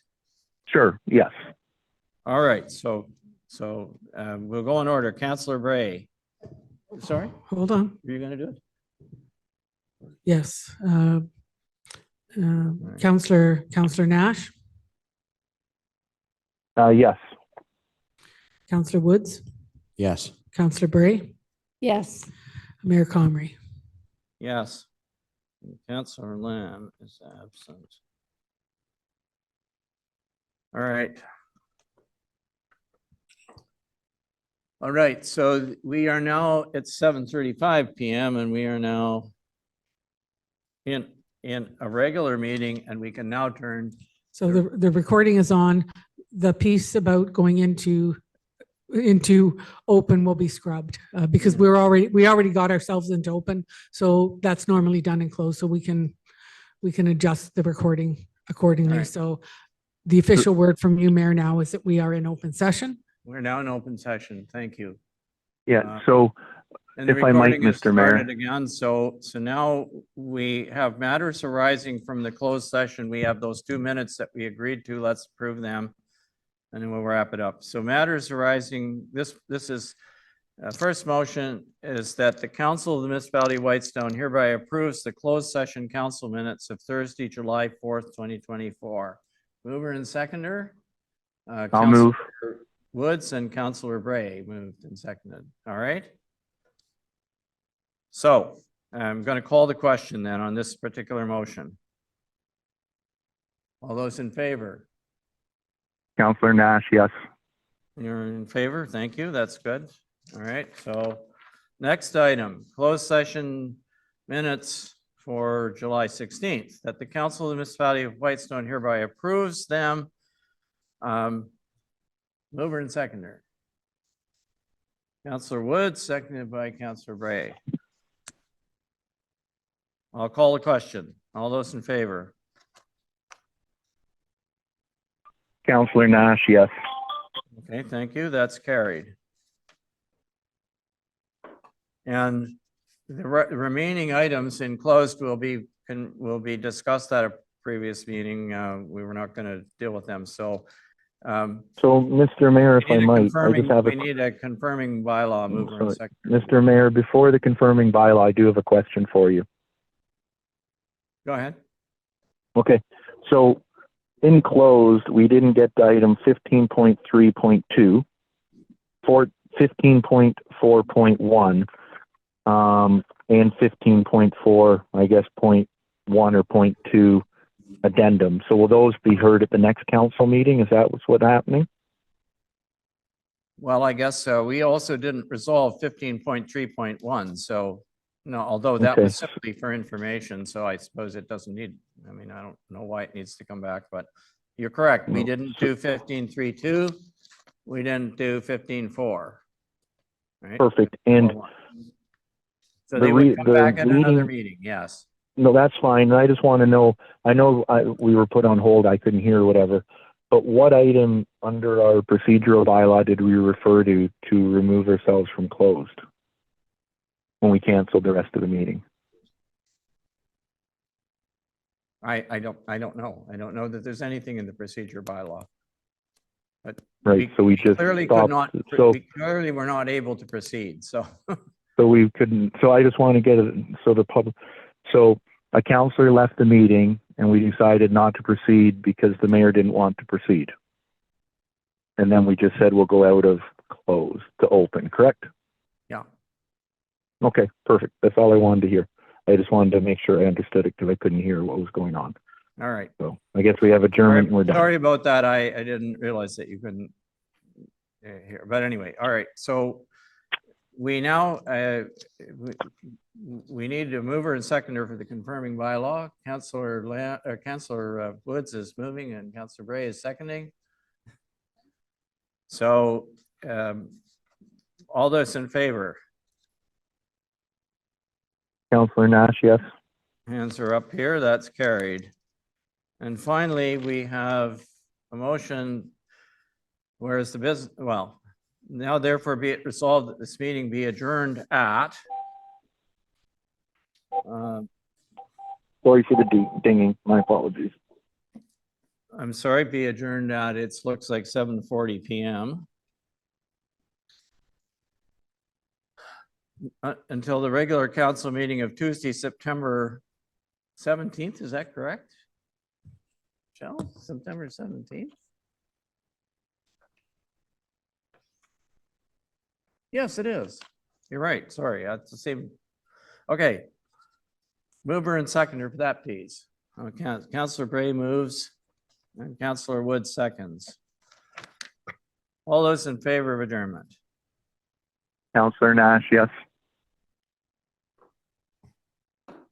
Okay, thank you. That's carried. We are adjourned. Thank you, Perfect. Everybody have a great Labor Day. We'll see you in a month. Yeah, okay. Thank you. Bye.